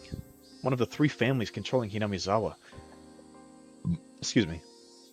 And the head family of the Sonozaki clan. Perhaps there was something to be said about its magnitude. Excuse me. I've got everything wrong with me today. The path continued onward, level and uneventful. There were metal fences along its edges, and beyond them were woods growing with trees growing thickly. The fences were high, the tops of them bent inwards, sticking out like sharp spears. Plus, there was dangerous-looking barbed wire wrapping them. Who texted me? No one could look at them and not feel intimidated. In addition, there were signboards hung up here and there along the fence. Private property of the Sonozaki family. Entrance forbidden. Beware venomous snakes. Active security cameras. Intruders will be charged an entry fee of 1 million yen. The forest, or should I say, mountain. Is this all their yard? It's more like their domain. As you can see, it's private property, but nobody maintains it. Excuse me. It's more like their domain. And as you can see, it's private property, but nobody maintains it. The forest isn't really that kind of thing you can go hiking in. Oh, isn't the kind that you can go hiking in. She could say that again. It really did feel like a neglected, savage woodland. It was dark and damp, and certainly not a forest that made you want to go for a nice walk. I'm gonna pause for a second. How do I go back? Okay, sorry. Where were we? Right. It was dark and damp, and certainly not a forest that made you want to go for a nice walk. Maybe that's just what happens when a landowner has too much land. Like Oishi-san said, there were security cameras hung up all over the place, though they had been weathered by wind and rain, casting doubt as to whether they were even functional. I wonder if Mion's watching us as we come to her. I don't think she is. The only people living in Michan's house are genuinely her and Grandma, after all. Does nobody watch the cameras? What a useless security system. Well, Michan's father seems like a pretty tough person to get along with. So whenever everyone in the family is getting together, the cameras are apparently working properly. That's right. Mion's father. He was a big shot Yakuza, wasn't he? Rena smoothly danced around the answer as she explained. At last, a huge gate, as big as I'd imagined, appeared. Was she living by herself with her grandmother in a house at such a grand gateway? Oh, gateway. Oops. I wonder if she's here. Beep. The old buzzer made a dull sound. Oh, it probably sounded like a... Was it cut off in the middle and not getting to the house? We waited long enough without a response for me to start thinking like that. However, we finally heard footsteps walking through gravel on the other side of the gate. I nervously balled my hands, my palms now sweating, into fists. There was a clang of a bolt being released, and the gate opened slightly. The person peeking out of the gap was none other than Mion. Excuse me. Well, this is unusual. Aren't you two going to school? Mion didn't seem all that surprised at visitors arriving in the morning, which wasn't a normal time. In fact, she almost seemed relaxed, as if she knew we were coming beforehand. We stayed home today. Kei-chan is one thing, but you two, Reina? You two are such troublemakers. Mion smiled lightly, in a way that the Mion we knew always did. Well, let's not just stand here. Come on in. She gestured for us to follow her. I hesitated for a moment, looking at Reina. Let's go. Reina smiled cheerfully as if she were passing through the gate of a good friend's house, and then did just that. I rally myself, and then go through the gate too. On the other side, it hadn't been maintained very well, but it was clear that the lot was magnificently wide. It wasn't quite what you'd think of when you hear mansion, but it was very clearly a vast place. Was this the first time you've been here, Kei-chan? Yeah. This house is enormous. Steep thatched roofs aren't in fashion anymore. This place could be a tourist attraction. I want to rebuild it. Dude, again, clutch if he was illiterate. This place could be a tourist attraction. I want to rebuild it using totally average and boring reinforced concrete soon. Mion dryly smiled as she said that, then closed the gate and relocked the heavy bolt. Don't worry about it. Things have been dangerous lately. Gotta do at least this much during the daytime. Yeah, you're right. Maybe it was my imagination. But I thought I saw the hint of a shadow in her smile. Well then, good sir and madam, I shall show you inside. Please, come this way. Mion bowed to us like a worker at a high-class hotel, then pivoted on her heel and began to walk. Reina gripped my stiffening arm lightly. Keiichi-kun, you're too tense. You came to see Michan, remember? You don't need to be that nervous. That's right. When I get nervous, I tend to let everything show on my face. I'll stop tensing up. Even if something were to happen, there were two of us. Oishi-sen's subordinates were waiting outside the gate for us, too. There was nothing to worry about.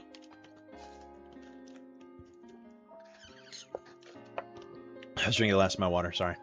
After thinking about it that much, I realized my nervousness was already gone, and laughed at myself. What's this? Mion, what's with this stone on top of the newspapers? It's in the way. There was a pile of newspapers on the floor at the entrance, and there was a large rock on top of them. I didn't understand why something like that was here. Reina noticed me looking at it questioningly and giggled. Reina, do you know? What is this? Some kind of good luck charm? If you don't really know, then feel free to move it out of the way and put your shoes there. Keiichi-kun, there's a nest of swallows right above that stone. Huh? Oh, you're right. This house is for people, but swallows still come in without permission and make nests. It must be like a tradition for them. My loud-ass chair! Whenever spring comes, they always make a nest here. It's kind of annoying, though. In other words, it's a sign to not take off your shoes here, because swallows' poop could end up in them. I couldn't help but laugh at the silly contrivance. My laughter naturally spread to the other two. A really long time ago, the Sonozaki family apparently cultivated silkworms. Our ancestors would get all worked up over exterminating the swallows. When you think of it that way, maybe this is our just desserts. Anyway, come on in. I don't trust her. The inside of the house wasn't very bright at all. It was dimly lit, in fact, but mysteriously I could still feel an elegance to the place. Mion seemed to want a more modern building, but traditional houses like this aren't bad either. You're kidding, right? There's a terrible draft and the winters are freezing. Don't go making my house into property of cultural significance and getting in the way of renovations, got it? What I want most is a house like yours, Kei-chan. I'm pretty jealous of it. Seems like it would be warm in the winter. Oh, but snowfall seems like it would be a problem. Snowfall's a problem? Does Hinamizawa get that much snow?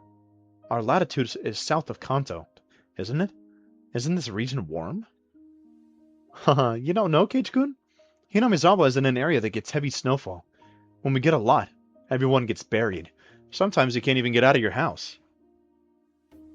Checking my email real quick. Alright. Sometimes your car gets totally buried too and you can't find where it is. I wasn't aware of that. Hinamizawa was that bad a place in the winter? Come to think of it, my dad, he'd said something like this place got plenty of snow, so we could have fun building igloos. Still, your front door getting buried? Not being able to find your car? That's way too much snow. You remember from geography class, right? The western side of Japan gets cold winds from Asia.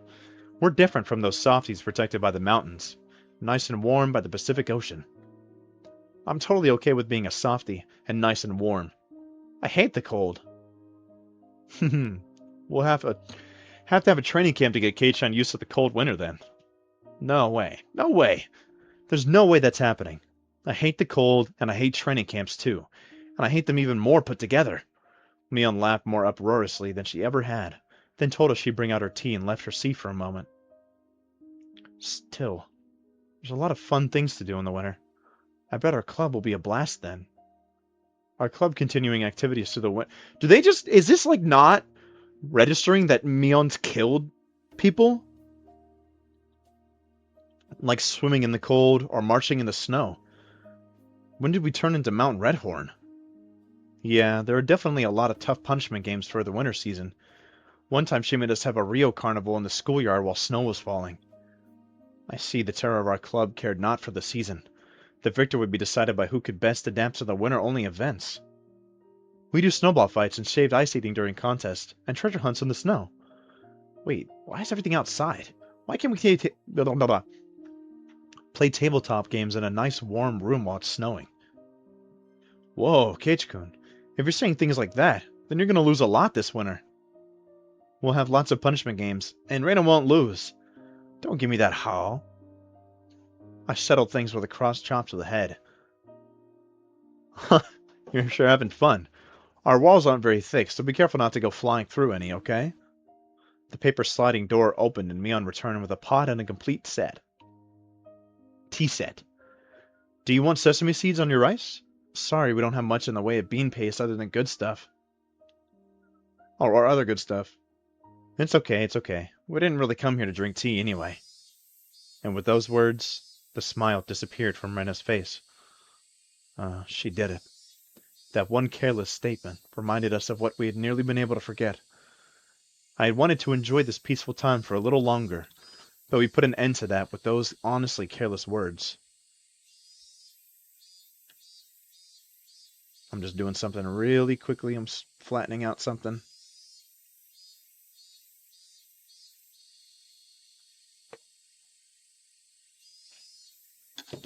Alright.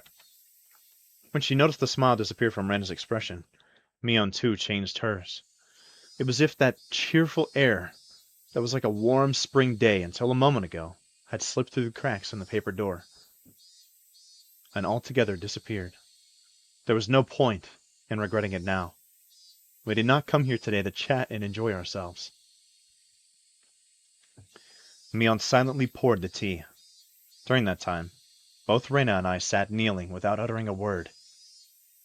Here you are. Drink up. Couldn't even mutter a word of acknowledgement at those natural words of courtesy. There's no poison in or anything in it. Do you just trust me that much? That's upsetting. Mion gave a bitter smile at that and let her shoulders droop.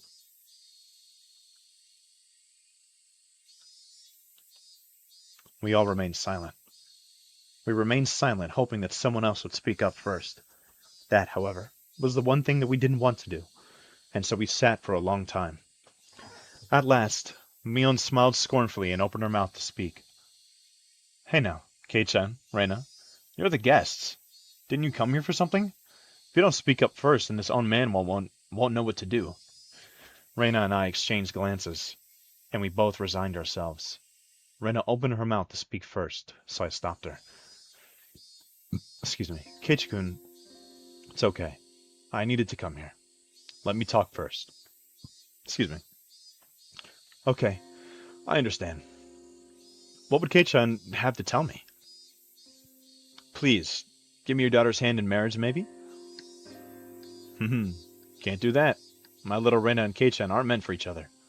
Go wash your face with miso soup and try again later. Afterwards, I thought her mean remarks were Mion's own way of showing consideration. Mion had said those mean things in a totally normal voice, and it drained the tension from my shoulders. Mion, first, I have something to apologize for. You do? What for? Mion pretended that she didn't know what I was talking about, but I'd clearly gotten my point across. Well, on the night of the Watanagashi, the ritual storehouse behind the shrine, I went in there. Oh, my grandma texted me.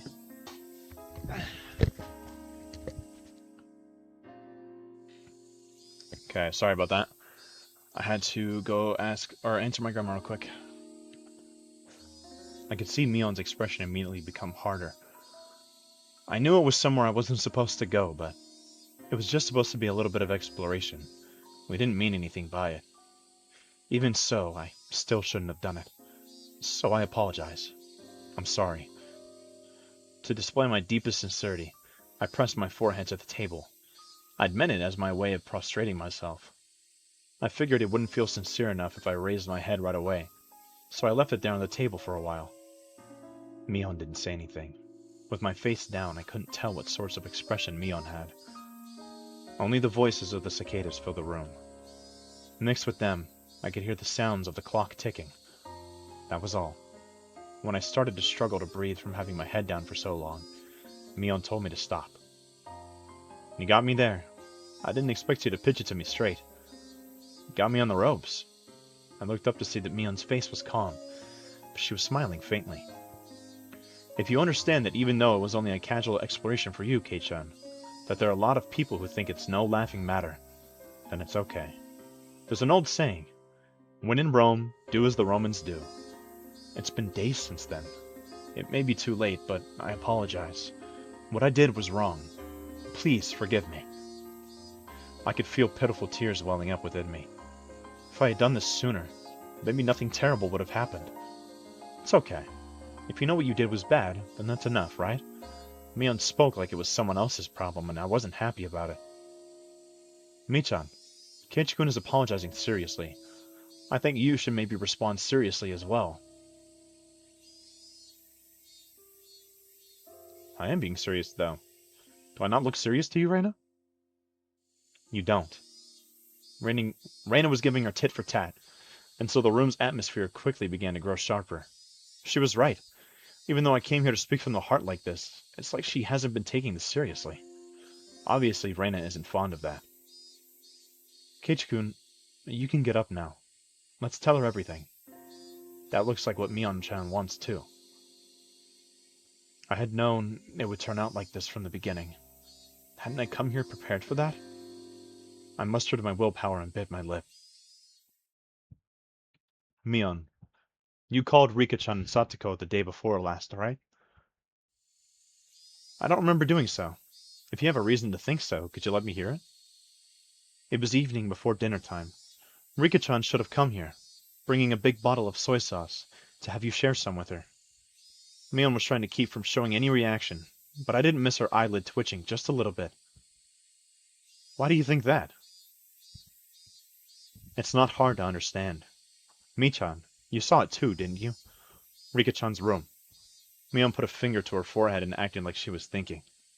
There was chilled tofu, but no soy sauce. Plus, the big bottle of soy sauce that should have been under the sink was nowhere to be found. What? Is that why she would have come here? Mion, drop the act. You wrote it yourself on the notice, didn't you? That you share your soy sauce? Mion scratched her head. I heard her ever so faintly click her tongue. It was as though we found out she'd purposely given too little change to a servant. That's all I could feel from her. Then, Michan, Rika-chan, you hid her. Rena hesitated for a moment.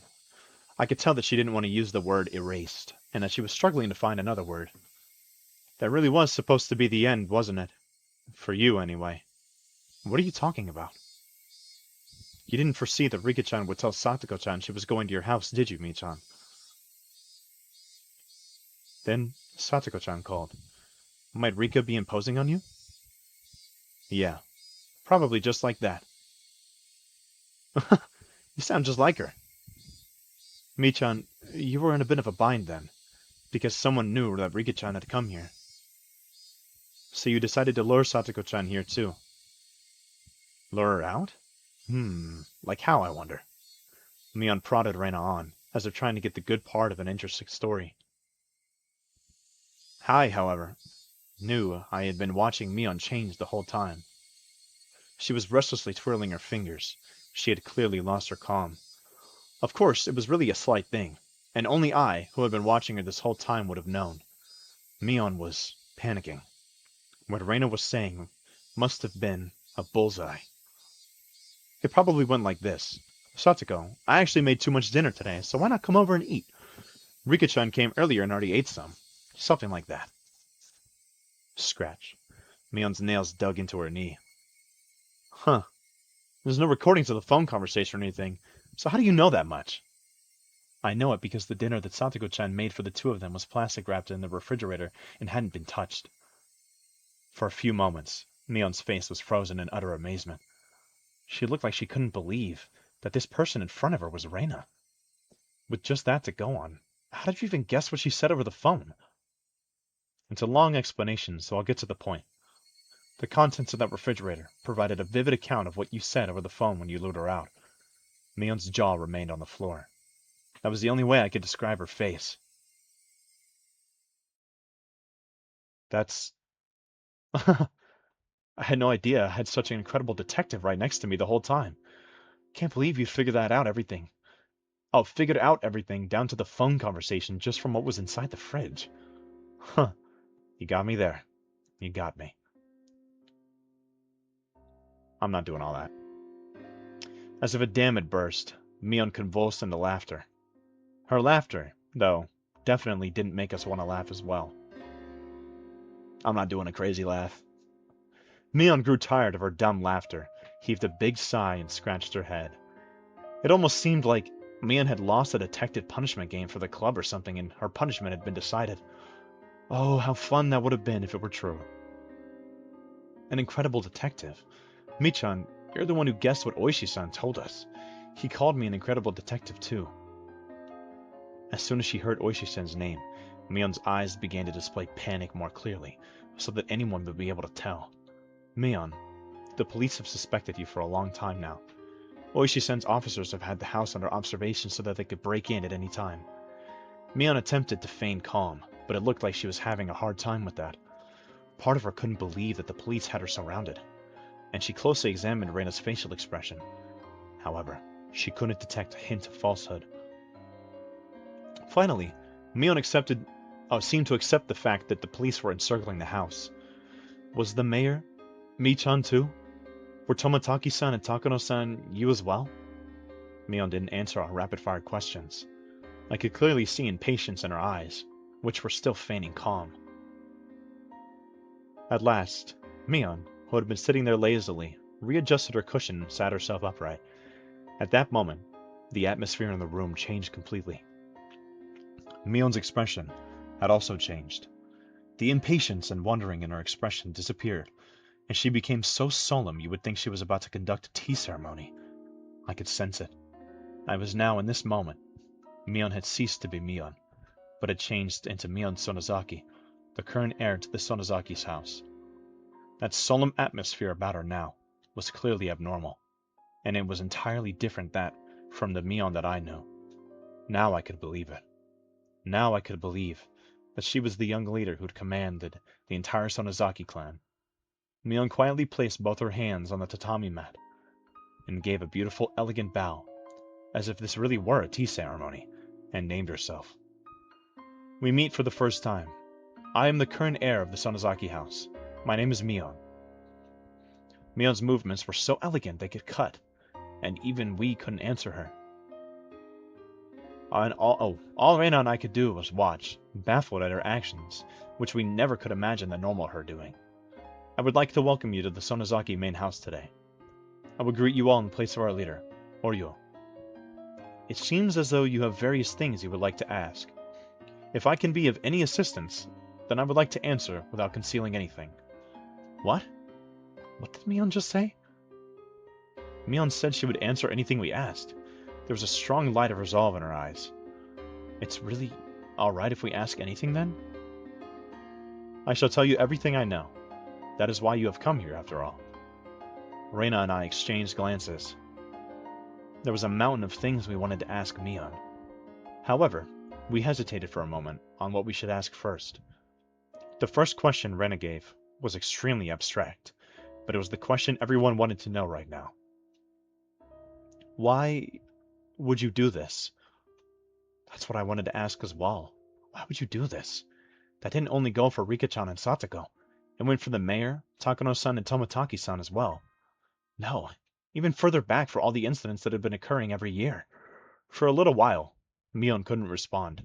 Right when we realized that question was too vague and tried to put it into more concrete terms, she finally opened her mouth to speak. To answer that question will take some time. If that is acceptable, however, then I would by all means like you to hear it. She spoke clearly. She spoke with clarity that her grandmother might use when telling a story from a long time ago. Do you know that Hinamizawa village used to be called Onigafuchi village? Reina nodded lightly, then shot me a glance asking me if I did. I returned her nod. Hinamizawa was once called Onigafuchi village, yes. Excuse me. I heard all about it from the night Takano-san in the ritual storehouse. They firmly believed that demon blood ran through their veins and cut off all contact with the outside world. They were worshipped by those in the villages at the foot of the mountains, and treated like transcendents, those capable of magic. That's right. I need something to drink, dude.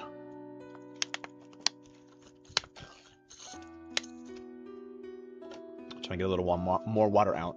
That's right. Our ancestors in Onigafuchi village were proud transcendents, descended from the demons. Those in the villages at the foot of the mountains worshipped and honored them. Nevertheless, that all decayed with the end of the Tokugawa era. Is that what it said? Tokugawa. Okay. The black ships arrived. The end of the samurai ended. Oh, the era. The era of national isolation ended. And the tradition of worshipping Onigafuchi village quickly disappeared. Oops, wrong key. Those things that linger from the past were all to be detested. I'm so sorry. That was the kind of era it became. The Meiji era began, and the name of Onigafuchi village, with its long history, was forcibly changed to Hinamizawa village. I have heard the Meiji government strongly wished to erase the old customs, the abolition of feudal domains, and the establishment of prefectures. An era had begun, seeing Japan sprinting up the stairs that were beyond their means to try and reach the same level of the rest of the world. All things in the Western style were to be extolled, while all old traditional things were to be scorned. That was the sort of era it was. Our ancestors in Onigafuchi village were proud transcendents descended from the demons. Onigafuchi village disappeared in a flash. At last, Japan, provoked by the great European powers colonizing countries in Asia one by one, began a policy to increase its wealth and military power so that it could stand as a global power in its own right. Conscription began, and they won war after war, the first Sino-Japanese War, and the Russo-Japanese War. And until the Pacific War broke out, they recklessly climbed the staircase towards modernization. At the time, Onigafuchi village had already lost its impenetrability. The villagers, once worshipped as transcendents, were now on the receiving end of inhuman treatment. The sacred Onigafuchi village had been groundlessly labeled as an isolated village of those afflicted with incurable diseases, a mere shadow of its former self, and stood on the precipice of an era of hardship. Thus began harsh days where one would suffer unreasonable discrimination just because people knew one was from Onigafuchi. The children in the village at the foot of the mountain were taught not to go near Hinamizawa because filthy germs were rampant there. Children who had come into contact with children in Hinamizawa would cry and wail as their parents purified the spot they were touched by rubbing salt on it. One of the adults said to the children that if you get lost in Hinamizawa, you would be kidnapped by demons, cut up into pieces and devoured. Never, ever go near the terrifying village of the man-eating demons. That's what he taught them. Another said that during a famine long ago, the people of Hinamizawa gathered up all the corpses they discarded into the dry riverbeds, then cooked and ate them in order to survive. Groundless stories, but said in such seriousness. Baseless slander added to the baseless slander, making Onigafuchi village's historically accurate, thrilling history all the more believable. Perhaps the chain of undue discrimination was the manifestation of the people's anxiety towards uncertain times. Of course, the story didn't end with only the perspective of children. If anyone found out you were from Onigafuchi, you would be turned down from any job you applied for. People would even go back on engagements and marriage proposals. As for the marriages where one partner had lied about it, as soon as the truth got out, they were made to divorce. It even caused trials. They would appeal that where one came from wasn't important enough reason to divorce. They would, however, lose their case. Lying about one's birthplace apparently constitutes a heavy act of misrepresentation in marriage. That's terrible.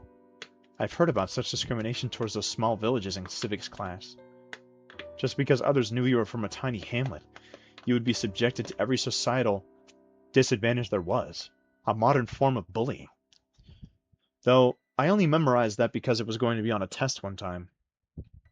Excuse me. I recalled being suspicious about it, and unable to believe such discrimination occurred in modern Japan. Well, I suppose I can't say that it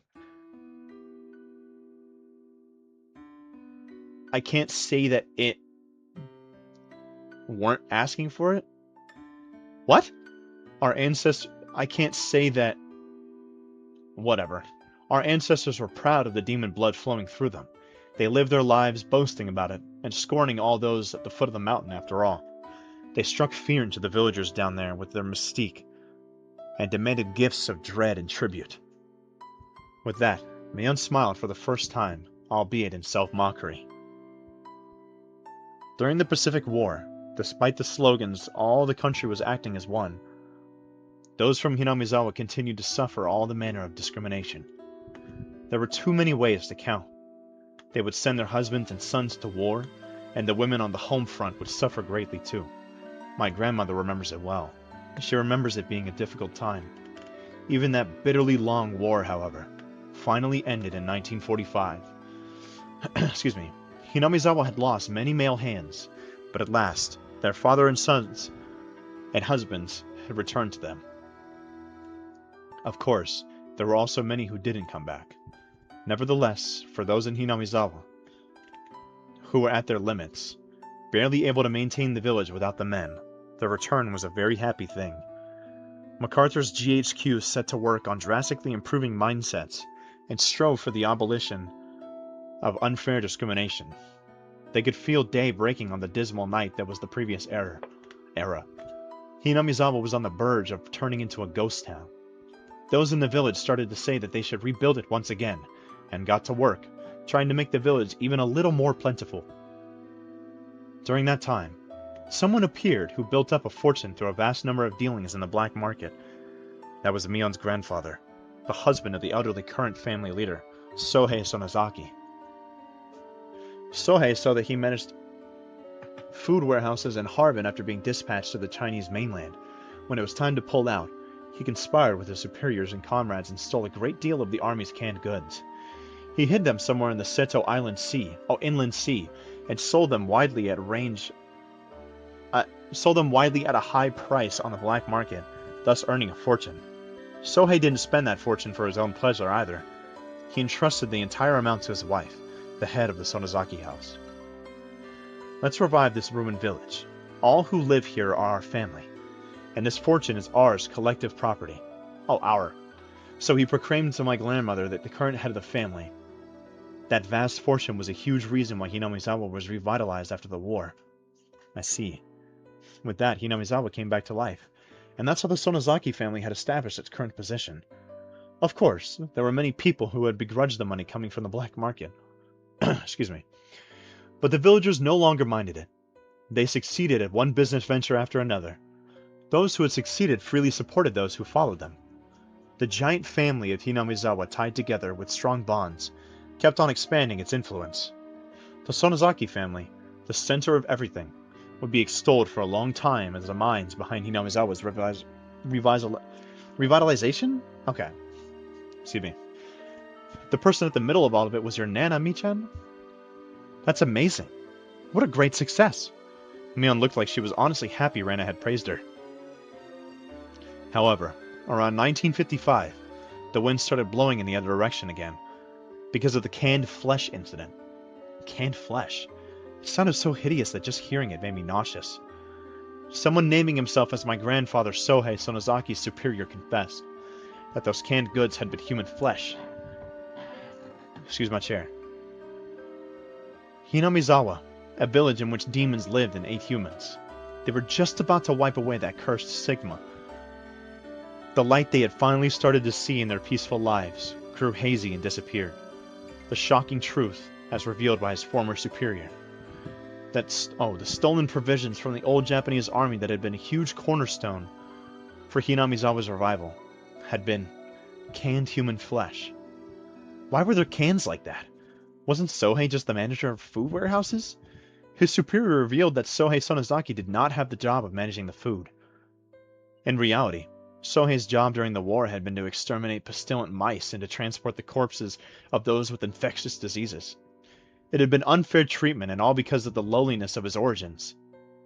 As a result, though, he had returned safely without having been sent to the front lines or being detained. Perhaps that was the only fortunate thing to happen to him. Finally, Sohei was enlisted as an assistant at a military medical institution. There, however, he found something even worse than low, scorned, depressing customs of Onigurafuchi village in the research they were carrying out. Could that have been, well, the bacteriological cores in the old Japanese army or whatever? Keiichi-kun, you've heard of that? What could it be? I was pretty sure it was Unit 731. It was a nightmare unit that devoted itself to researching terrifying bacteriological weapons to break the deadlock in the war. They used many innocent people as fodder for horrible human experiments. They methodically observed how many days a new strain would take to kill the victims, how many days it would be when injected, how many days it would be when swallowed. They dissected many people to find that out. Sometimes they wouldn't bother waiting until they were dead, and dissected them while they were still alive. They would strap them into centrifuges while still alive and crush them into decompression chambers while still alive. When a live human decompresses, all the holes in their body get pushed outwards, and their intestines get pushed out of their... like a snake whining out of it.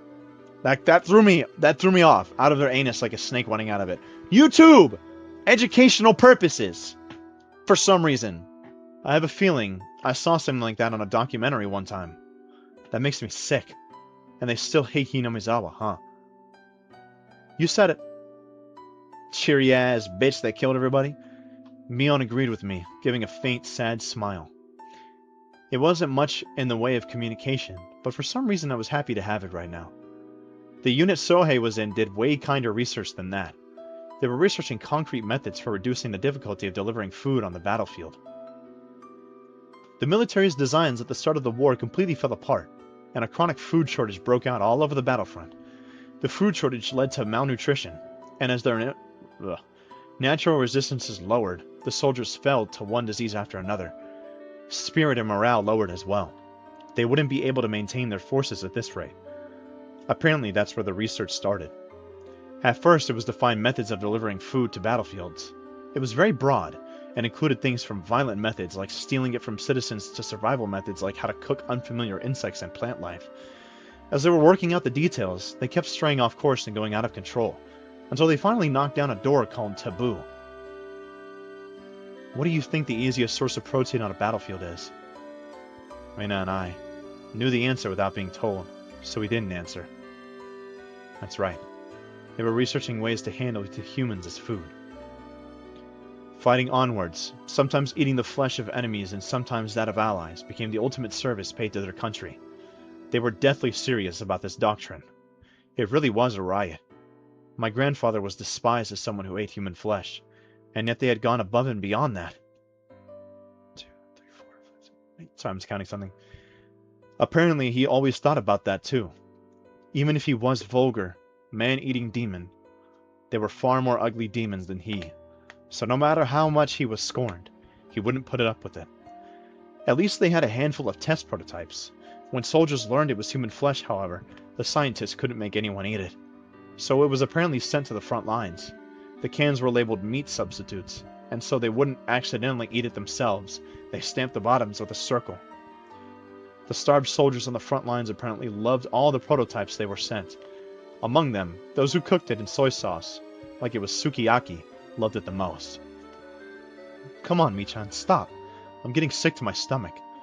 Rena really was pale-faced, and she looked like she was having difficulty continuing to sit on her knees. Mion looked like she had more to say, but she sighed lightly and stopped there. Then, those canned goods your grandpa bought back. I don't know if it's true. Sohei denied it was human flesh up until the day he died. However, those who begrudged Hinamizawa's sudden revival called him a savage for making a fortune from selling human flesh, and the villagers began to be scorned again. They returned to a time where children would be jeered at and have rocks thrown at them. Excuse me. The stifling silence came back. What a seriously hopeless and sad story it was. They were discriminated against. Why must they attach worth and rank to it? Why can't they live without looking down on people? Why can't everyone enjoy life together? I didn't know. My grandmother, the family head, once told the children of the village this. If they throw a stone at one of you, then you must throw stone backs. Oh, then the two of you... What? Two of you must throw stone backs. The children asked her, what if they threw stones at two of us? Of course, the answer was simple. They throw stones at two of you, throw them back with 4. If they chase 8 of you with sticks, drive them off with 16. If they slander 30 of you, yell back with 60. Finally, the children asked, what if we're attacked by 1,000 people? Even that answer was simple. If 1,000 people attack you, then everyone in Hinamizawa will stand up against them. It was a manifesto to spur people into action. My grandmother rose up not only as the leader of the Sonozaki house, but as the mother of Hinamizawa. It was halfway through 1955. It was a time when the riots over the treaty with the U.S. were rampant, a time of battle and action. The people of Hinamizawa joined together and fought, treating unfair discrimination towards one as a crime against them all. It didn't matter when that one was a child or an adult. If they had heard that a child had been told off, then everyone would crowd a house of the perpetrator acting as a whole. If they heard an adult had been treated unfairly, men and women, young and old, would all band together and stand up against it. If you meddled with people from Hinamizawa, you would be in trouble. They probably figured that if they could make others think that, they'd win. Kei-chan, do you remember how many people came to help you when you got involved with those delinquents in town? I recalled how much of an impression it had left on me. That the people of Hinamizawa boldly came to my rescue, yet the people of Okinomiya averted their eyes so they wouldn't get involved. My grandmother fought, and my parents carried on the fight. At last, peace returned to Hinamizawa. Of course, that peace had been placed on a razor's edge. When you consider the previous 100 years of history, the tranquility now can only be called chance interval, standing on uneven scales. Why? Could I really have an opinion on such a long and difficult history when I hadn't moved here more than a year ago? Yet, I said it anyway. Why can't everyone just live in peace? What happened to those old stories of Oyashiro-sama that I heard from Takano-san? Man and demon joined hands and lived together in harmony. Didn't Oyashiro-sama remain in this world to watch over that? It's a fairy tale. I mean, that even if those people and the demons were real, that Oyashiro-sama who mediated between them wasn't. Is that why Oyashiro-sama's curse happens? A cool gust of wind blows in from outside, fluttering Mion's long, beautifully clear hair. Mion kept her refreshing smile without answering, and didn't even change her expression, but even that became a silent answer. So that Hinamizawa village might once more be like Onigafuchi village, so that we may again be sacred existence worthy of worship. That was the earnest wish of our ancestors in Onigafuchi, and the mission of those who inherit the demon in the Sonozaki main family. Those who inherit the demon? For generations, the Sonozaki family has had a custom of including the character for demon in their leaders' names. If you write out my name on your hand, it should appear as plain as day. I trace out the word Mion on the palm of my hand. Oh, she's right. The character for demon is in there. Not only my name either. The demon is engraved on my body as well. When she said that, she quietly rose and began to lay her hand on her clothing. It's okay, Mi-chan. You don't need to show us, okay? Thank you. With just that exchange, I guessed what she meant. Most likely, somewhere on her body, there was a permanent seal, such as a tattoo or marking, that proved she inherited the demon. Mion didn't sit back down. She smoothly opened the paper door on the porch. A refreshing breeze began to cleanse the damp air filling the room. Mion quietly gazed out at the wide yard for quite a while. On her shoulders was something I could never imagine the normal Mion carrying. It was the heavy, truly heavy history of Hinamizawa. No, of Onigafuchi weighing down on them. What kind of words could I possibly say to a Mion like that? Reina wasn't saying anything to her either. Only the voices of the cicadas drowned out the silence. At last, after a long period of nothing, Mion murmured. The serial incidents happening over the past 5 years. I was directly related to some of them, and indirectly to others. Some were not the Sonozaki family, but were rather related to others, the Kimiyoshi family and the Furude family. I think I was at the center of all of them. She said it all without turning around, with her back to us. At some point, her tone of voice had gone back to being the Mion we knew. I have faith in what I've done, and I don't feel any guilt. If I did, perhaps it would be that I will have to leave the stage before the heir is decided. If I'm caught and tried at a court of law, then I suppose that's how it's worked nowadays. Being able to retire with Hinamizawa at the most peaceful it's been in 100 years could be the happiest thing that's ever happened to any of the Sonozaki leaders of past generations. Mion leaned a shoulder against the paper door and then slid down. Then slid down it and flopped on the ground. It was an act of such resignation that just seeing it made me hurt inside. The numerous terrible crimes Mion had been a part of suddenly began to fade from my mind. Hey, Mion, I don't care what happens after this. Can't you just try and struggle as much as you can? To try and run away? As soon as I began to think that, Rena's ringing voice filled the room. But Rika-chan and Satogo-chan, you killed them, didn't you, Mi-chan? The sharp points of her words stabbed into my chest despite not being directed at me. I'm not saying that it's okay if you killed other people. Regardless, Mi-chan, you killed Rika-chan and Satogo-chan. Rena's words were more biting than any I had ever heard. Even now, that we knew all the heavy history pressing down on Mion's shoulders, she had criticized her for killing our friends. Just as I bear the duty of the Sonozaki family, Rika-chan bore the duty of the Furude family. That duty was to protect the ritual storehouse. My chest tightened. I learned around last year that Rika-chan had said something about it. The bars in the storehouse were too heavy for her, and she wanted them changed into a simpler lock and key. Even the priest before him, or her, had complained about it being heavy. He was very aware of how hard it was for Rika-chan. I will make sure to guard it, so I want to replace the lock with something lighter. I replied on the behalf of the Sonozaki family leader.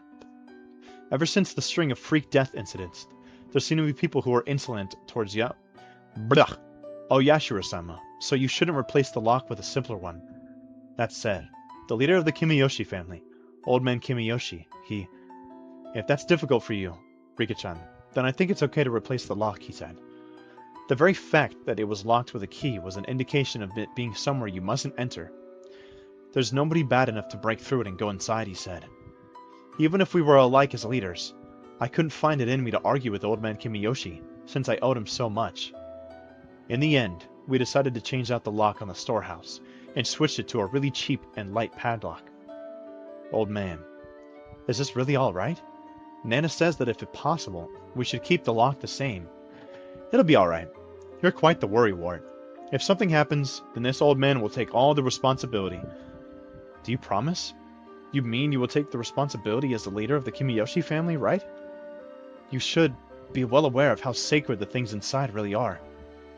It's okay. There aren't any bad cats in Hinamizawa who would open the lock and break in. Meow meow. That's Rika. Ooh. Sobs escaped from my mouth. Something hot and wet dripped down in spades and fell onto the tatami mat. I had already heard of thieves entering the ritual storehouse during the Watanagashi festival. There were 4 of them. We decided to act within a day.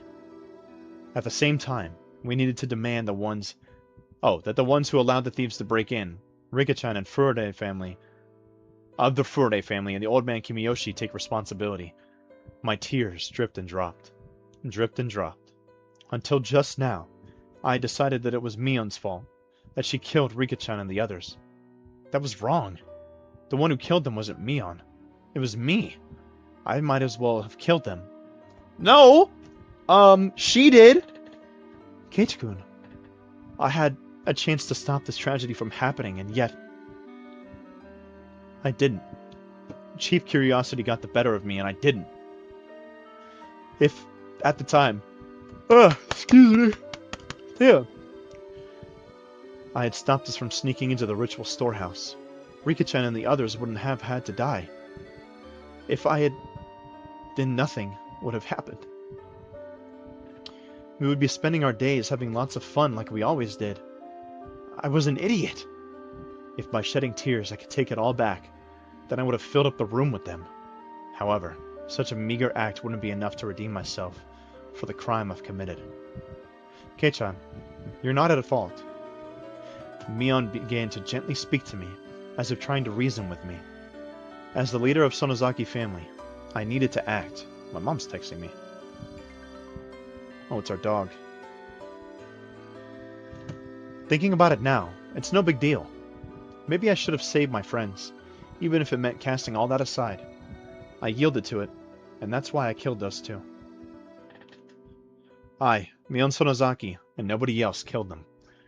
I had hundreds of chances to stop it, but I didn't stop. I gave in to the easy role that was handed to me, and abandoned all thought of fighting for my friends. This is my crime. So this is my crime. Oh, I killed them. Mion Sonozaki, with these hands, killed them. And nothing whatsoever changed. Nothing!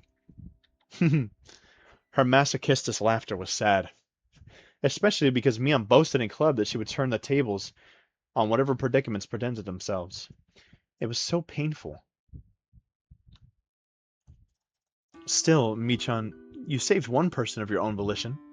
Huh? As I looked at her, surprised, Reina stuck her finger right at my forehead. You left Keiichi-kun alive. As strong as you are, Mi-chan, it would have been no trouble for you, but you didn't kill him. That's right. Mion was so cunning that nobody else could stand up to her, even if in our club. If she had seriously tried to kill me, I would have been dealt with on the very first night. So many people had been sacrificed, but I was always left out in the cold. When did I first realize it? Even though people were disappearing one after the other, for some reason I had this vague belief that only I would be left alive. Why didn't I kill him? As a demon, I can't even begin to guess. Maybe Mion had some reason she didn't want to kill you. What is that supposed to mean? Shh. Mion put a finger to her lips to say that Reina didn't need to talk. Is Oishi waiting outside? Yes. Any way out? No. They said they have the place surrounded. It seemed like they caught a lot of cars over the radio. I think they have your entire property surrounded. Mion fell silent. Reina's merciless words felt cruel, but they weren't meant to be. Maybe they were trying to lessen her good friend's pain. Oh, oops. If only by a little. Maybe they were considerate, like she was trying to help. Please, turn yourself in. Mion didn't open her mouth, but she smiled just a little. We'll go with you. We'll never leave a friend by herself. Crying children and Reina are the only things I can't beat. She rose, scratching her head. Her face had returned entirely to that of the usual Mion. I'm well aware of how serious my crimes are. Even if they accept me turning myself in, I'll probably never be able to come back here. I couldn't say anything. The number of deaths Mion was involved in was just too large. So much so that maybe recommending that she turn herself in was, in a way, extremely cruel. So I'd like you to hear one last selfish request. What is it? 30 minutes is fine. Just let me have some time alone with Kei-chan. Huh? My name suddenly came up, and it looked like I was the one surprised about that. Keiichi-kun, is that okay with you? If you don't want to, then I won't make you. You're right. It's okay if you don't want to. After all, I'm a demon, and Kei-chan is a bona fide human who moved here from somewhere else. For us to be compatible, as long as Uyashiro-sama doesn't exist to mediate, simply isn't possible. There was no reason for me to hesitate. Mion had been engulfed by a heavy, unstoppable tradition. Right now, the duty of handling this had fallen to me and me alone. In fact, with me cornered, it would have been okay for her to blame me. However, Mion didn't say one word of blame. Far from it. I was guilty of the same crime, and she had let me go. Amidst the fate she could not oppose, she saved me alone. I didn't know whether I should be thankful for that. Thinking upon it now, I didn't know how much easier it would be if I were to be granted the same punishment as Riga-chan and the others. The only thing I knew for sure was that I had an equal duty to bear, the sins that Mion shoulder. So when it came to Mion's last request, there was no reason for me to hesitate. Sure, that's fine. Thank you. I'd like to thank you too, Keiichi-kun. Reina stood up. It looked like she would just keep her promise. It looked like she would keep her promise with Mion and leave. It's fine, Rayon. Oh, what? Reina, you can wait here. I want to go around the yard with Kei-chan. If you're bored, you can go to my room. You can read any manga you like. And if there are any volumes you like, you might as well take them. I don't want to. Mi-chan's books belong to Mi-chan. Reina couldn't bring them back home with her so freely. You're such a good kid, only at times like this. Mion took Reina's head and rubbed it violently like I always did. Okay, let's go, Kei-chan. I began to walk after Mion, who headed for the hallway, when Reina suddenly stopped me. Take care. Of Mi-chan. Yeah, Mi-chan really does believe she won't ever be able to come back. I didn't know much about laws, but with as many deaths as she'd been involved in, the chances of her escaping a heavy punishment seemed non-existent. Watch out, so that you don't make her lose her temper, okay? Mion might not surrender herself to justice, so I might have to put an end to it myself. Reina had already thought that far ahead. Right, I won't let that happen. Reina rubbed her tears, which had fallen without me noticing. Okay, then go after her. I nodded and followed Mion, who had disappeared out the front door. I could clearly hear Reina sobbing from the other side of the paper door. Why was Mi-chan made a successor to demons? Maybe it just had to happen that way, but it's just so awful. Something hot burned down my cheeks. They were my tears. I fiercely wiped them away. This was the last of my time I could offer to Mion, so I absolutely didn't want to let her see my tears during it. Mion was already waiting outside the front door. Sorry about that, Twisted Sisters. I put on my shoes, tapped my toes against the floor a few times, then left, and Mion timidly came over. Why is she turning all red at a time like this? Can I hold your arm? It was such a modest request. I don't mind. With my permission, her face lit up with glee, like a child being given a toy, and she took my arm. Do you get kind of nervous with your arm through mine? You're not thinking, for example, that I'd suddenly put you in a world-class joint lock or anything? You two say the same things. I don't think that, at all. Back when nothing had gone wrong yet, during those nostalgic days of bustling commotion at Angel Mart, I counted back and was amazed. It had only been 1 week ago. I had been arm in arm with Shion then too. Linking arms with Mion like this really reminded me that they were twins. How much strength they put into it. The sensation of their arms, their warmth, and the blood flowing. I could feel that their living sensations were exactly the same, I think Shion liked you, Kei-chan. I see. If this were a regular conversation, I might have jumped back red in the face. Right now, though, no matter what I heard, my mind remained at peace. Mion and Shion, you get along well, don't you? Well, I wonder.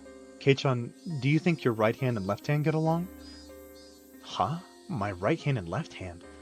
I don't think you could describe them as getting along or not. That's how our relationship is. You can't measure it by the scale of how well we get along. That didn't sound like it meant they get along really well. For example, one of your hands is dominant, so there will always be a better hand. If you had only one oven mitt, you would put it on your dominant hand without thinking, right? I think maybe it was like that for us. That doesn't mean, though, that anyone would be okay with losing their left hand. It's that kind of unexplainable relationship. I think that maybe you live, too close together and just stop being able to see it, but I think that means you get along really well. I'm an only child, so the day before the festival, I was really jealous of when you and Shion were messing around with each other. I think you're jealous of something that doesn't exist. Yes, we twins used to have a lot of fun playing tricks on people, but now that we have such distinctly different personalities, it just gets in the way. Were they cursed, or were they self-conscious? Their relationship was hard to understand for an outsider. Oh wait, that's wrong key. Maybe that just wasn't an issue for someone like me to intrude on. Just staying silent and nodding gently was the best way to advance the conversation. Mion passed through the wide yard, and invited me into the big, desolate forest we'd seen on the way in. Such a big forest was part of their property, so I couldn't help but feel small. It's huge. Excuse me. You must have had a great time playing in it as kids, huh? Mion seemed to be silently reminiscing. Oh, my poster's flapping along. Is it? It is. I couldn't look into her mind, but she was probably thinking back to those fun days when they played as sisters without any antagonism. Every time the wind blew, it caressed the treetops and leaves, making a swishing, murmuring sound. Mion remained silent for a long time, thinking back on her younger sister, whom she had gotten rid of with her own hands. There was no need for me to get a word in. Just walking like this, arm in arm, was enough. Mion suddenly stopped and turned. Shion is still alive. Really? Mion took a hard look into my eyes, then nodded quietly. Yeah. I've been thinking to give her the most horrible death of all, so I had her locked up. I never did think of a good way to do it, though. Mion sounded as though she hated Shion, but also, deep down, she didn't completely detest her. So I took my other hand and rustled Mion's hair with it. Mion didn't only save me, she saved Shion too. Mion may have become a demon and led many people to their deaths, but she fought against it and was able to save 2 people.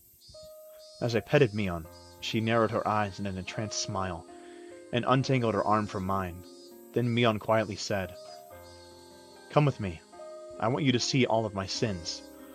Although, Kei-chan, it might be the worst thing you've ever seen." I could sense it.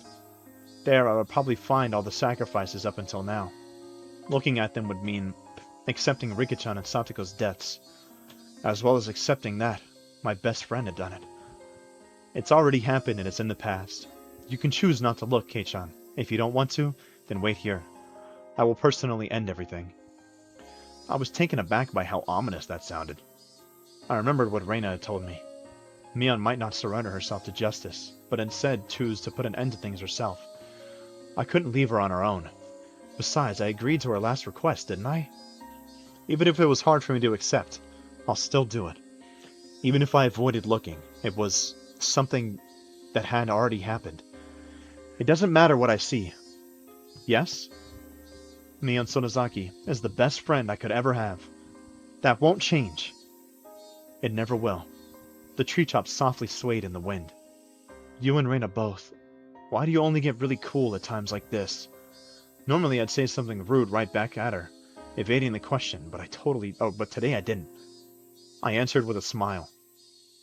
At last, Mion started walking. into the thick forest, into the deepest part. After following a thin path that looked like an animal trail for a while, we finally came across a steep incline with a tunnel that reminded me of a coal mine or a bomb shelter. We were surrounded by shallow hills. It had been created in a spot not visible from the outside. There were many silhouettes of crows in the trees here and there. The abnormal odor I've been smelling for a while was doubtlessly escaping from this place. Oh, inside this place. If you want to turn back, now's your chance. I don't know what kind of person Mion Sonozaki is to you. But if you go inside, that Mion will probably... She won't change. I'll say it as many times as I need to. Mion Sonozaki is the best friend I could ever have.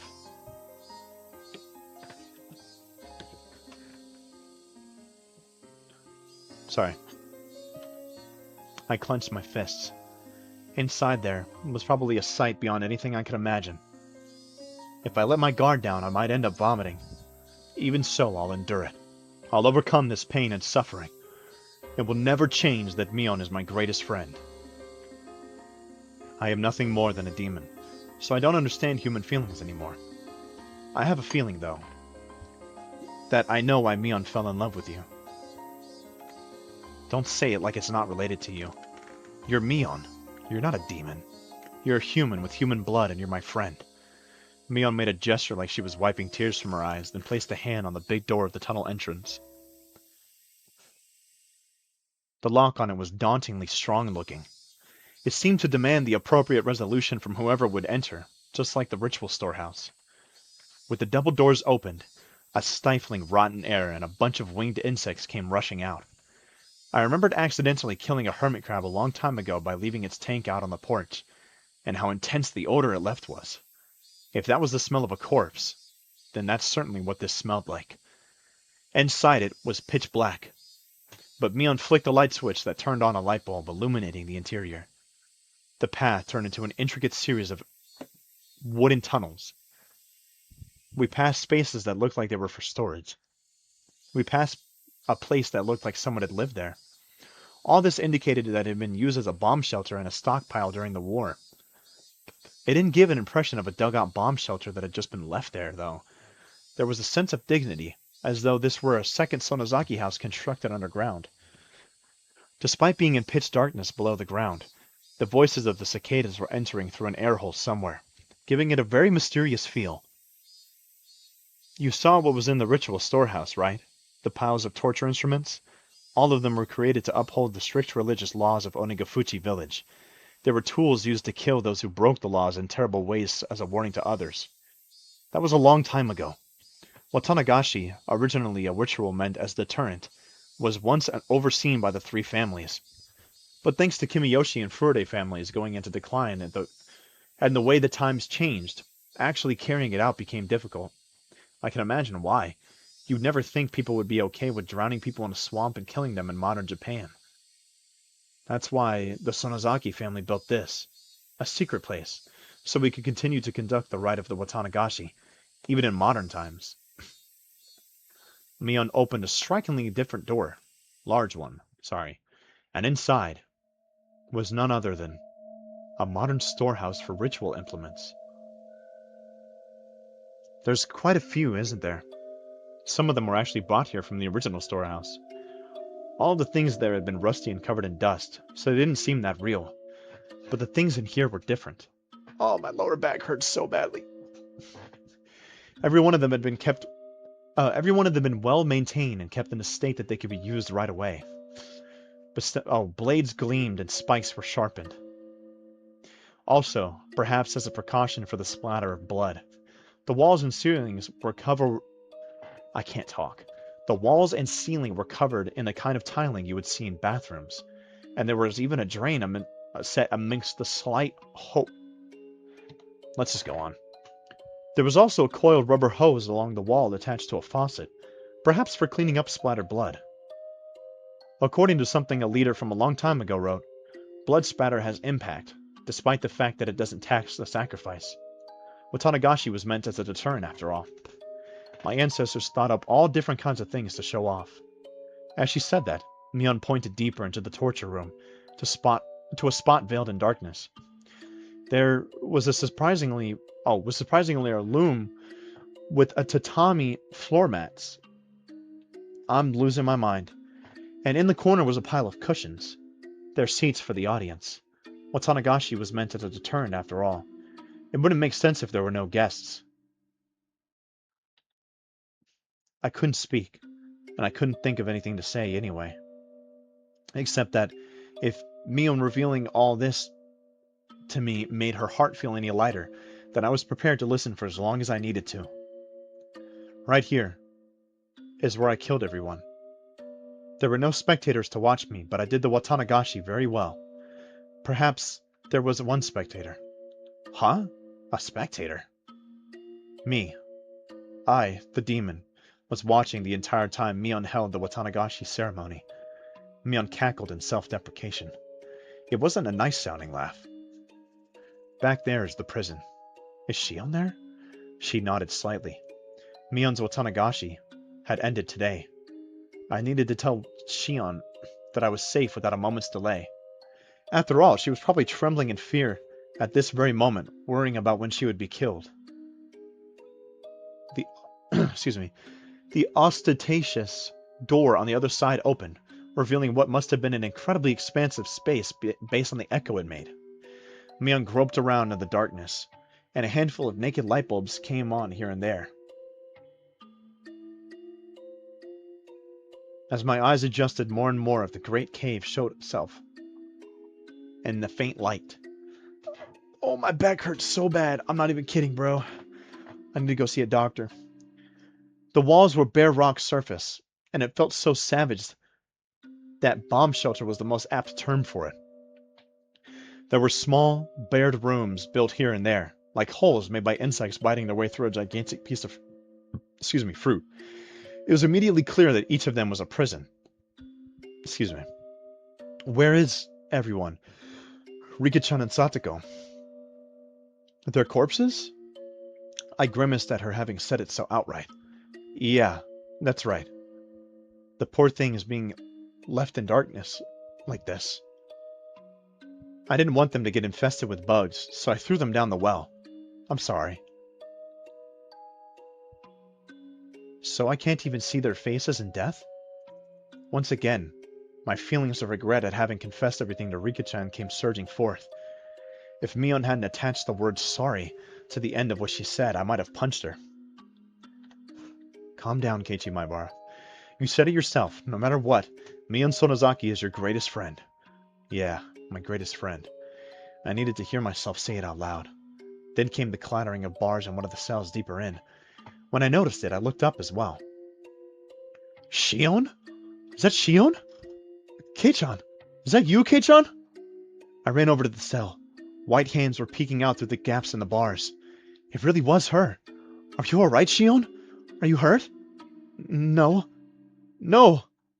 Shion's face twisted out of shape as she screamed. It was because Mion had appeared right behind me. Of course, Shion didn't know that everything was over yet. Calm down, Shion. Everything is already over. Everything... I spoke in as calm a voice as I could manage to try and soothe the agitated Shion. However, it didn't seem like it was getting through to her screams. Shion, how have you been? No more, please, no more. I don't want to see anyone else die. If you hate me, then just kill me already. I'm the one you hate, right? Kill me, just kill me right now. Calm down, Shion. It's all over now. It's gonna be alright. So calm down. Shion, who was screaming and rattling the iron bars back and forth, was truly in a frantic state. I gave a slight shrug of resignation, giving way to Mion. I had realized that if Mion was the one who locked her in here, and if Mion was the one who had scared Shion this much, then Mion was also the only one who could put an end to this. Mion spoke from over my shoulder, quietly. Relax. I won't kill you. No, I won't kill you just yet. She burst out into a bizarre laugh, as if trying to make Shion's madness even worse. Shion broke out into a fierce shiver, brought on by that laugh, and rattled the iron bars as she wailed. Please stop. Don't kill Kei-chan. Kei-chan has nothing to do with this, does he? If you're going to kill someone, then kill me right now. I don't want anyone else to die. You want to die that badly? Then after I've killed this man, I'll take my time making mincemeat out of you. In accordance with the ancient rites, I'll do it slowly, starting with your extremities. I'll shave you down and mince you. I had that mincing machine set up specifically for you, after all. Or would it be funnier if I were to mince up Kei-chan in front of you? Hey, quit it already. What do you have to gain by scaring her at this point? No, Kei-chan, run away! I tried to rebuke Mion for flinging terrible words at her this late in the game, but when I turned around, Mion's mouth, so much that it was hard to believe, had twisted into a shape even thinner than a crescent moon. It was a smile. I could sense it like a jolt of electricity. The person here wasn't my best friend Mion. It wasn't the Mion Sonozaki who had been tossed about by her heavy duty of succeeding the Sonozaki family, either. Then, who was she? Ba-bam! I saw sparks flying before my eyes, like what happens when you get hit in the back of the head. The strength of my body drained instantly, and my head suddenly became heavy. My knees buckled under the temptation and hit the floor. Then, my whole body abruptly collapsed. My face should have hit the floor, but it was comfortable, as if I had fallen down onto a futon. My consciousness reeled, then receded. It was the kind of sensation like if you took a nap in the car, but you were still half awake and could listen to your parents talking as if they were far away. No, you wouldn't be listening. You would only be hearing it. It was happening so far away, and the conversation was completely unrelated to you, so you would have no interest in it. So whether Shion was yelling in my ears or Mion was in vulgar hysterics, I didn't think it annoying, nor did it interest me. Now then, I wonder how I should go about preparing you. Oh yes, what do you think of a bed of nails? I tested it on those two little brats, but their hands were too small for a restraining table. Let's do that, let's do that! Mion held me up from behind and dragged me across the floor. The soles of my feet scraped on it, and one of my shoes fell off. No, please stop! Please, stop! Shion's emotions exploded outward, and she burst into bitter weeping. As if her crying had whetted Mion's interest, she flung me down. Huh? She flung me down and returned to the prison cell again. My, you sure can cry with a cute voice, can you? Your unnatural bravado was making my skin crawl, but this definitely suits you best. Mion, my big sister, I beg you. I don't care you choose to kill me, but please at least let Kei-chan go. I'm begging you. Shion had always acted as though she were a cut above her older sister. That Shion, in such a miserable voice that I couldn't have imagined it was during those peaceful times, prostrated herself before the older sister she used to scoff at and plead forgiveness. Mion looked down with an expression of cool indifference, one that was plainly smiling with joy. You know I wasn't planning on listening to your petty wishes. The way you're crying, though, is just too funny. I think maybe I'll change my mind and listen to you. Since come to think of it, I never did anything big sister-like for you. Yes, thank you so much. Alright then, let's hear you apologize for everything. Then maybe I'll let it all be water under the bridge. And maybe, just maybe, I'll let Kei-chan go. Mion said she might let me go, but she never said anything about letting Shion go. Before long, Shion got on her hands and knees behind the bars and began to speak weak words of apology. They were too faint for me to hear, but their intention got across. Despite having watched her with a magnificently jubilant expression, Mion kicked the bars and declared she was unsatisfied. You think you can make up for years of grudges and hard feelings like that? That would just not do. I guess I'll make mincemeat out of you both. No! Wait, sis! One more chance! Just one more chance! Mion stopped and waved her hand again in resignation. Not because she had grown impatient, but only because she was taking delight in abusing Shion. You can't apologize to my satisfaction anyway. I'll teach you how to make an apology that will get it through to your older sister. I'm only gonna tell you once. And even if you get a letter wrong, you're out. Got it? Yes. Thank you, sis. Shion's miserable voice cried out, having become utterly hoarse. The sensation tearing through my chest returned little at a time. I realized it was feelings of anger bubbling up. I was slowly regaining control of my body. However, I was only able to feel my skin and blood flowing at the moment. I still couldn't voluntarily move my fingers. Did you memorize it? Then let's hear you say it. Sincerely and faithfully from beginning to end with all your heart. If you could do it properly, I'll only kill you. Yes. Thank you so much. Something was strange. Something had become strange at some point. Until just a few moments ago I was sure that it had been Mion, but at some point she had become someone else. The Mion I knew well would never do something so nasty like enjoying trampling all over someone's dignity like this. Now, let's hear it. Your big sister is listening closely. Shion Sonozaki is... When I ran over to Shion's cell earlier, had the real thing been swapped out with a fake right behind me? Anyway, this couldn't possibly be Mion. Shion Sonozaki is a lowly, worthless sow not fit to even lick her big sister Mion's feet. And when I think of the countless times I've been rude to my big sister without knowing my place... Yes, that's the spirit. I'll permit you to say a little more now, okay? Blood circulated throughout my whole body. My numb senses were returning. Just a little more, while Shion is still holding Mion. No, that thing, pretending to be Mion's attention. Hurry up! I reflect on how impertinent I've been, and swear loyalty to my big sister Mion for the rest of my life. So, Mion's burst of laughter echoed through the big cave on a terrifying level. That was not the laugh of someone who was alive in this world. It was none other than the laugh of a demon from the bowels of earth. She laughed from her stomach until she grew tired of it and stopped smiling suddenly as if snipping a wire. All right, already. That was funny enough for me. I didn't think you'd throw away that much of your pride. That was plenty enjoyable.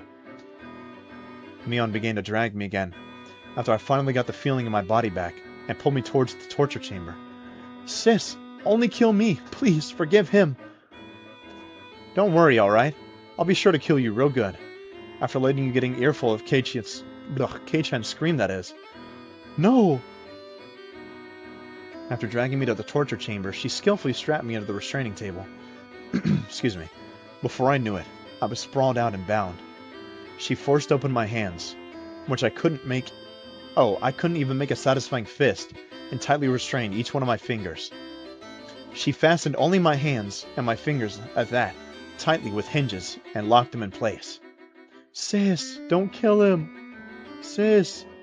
The door to the big cave jail with jail cells had been left open so I could hear Shion's cries of mortification the entire time. Can you hear it, Shion? I'm gonna get started now. Please enjoy Kei-chan's young screams. Give it a fucking rest. This feeling in my body returned, and the first action I took was to tell off that thing that looked like Mion. Awake at last, aren't we? I lied before, you know, about having wanted to give Shion the most miserable death of all, but locking her up because I hadn't thought of a good way yet. That was the lie. Mion brought over something that looked like a toolbox. From inside it, she removed a large metal hammer, and next to that she began to line up what looked like long, strangely shaped nails, whose ends had been turned into hooks, like the kind you'd see on a harpoon. I'll let her hear the screams of all those people that died because of her, and after they've soaked it into her very soul, then I'll kill her. I've got pretty good taste, huh? Who are you? Huh? I'm Mion Sonozaki. Has the fear driven you crazy? No, you're not. There's no way you can be Mion Sonozaki. Mion snorted and continued with preparations for the horrifying torture. I see. Then if I'm not Mion, who am I? A demon. Huh? You're not Mion. Mion was just here. Give her back. Kei-chan, is your brain really doing okay? You're not going crazy with fear? Don't touch me, you damn demon. Give her back. Give Mion back. My best friend, give her back! Mion stood there for a few moments with her jaw hanging open, not having expected me to say that. I myself knew that I was about to go insane. I knew it was nonsense to demand Mion's return right when she was in front of me. But this person in front of me couldn't possibly have been Mion. There was no way that I could accept that. So, this is what I thought. Mion really had been possessed by a demon, and was controlling Mion as if it were a separate personality. Mion was just a victim being manipulated by it. The evil one was really this thing. It had all been the doing of this demon possessing her.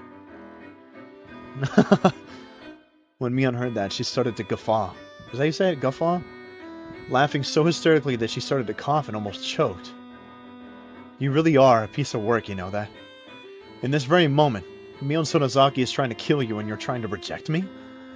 I never knew there was such a funny person in all the world. If you want to laugh, do it all you want. No matter what you say, though, I won't accept that you're Mion. Give her back. Away with you, demon.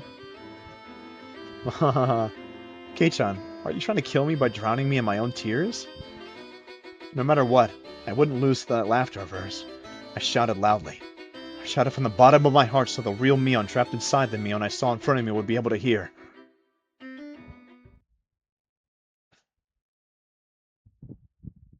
You can do it, Mion. Don't lose to this piece of shit demon. You're strong. Show me how strong you are. The tears welled up and flooded down her face. Her hands were busy with the restraints, so she couldn't even wipe them. She just let them flow. Please, Mion! Where did you lose to a demon like this? You're not that weak, are you? Don't lose. Fight! Fight! Mion, desperately enduring her laughter, pressed one of the long nails into the tip of my left pinky. In her left hand was the hammer. At her side were dozens more nails. I could tell what she was about to do, though I wish I couldn't. Even so, I couldn't afford to be scared. That was why I shouted. My sides hurt like they're about to split. Is that all? I'm gonna get started now. Be sure to give her some good screams. Not only am I torturing you, Kei-chan, but I'm torturing Shion as well. Why? Why? Why would you... Mion! Then I wept. Only sobs came out. They weren't an acceptance of torture about to be performed, however. They were the tears of regret that Mion had lost to the demon. Yet, a small change did occur in the Mion in front of me. Her heightened excitement was draining, little by little. By the time I realized it, the one in front of me had returned to being Mion. Kei-chan, this may not be something pleasant to take to the grave with you. You really seem to want to know, though, so I'll tell you just one thing.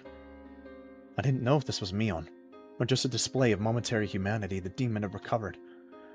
A long time before the demon came to live inside me. It was gnawing at my heart, trying to spur me into violence, but I suppressed it with my reason. That settled the demon down, and I got to thinking it had gone away somewhere.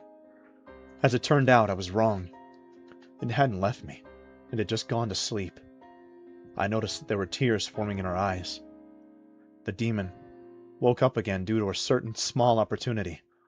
What do you think that opportunity was? There was a sad and yet reproachful light in Mion's eyes. Do you understand? I don't. I don't know. What gave the demon the chance to beat Mion?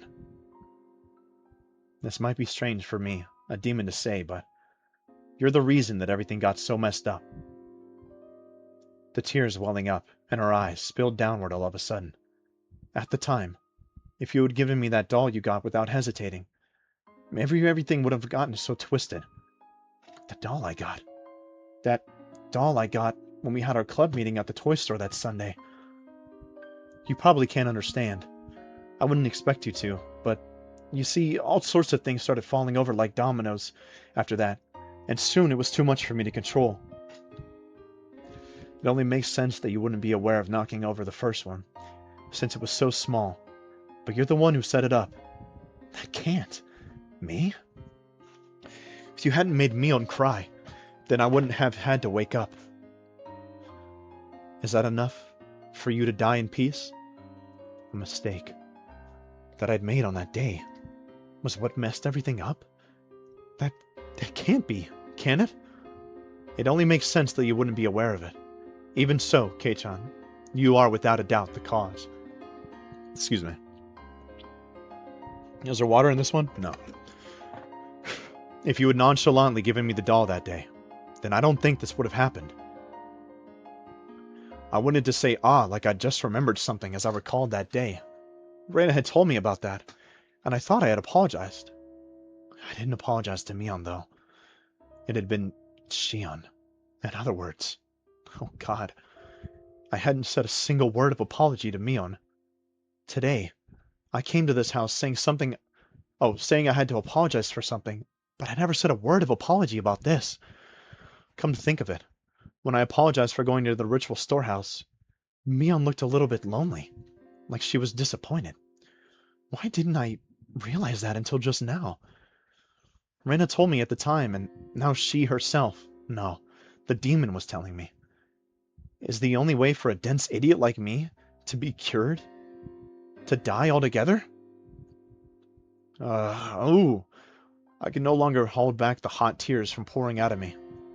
I simply just cried and reflected indifferently on the taste of my tears, on the taste of regret.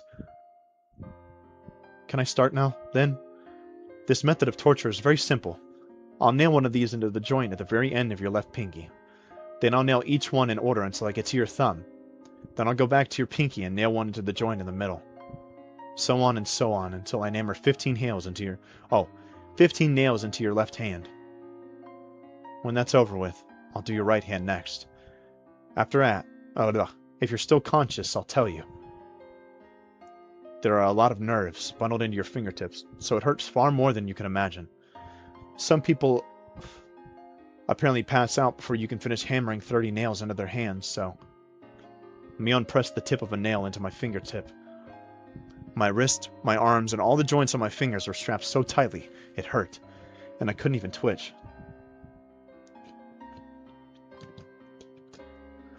I didn't hesitate at all when I was torturing the others. Why do I hesitate now? If this will satisfy your demon, Mion, if it will sate the demon, then do to me what you will.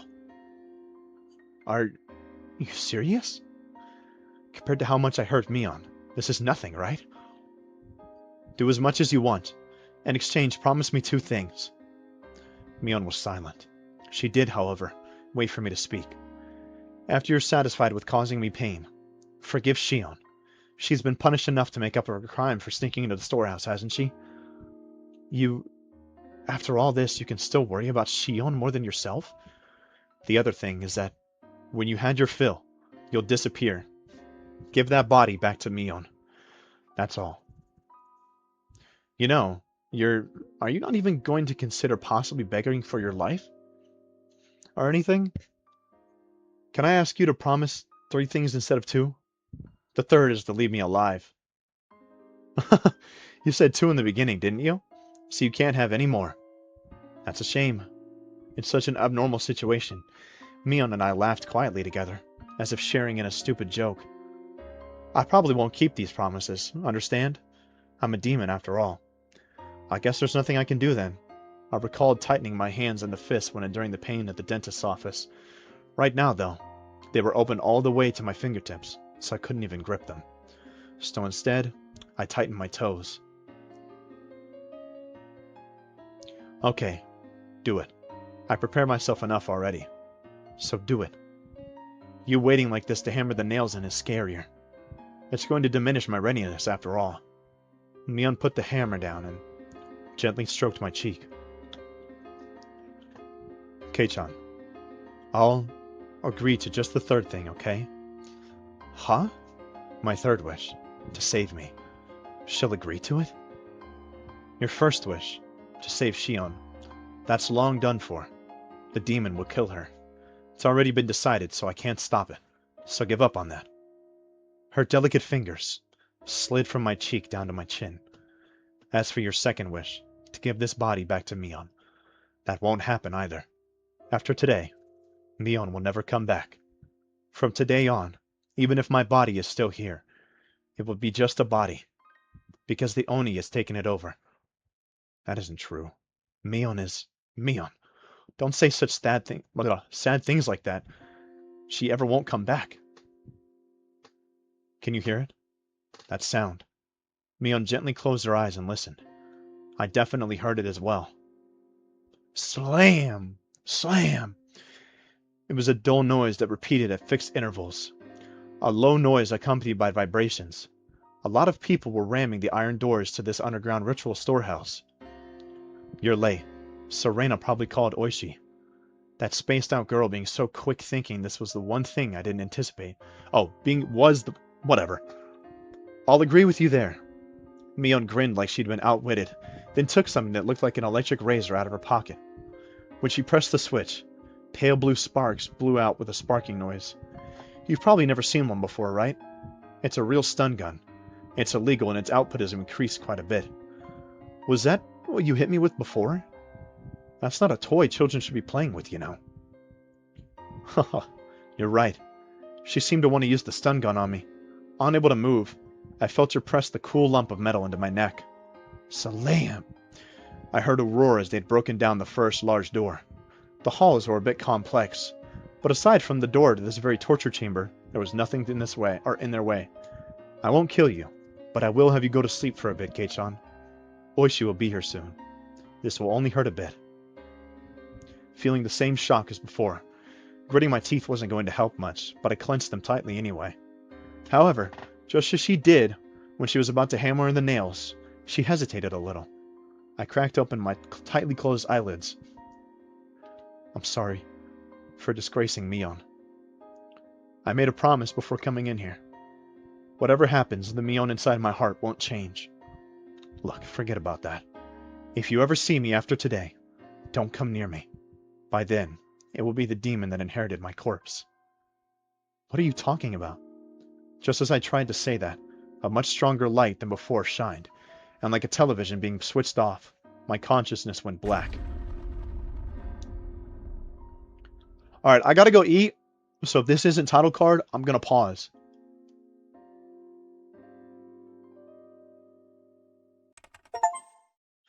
June 1983. A string of disappearances occurred. Oh, hold on. A string of disappearances occurred in Hiyamizawa Village, Shishibone City, XX Prefecture. The suspect is Mion, 1X years old. She is suspected to have kidnapped 5 Hinamizawa residents between June 19th and June 21st. Oryo Sonozaki, Shion... Her own grandma?! Kirchio, Kimiyoshi, Rika, Satoko prisoned them and killed them.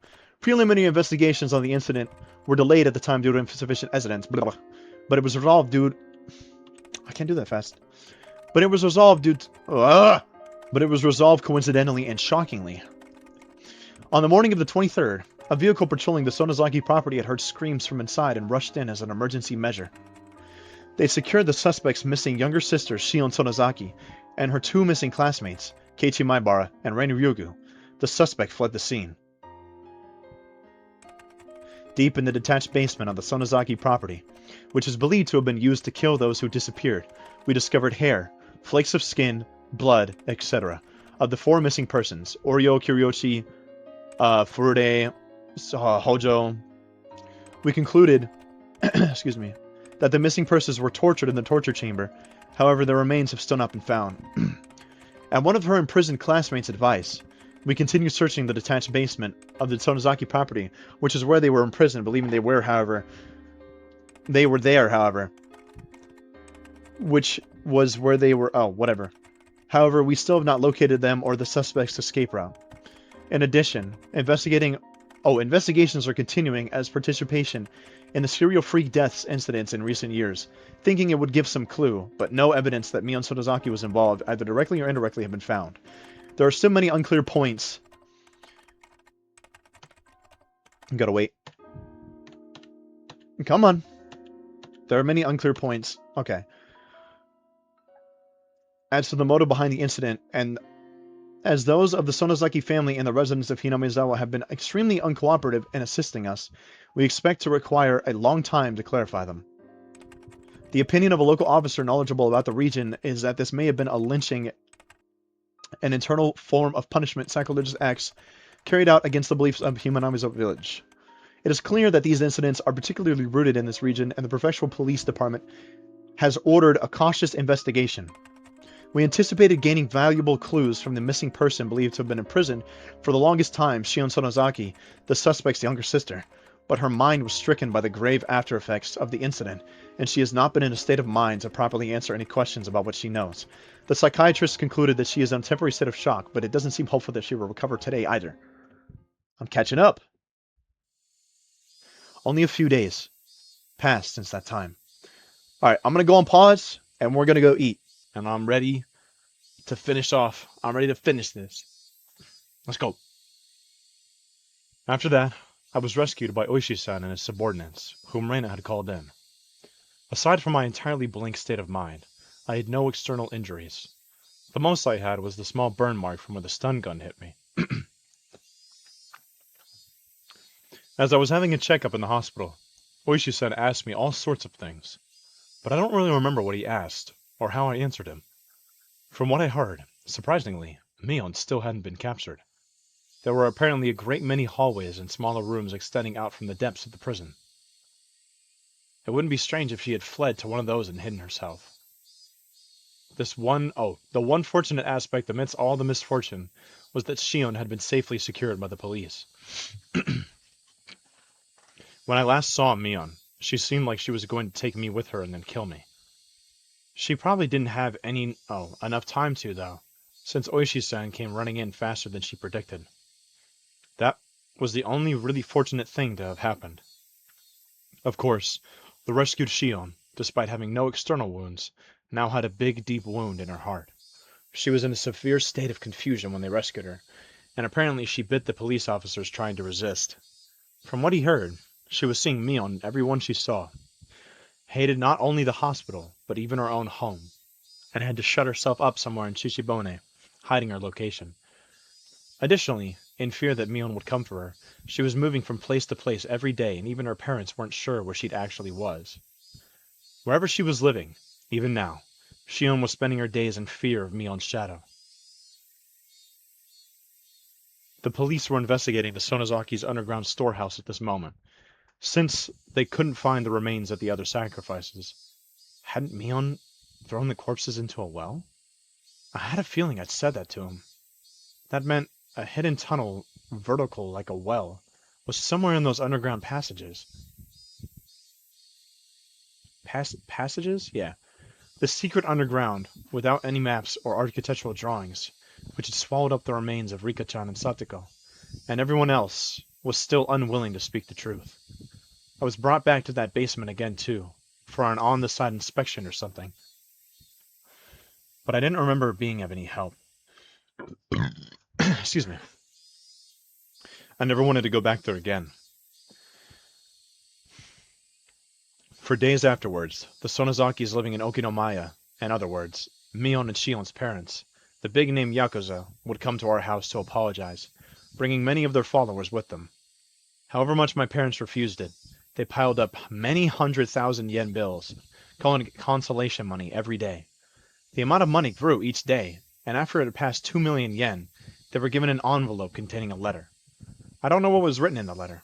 My parents talked about it by themselves for 2 whole nights, and decided to move away.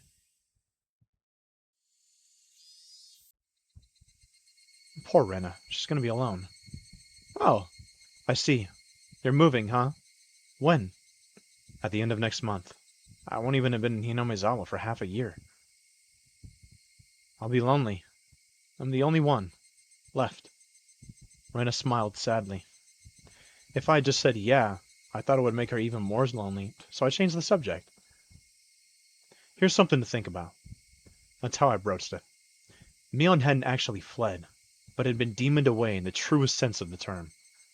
Where she went after she disappeared, that we didn't know. What was there? Where had she disappeared to? Why's my phone not going off?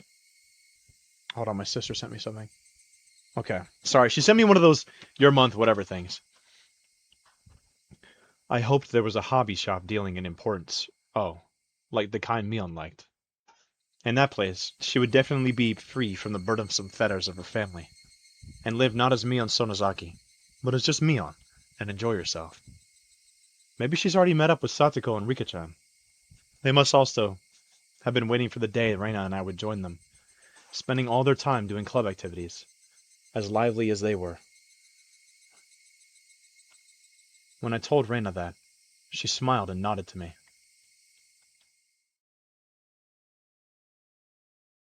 The incidents the Sonozaki family had trying so hard to hide, too, were exposed to the magazines from this single tiny seam.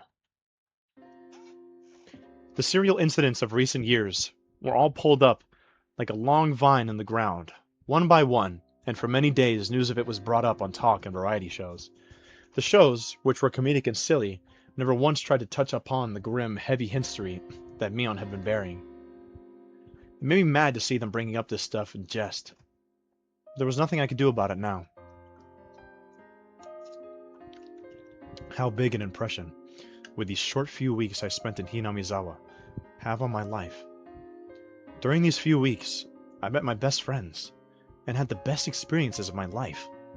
I would probably never forget it as long as I lived. As for the distorted image of Mion that the media created, after the masses got tired of treating her like a plaything, they would bottle her up, throw her into the trash, and then she would fade from their memories. As one of the few people who knew the real Mion, I must always make sure I remember her. Beyond any doubt, that will surely become my offering to her. The sky reached so far up, and towering cumulonimbus clouds floated through it. The real summer was just before our eyes.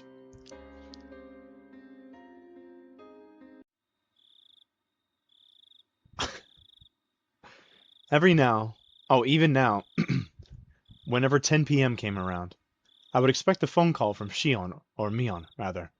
Now that everything was over, of course, she would never call me.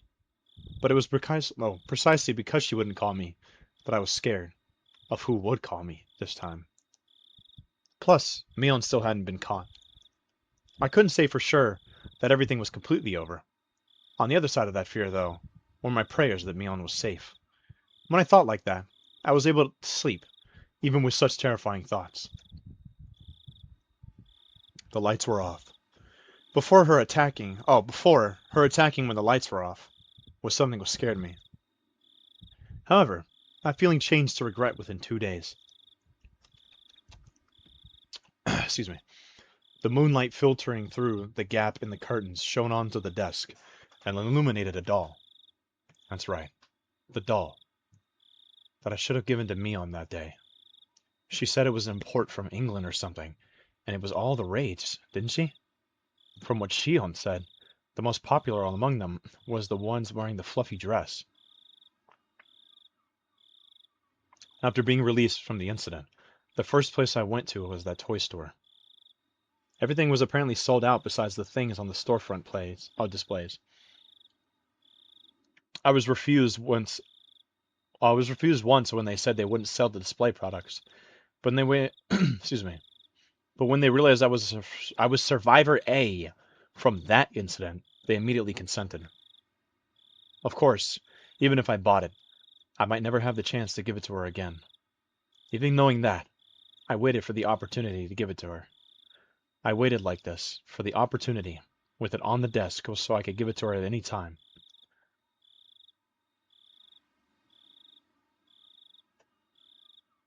Is that title card? Excuse me. Oh, plunk.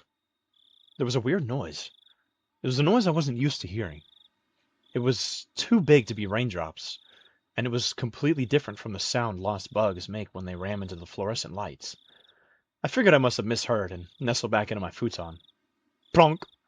The noise happened again. I wasn't hearing things. Excuse me. I definitely heard it. Where was it coming from? I got up and turned on the light. If there was a second, excuse me, there would be a third. From where, though? I listened carefully. Plunk! The window. Some sort of pebbles were colliding with my window. When I realized they weren't being thrown there by the wind, but rather being thrown by a person, I gave a start. I looked at the clock. It was 2 a.m. Who would it be at a time like this? I quietly peeked out front through the gap in the curtains, and the light at the gate. Despite it being so late, I saw someone. They picked up a piece of gravel and threw it at the window. It hit the window and made a plonking noise. Who was it? Ah! I caught my breath in surprise. If my eyes weren't deceiving me, that person was Mion. I threw open the window and looked at the figure again. My eyes certainly weren't deceiving me. It was Mion! It was Mion! She was alive!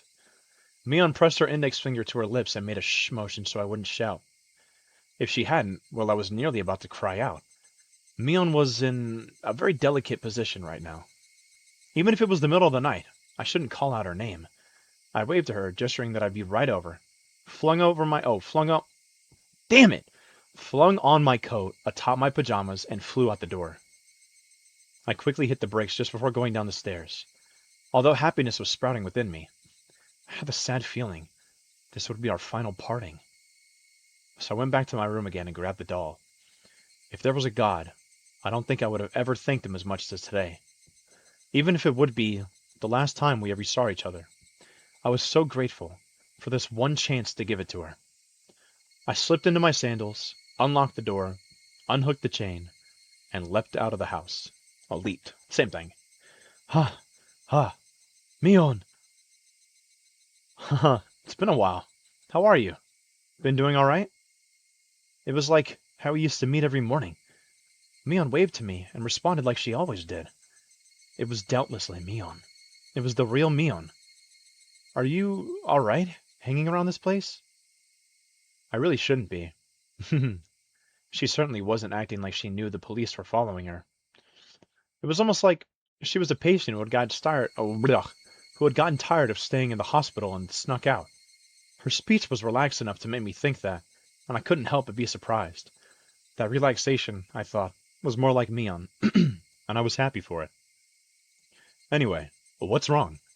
What do you need at this hour? I wanted to talk to you one last time. That was when I noticed them. On Mion's forehead were big droplets of sweat. Her expression, too, which I had thought to be a satisfied smile, was, upon closer inspection, trembling slightly, and I realized she was forcing it. Well, I can't stay for any longer. A pained note was beginning to enter her words as well. Excuse me. As if just smiling was a feat for her. Are you all right? Are you not feeling well? I tried so hard until now, but I can tell. I'm done. This is my limit. They're about to come up behind me and take me away. Mion's smile crumbled and started to stiffen. Excuse me. I'm gonna take a drink.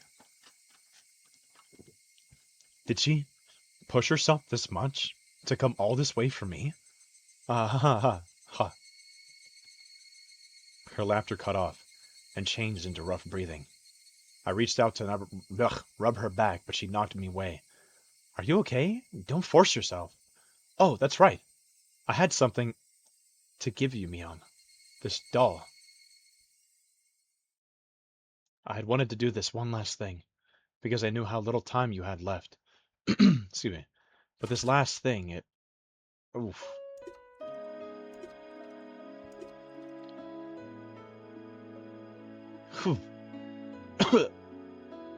My stomach is burning.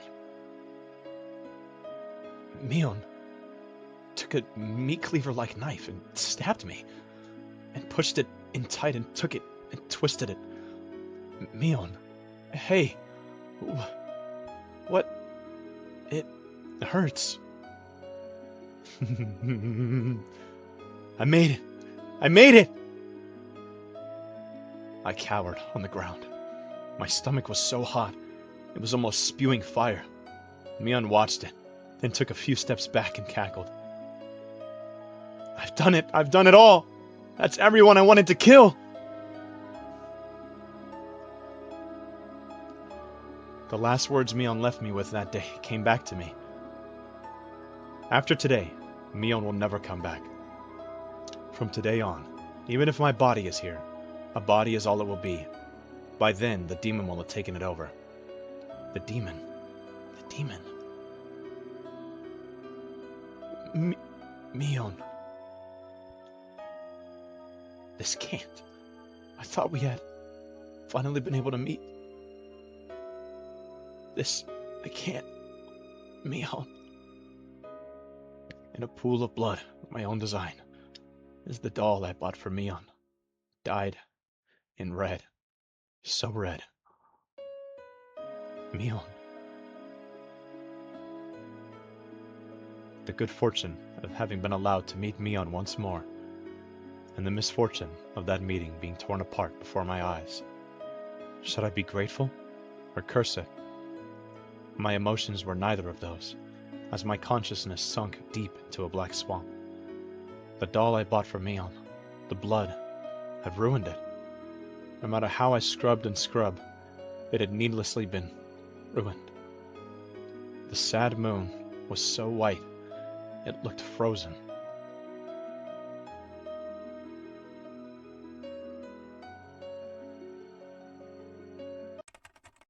June 28th, 1983. I find that incident occurred in Hinamizawa Shishibone X Prefecture. The victim was Keiichi Maibara, also a victim of a previous string of disappearances. At around 2 a.m., he was stabbed in the stomach with a bladed object by the suspect of the last case and was gravely wounded. He was discovered when his parents woke up, and then he was transported to the clinic. He escaped death. The criminal fled the scene.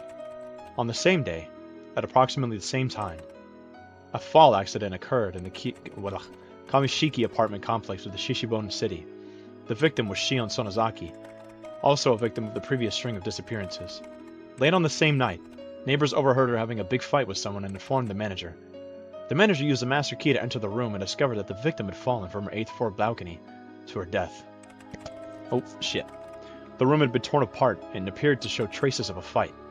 One neighbor has frequently visited the Sonozaki house for a long time and testified that he heard what sounded like just two sisters having a fight, trading insults back and forth. We believe this was related to the injury case that occurred the same day in Hinamizawa village, perpetrated by the said incident suspect. We did not find, did a thorough search of the room, but we could not find any traces that would imply that anyone but the victim was present.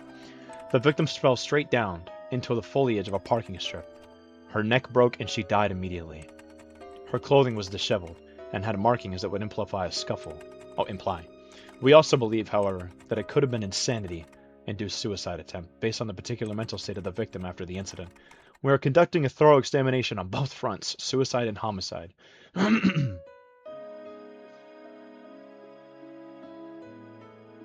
Is that it?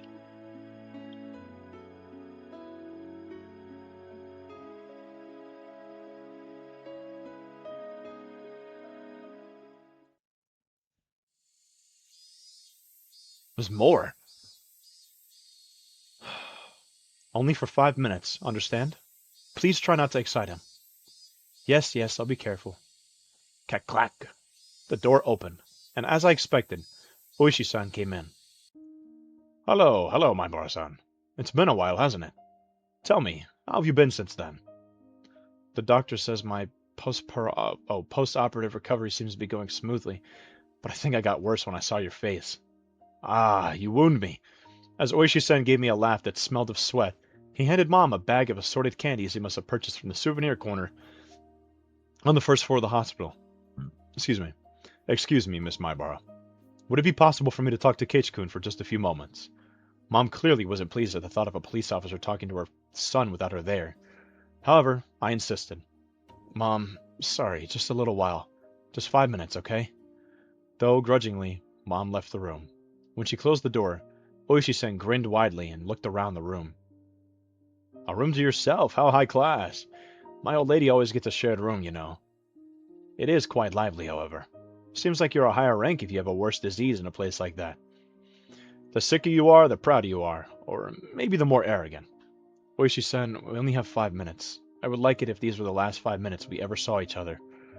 I don't have any connection to Hinamizawa anymore, and this isn't in the Hinamizawa anymore either. Yes, because there aren't any general hospitals in Okinomiya. Mind if I take a seat?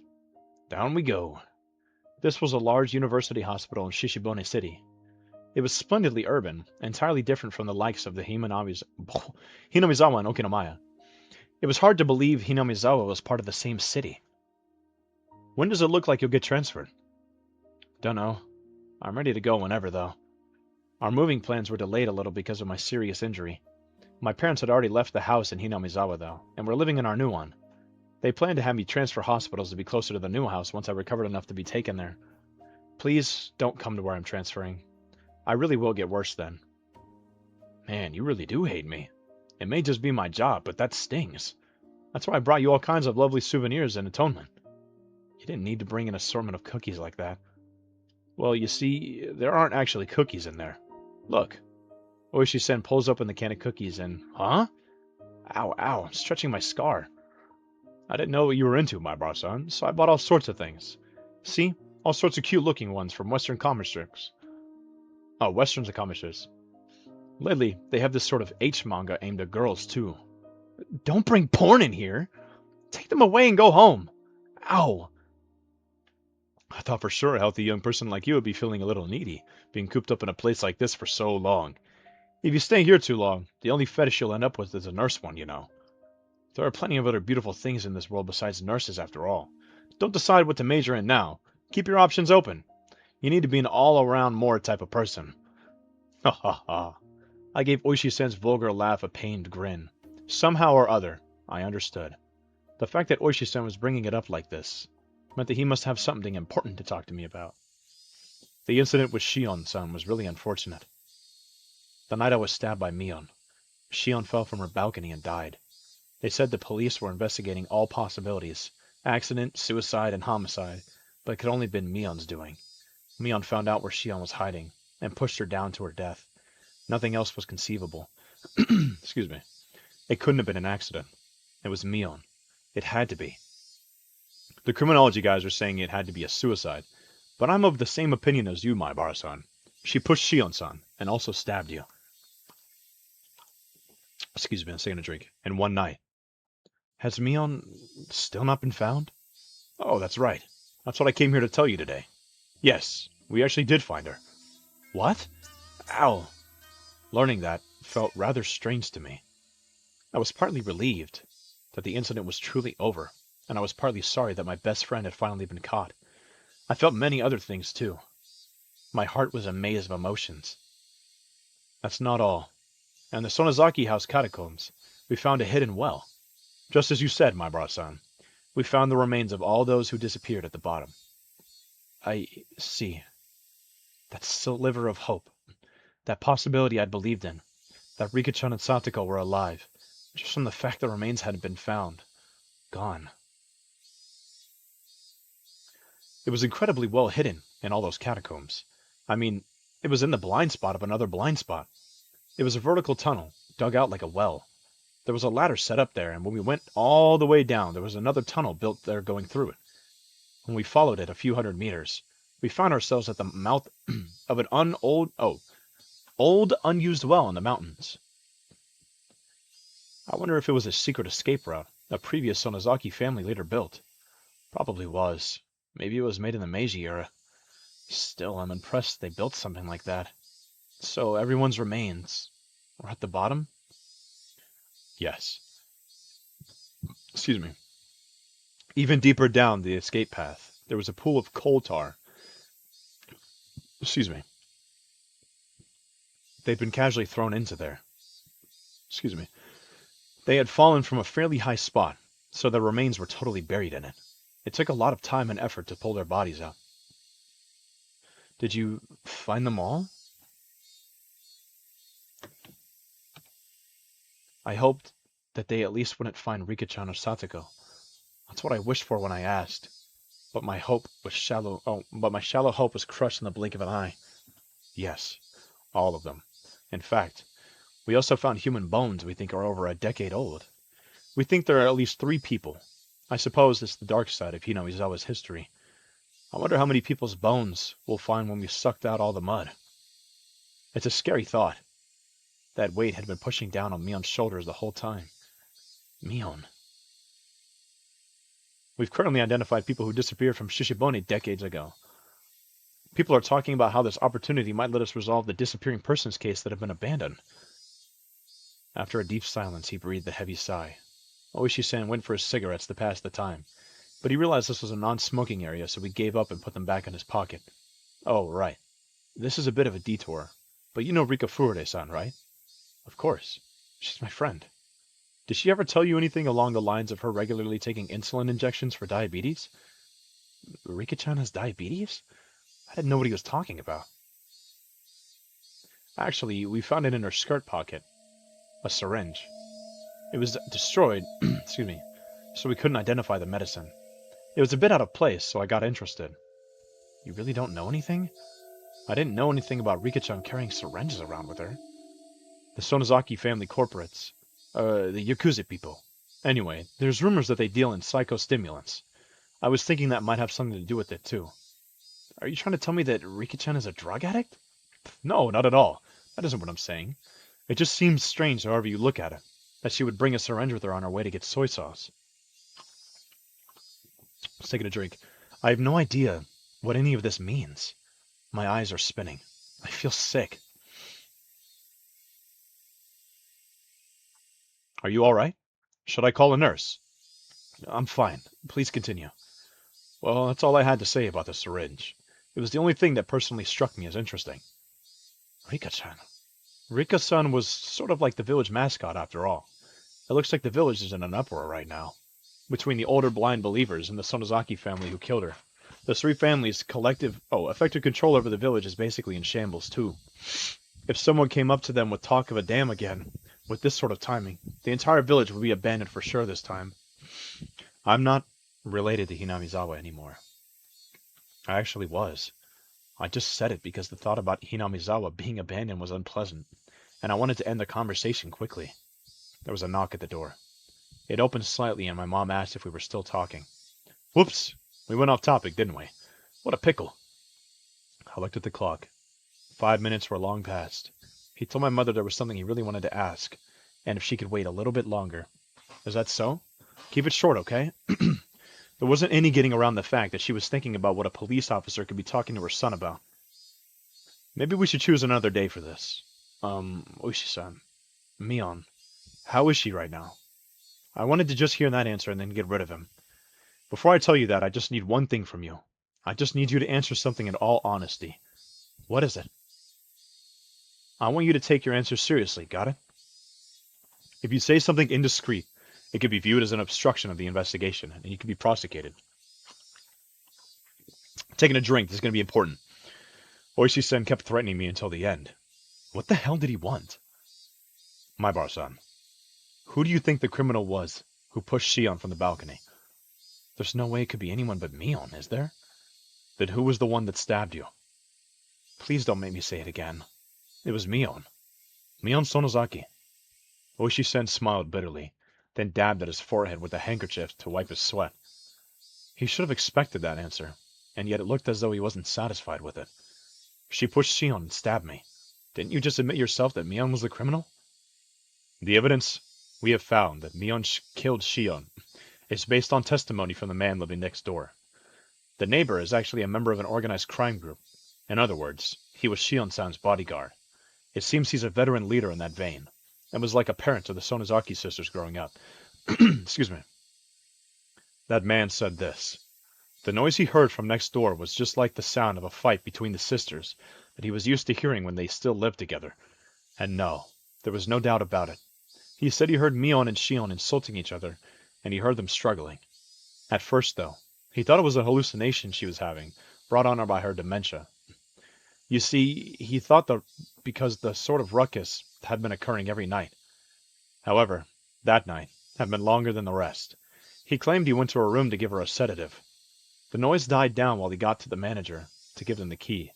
He'd already decided he'd at least check up on her, and after she wasn't answering his calls, they took the plunge and unlocked the door. Then they saw that the room was a mess. Since Shion had been pushed over the balcony, they decided it had to have been Mion, and that's how it happened. In other words, he only heard it from the other side of the wall. Plus, the other apartment complex is connected to the organization, and it doesn't have many residents. Taking a drink? So they were the only ones who heard it happening. To reiterate, there was only one person who witnessed Mion Sonozaki. Even if he didn't see her, isn't it obviously Mion's doing? Now settle down. This is what I'm saying. It means you were the only one who saw Mion Sonozaki for sure last night. After all, Shion-san, the other witness, is no longer alive. What are you trying to say? I don't really understand. At that point, Oishi-san paused. The fact that this was a no-smoking area completely slipped his mind, and he took out his pack of cigarettes again. He lit one with his lighter, and exhaled a long stream of tobacco smoke. Were you really stabbed by Mion Sonozaki? Yes. There's no doubt about it. Excuse me. The smoke Oishi-san breathed out floated away, like a thundercloud swept away by the wind. Oishi-san, you can't smoke in here. The nurses will get mad. Actually, we found Mion Sonozaki at the bottom of the well, too. What? She fell to her death. We believe that as she was trying to escape to that hidden passage in the well, her foot slipped while climbing down the ladder. She fell to the bottom, broke her neck, and died. Yes, the same way as Shion-san. She broke her neck. Well, what? After you passed out that day, Mion Sonozaki tried to escape using the hidden well, but her foot slipped and she died, as if beckoned by the corpses of the other sacrifices she dropped down there. But that doesn't make any sense, does it? The autopsy came to the conclusion she definitely died on that day. She didn't go back there after attacking you and Shion-san. She was already dead by then. My jaw was on the floor. There was absolutely no way that could be. Mion was the one that stabbed me. It had to have been her. There wouldn't have been anyone else to do it. Then, who attacked Shion and me? Who was it? The one who attacked you was someone who was Mion Sonozaki, and yet not Mion Sonozaki. My mind had become a complete mess, and I was starting to lose my ability to think straight. Do you remember how Mio Takano-san died? The Takano-san? Yes. I think I heard that she was burned to death in some distant mountains. Excuse me. We learned that she was burned after being strangled to death. The Gifu station did the autopsy. It's a little bit strange. The results of the preliminary autopsy said that she had been dead for at least 24 hours. Since that was contradictory, and their panic, she seemed to have revised it to say she died earlier that day.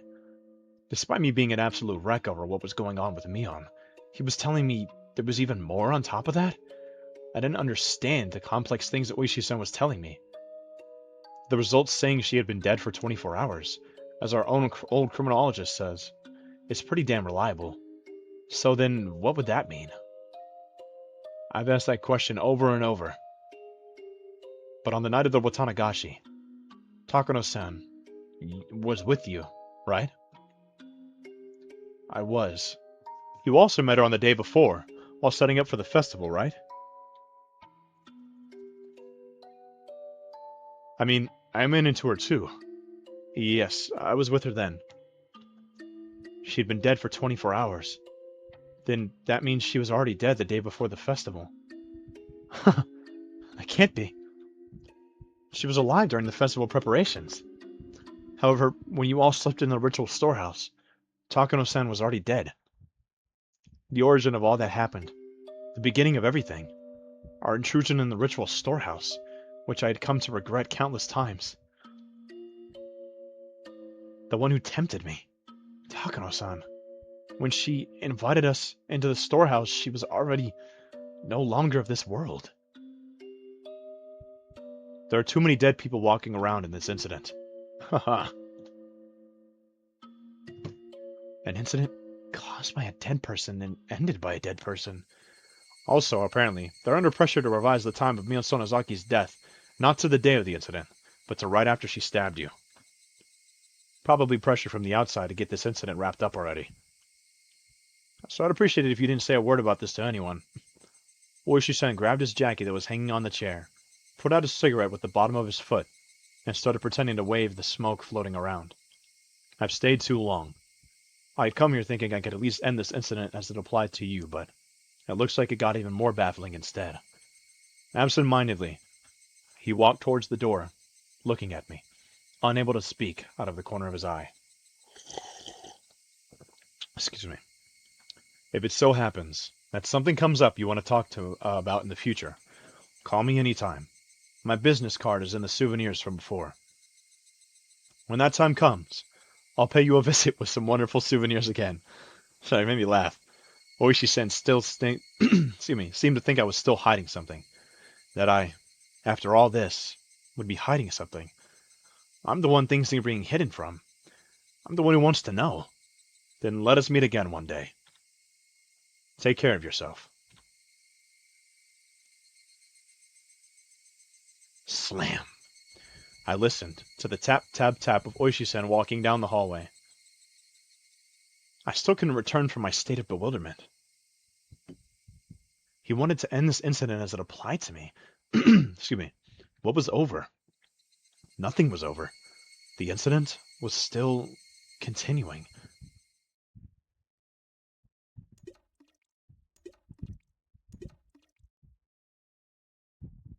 Then, slip. An arm covered in flesh blood came out from underneath the bed.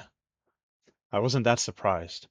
This was an illusion I was seeing, seized with fear. Kei-chan, I told you, remember? I heard a guttural voice coming from under the bed. I still recognize it as Mion's voice. What, Mion, what did you tell me? I warned you on that day. After today, if you see me, it will be the demon that has possessed my body. You did. You said that, didn't you? Sorry. Guess I wasn't careful enough. That's why I got stabbed. Huh. Possibly wounds she sustained from when she fell down the ladder. Many of her fingernails were broken and torn. Her arm slowly felt about on the top of the bed, searching for mine. Excuse me. Oh, hey, Mion. I just, well, thought of a good joke. Want to hear it? The Mion under the bed didn't answer. Let's say that I died here today, but tomorrow I'd still be here, living a normal life. So when Oishi-san learned about it afterwards, the time of death wouldn't make sense again. He'd make a huge deal about how someone who should have died was alive, and he'd totally lose his head. Takano-san, then Mion, then me third. So, funny, right? Makes you laugh, doesn't it? Ha ha ha ha. Kei-chan. Laugh. Or was it not that funny? Mion's blood-stained hand groped around and found my wrist. Though her fingernails were torn, she gripped it hard, as if scratching me. Ow! Go easy! Ow, it hurts! Kei-chan, I've come for you. I tried to shake my wrist loose, but the strength she held it with was unbelievable, and I couldn't. She was only gripping one wrist, and yet my whole body wouldn't move. I couldn't even twitch. My fingers were spread apart, and I couldn't make a fist either.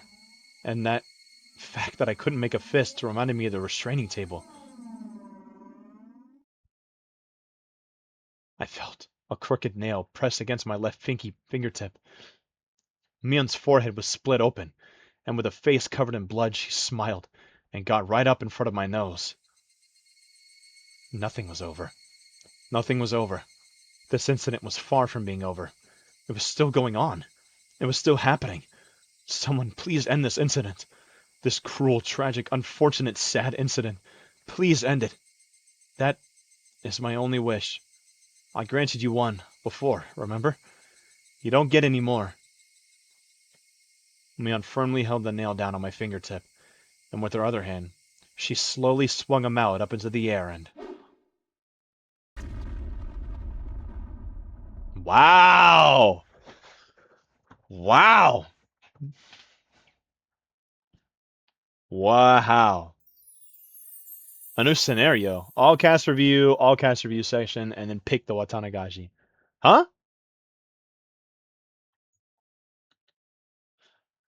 Alright.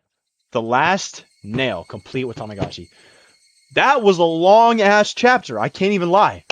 That was good, though. Good odd chapter. Long odd chapter. Damn. Song of Saya is next. On the VN list. I know we should be continuing the Higurashi series, but I saw a video on YouTube about how apparently Song of Saya or something Saya was like extremely fucked up. So I really want to check that one out. But thank you guys for watching yet another installment in the Higurashi When They Cry series. I'm super excited to get into the next one. I don't know when that will be, but again, thank you all for watching, and I hope you enjoyed. See ya.